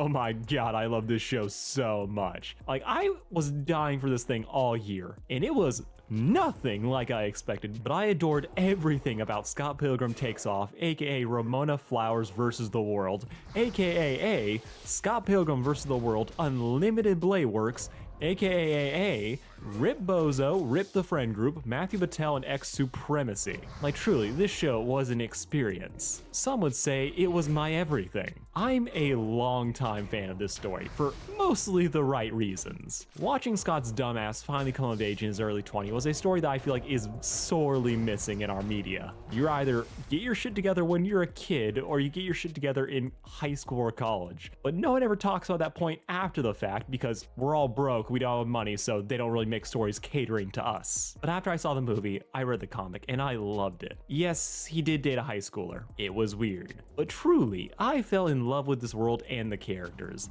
as it just dripped in all the nostalgic nerdcore of my youth. So naturally, I was so excited that it was finally getting an animated adaptation, only for the series to start, and immediately throw me by skimming stuff that I knew was going to be important later. Like, they really need to set up that Scott is a loser, that he was dating Knives, a 17-year-old, when he's 23. They need to establish a kiss. All this stuff that they were just blowing past, I thought, okay, they'll get back to it. This can't be a red flag. Only for Scott to die in the first episode. Like, I was shocked, intrigued, and horrified as I realized that this wasn't the comics, and some people were not gonna handle that well, as the marketing just did not prepare us for this. Though, to be fair, I only skimmed the trailers. Didn't you read my letter? Kind of. But by the end of episode 2, I was fully on board with this thing, as it was obvious that while it wasn't the show I expected, I was digging what it was doing, as rather than retelling the same story for the third time, Takeoff is instead a DLC or reimagining in the best kind of way. The series pulled in Unlimited Blade Works, giving us a chance to explore the characters that didn't get as much time to shine in the original series, while also taking out Scott and recentering it around Ramona as the true protagonist. If Versus the World is about Scott maturing as a person and coming to terms with just the worst parts of himself, then this is Ramona's chance to do the same. As Ramona, she always had baggage, but while she does kinda deal with her issues, her struggles are more on the periphery of things. Her habit of running away from all her problems feels like a ticking time bomb rather than something that the series really ever sits down and fully unpacks. Here though, she is front and center. Her issues and her relationships with her exes all get to take center stage, as they aren't just people for Scott to defeat anymore. Instead, we get to delve a lot more into how Ramona feels about them, to watch her mature and reflect on her mistakes and the places they stumbled into her life again.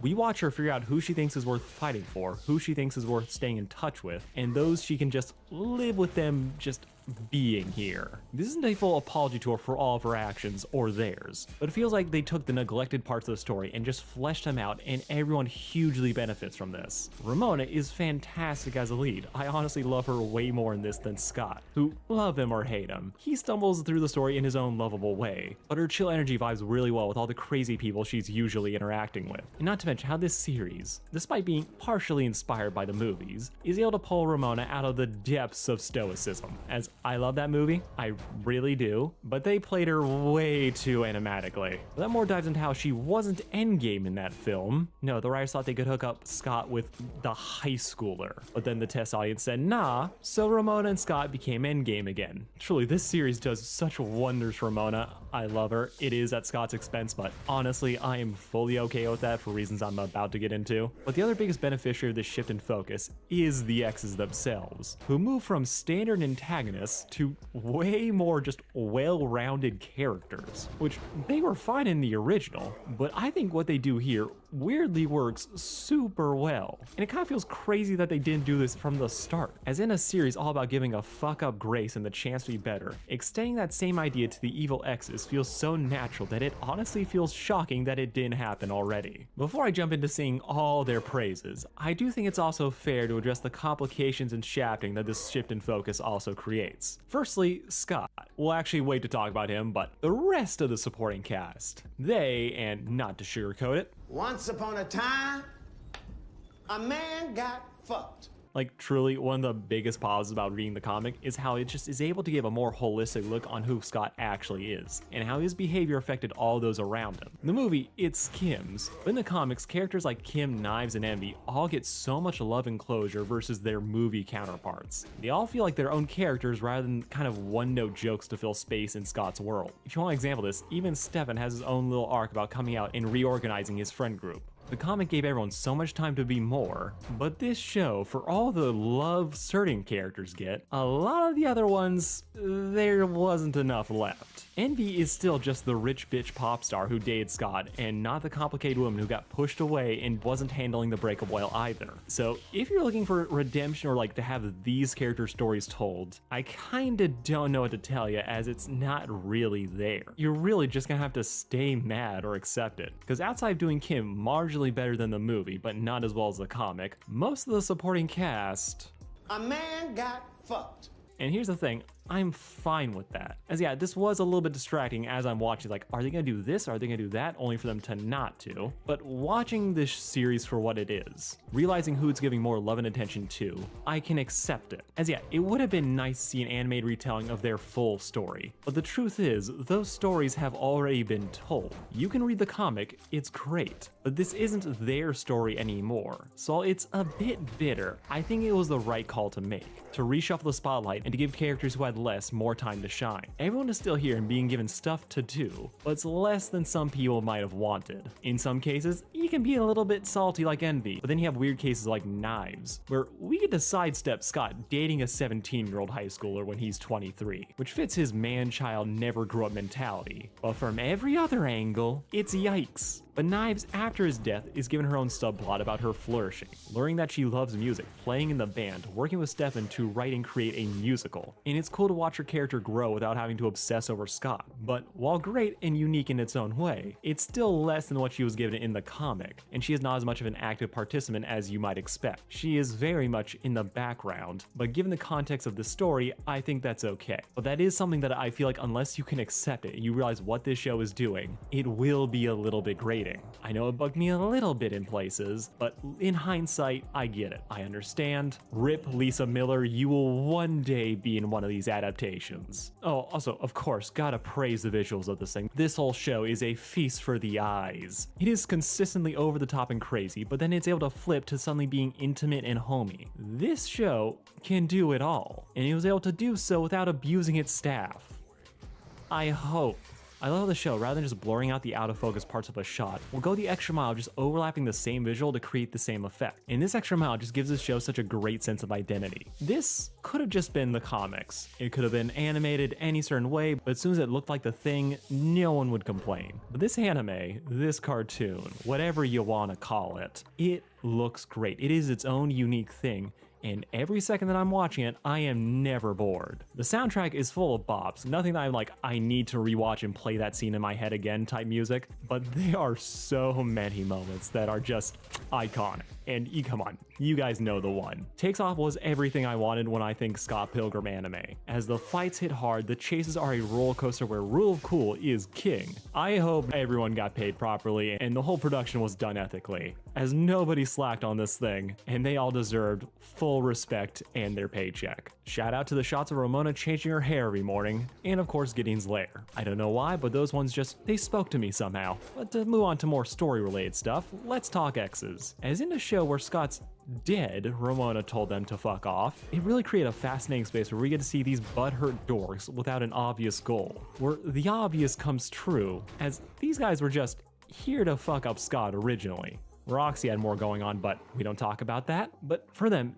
they were just here to be dicks. But I feel like what this show really handled well is that they really made clear that outside of having an active goal, they, just like Scott, are all their own worst enemies. This is something that I adored reading in the comics, but I think the series does an even better job of highlighting how every one of these people are all immature pricks trapped in their 20s. They were all just hanging on to a girl from their past. And while it seemed like they were doing okay outside of that, we actually get a better look at them and how if they hadn't died, died, their choices would have caught up to them sooner rather than later. Or in some cases, if they weren't obsessing over Ramona, they'd be able to flourish. Like for example, Lucas Lee, who is basically the version from the movie. He's very much the smug jackass who believes his bad boy hype. We get to see him riding high on the good life, only for his career to hit a slump that forces him to start getting his act together. We watch Lucas take his job more seriously, while also highlighting how, for him personally, he may not be happy about how things ended with Ramona. He has way more animosity towards Todd than he ever shows to her. Lucas, outside of Scott, was willing to let sleeping dogs lie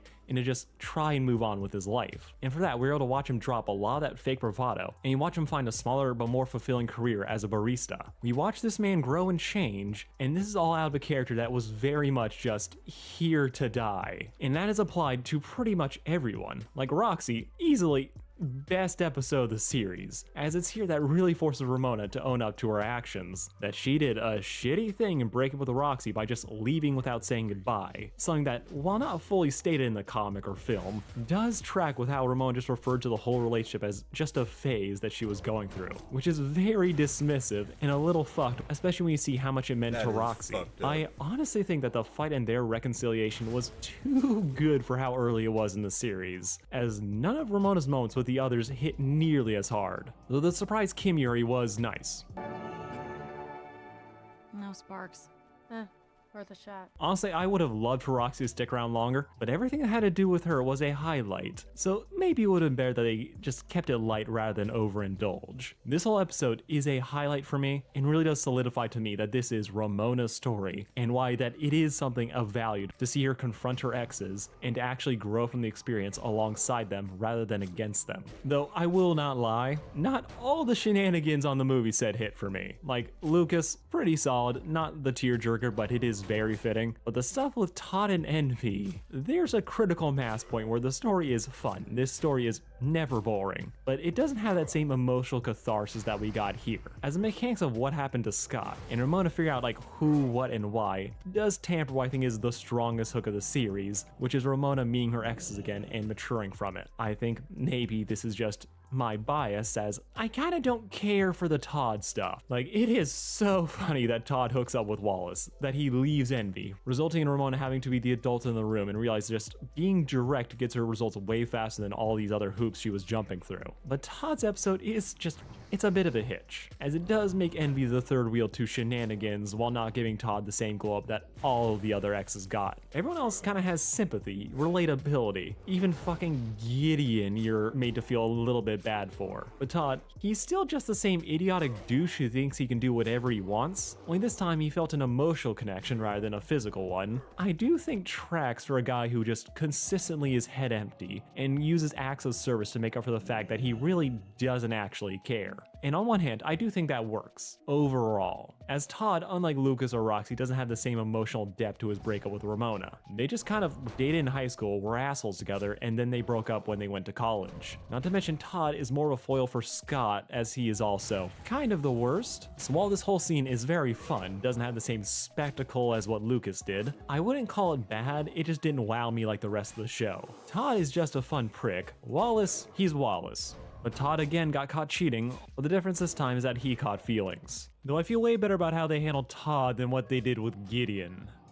As Gideon, well, they may have downplayed some of his worst aspects just a little bit too much. Who gets the full backstory, and he starts dating Julie, which honestly, of them being terrible together, I could ship it. But what kind of drives me crazy, and my one critique of like how they end Ramona's arc, where they do this. I'm done running. Like, here's my deal. That is a pattern in Ramona's life, to avoid all of her problems and to run away. But putting all the emphasis on her relationship with her evil exes does feel a little weird to me. As if you know the story, her running away from her feelings and just being overall dismissive of other people, yeah, that kind of tracks for most of them. But then you have Todd, who she just breaks up with normally. The twins were petty revenge on both sides. But then you have Gideon, who was an abusive piece of shit. Like, Ramona learns the right lesson, but putting Gideon in that conversation is just... Yeah, no. Gideon's endgame was to turn Ramona into a slave, a frozen sexy lamp that he could date at his convenience. I'm on board with Lucas and Gideon being stupid together, dating Julie, and all the fun dumb stuff that involves the exes just being together. But Gideon's nonsense is just so heinous that it gives me a little bit of pause that we're just completely going past that. Like, this show is great. I think it handles mostly everything well. That's a one framing device where, knowing the context, it does have me throwing just a little bit of side eye. But when it's just being unserious fun, it's the best. And that unseriousness allows the serious moments to stand out all the more. I just wish some stuff wasn't downplayed. I also don't know how you'd address Gideon being the massive piece of shit that he was, without just completely restructuring his entire role in the story. Ramona letting Julie date Lucas, yeah, that's fine.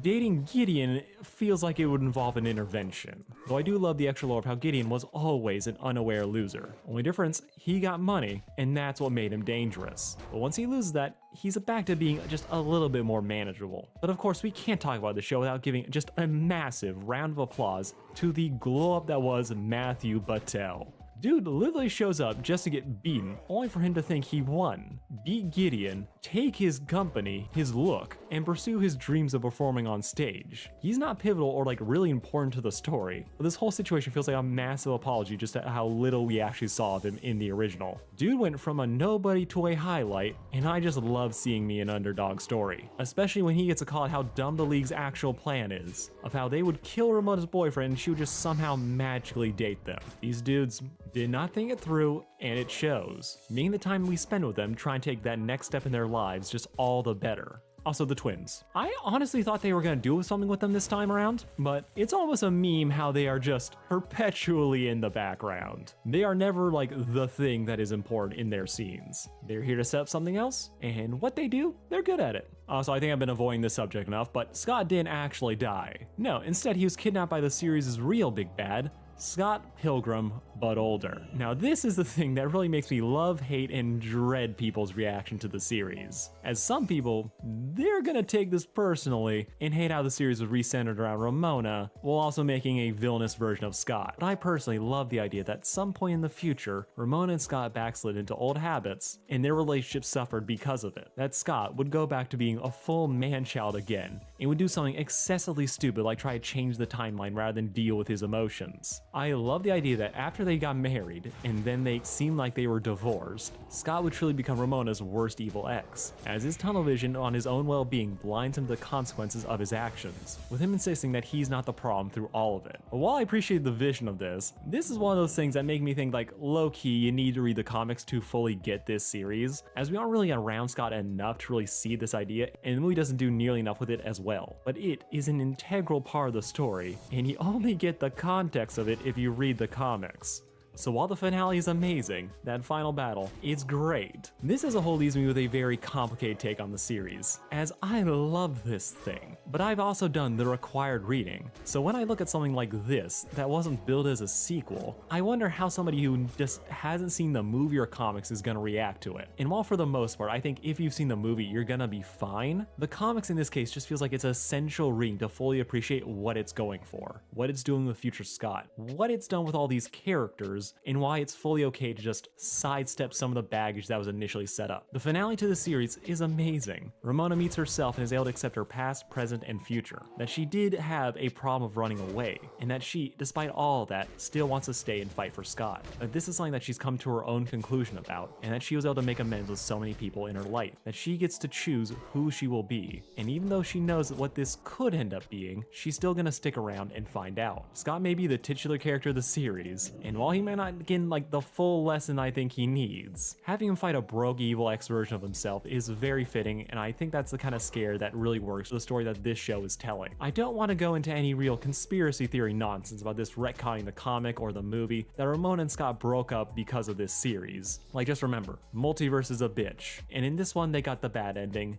as they just made the wrong decisions. But Scott Pilgrim takes off. Despite not being the series that I expected, I absolutely adored it. It's the perfect addition to the Scott Pilgrim franchise and serves as a fun new take on a story that I know and love, providing a whole new world of opportunities and moments for characters that I didn't know desperately needed them. While I will always love the comics and the movie, Scott Pilgrim Takes Off, it just hits different. It is a masterclass in re-examining a familiar story. If you're a fan of Scott Pilgrim, I think you're gonna love this. If you're new, you're gonna be a little confused, but you'll like it. I know some people will be mad that the series isn't about Scott, which, fair, if you're expecting something else, but for what it is, it's amazing. I just wrapped this up with some stray thoughts that didn't make it into the video. Okay, not gonna lie, out of all the characters that get bumped up in screen time, Wallace and Julie do feel like the characters that they're just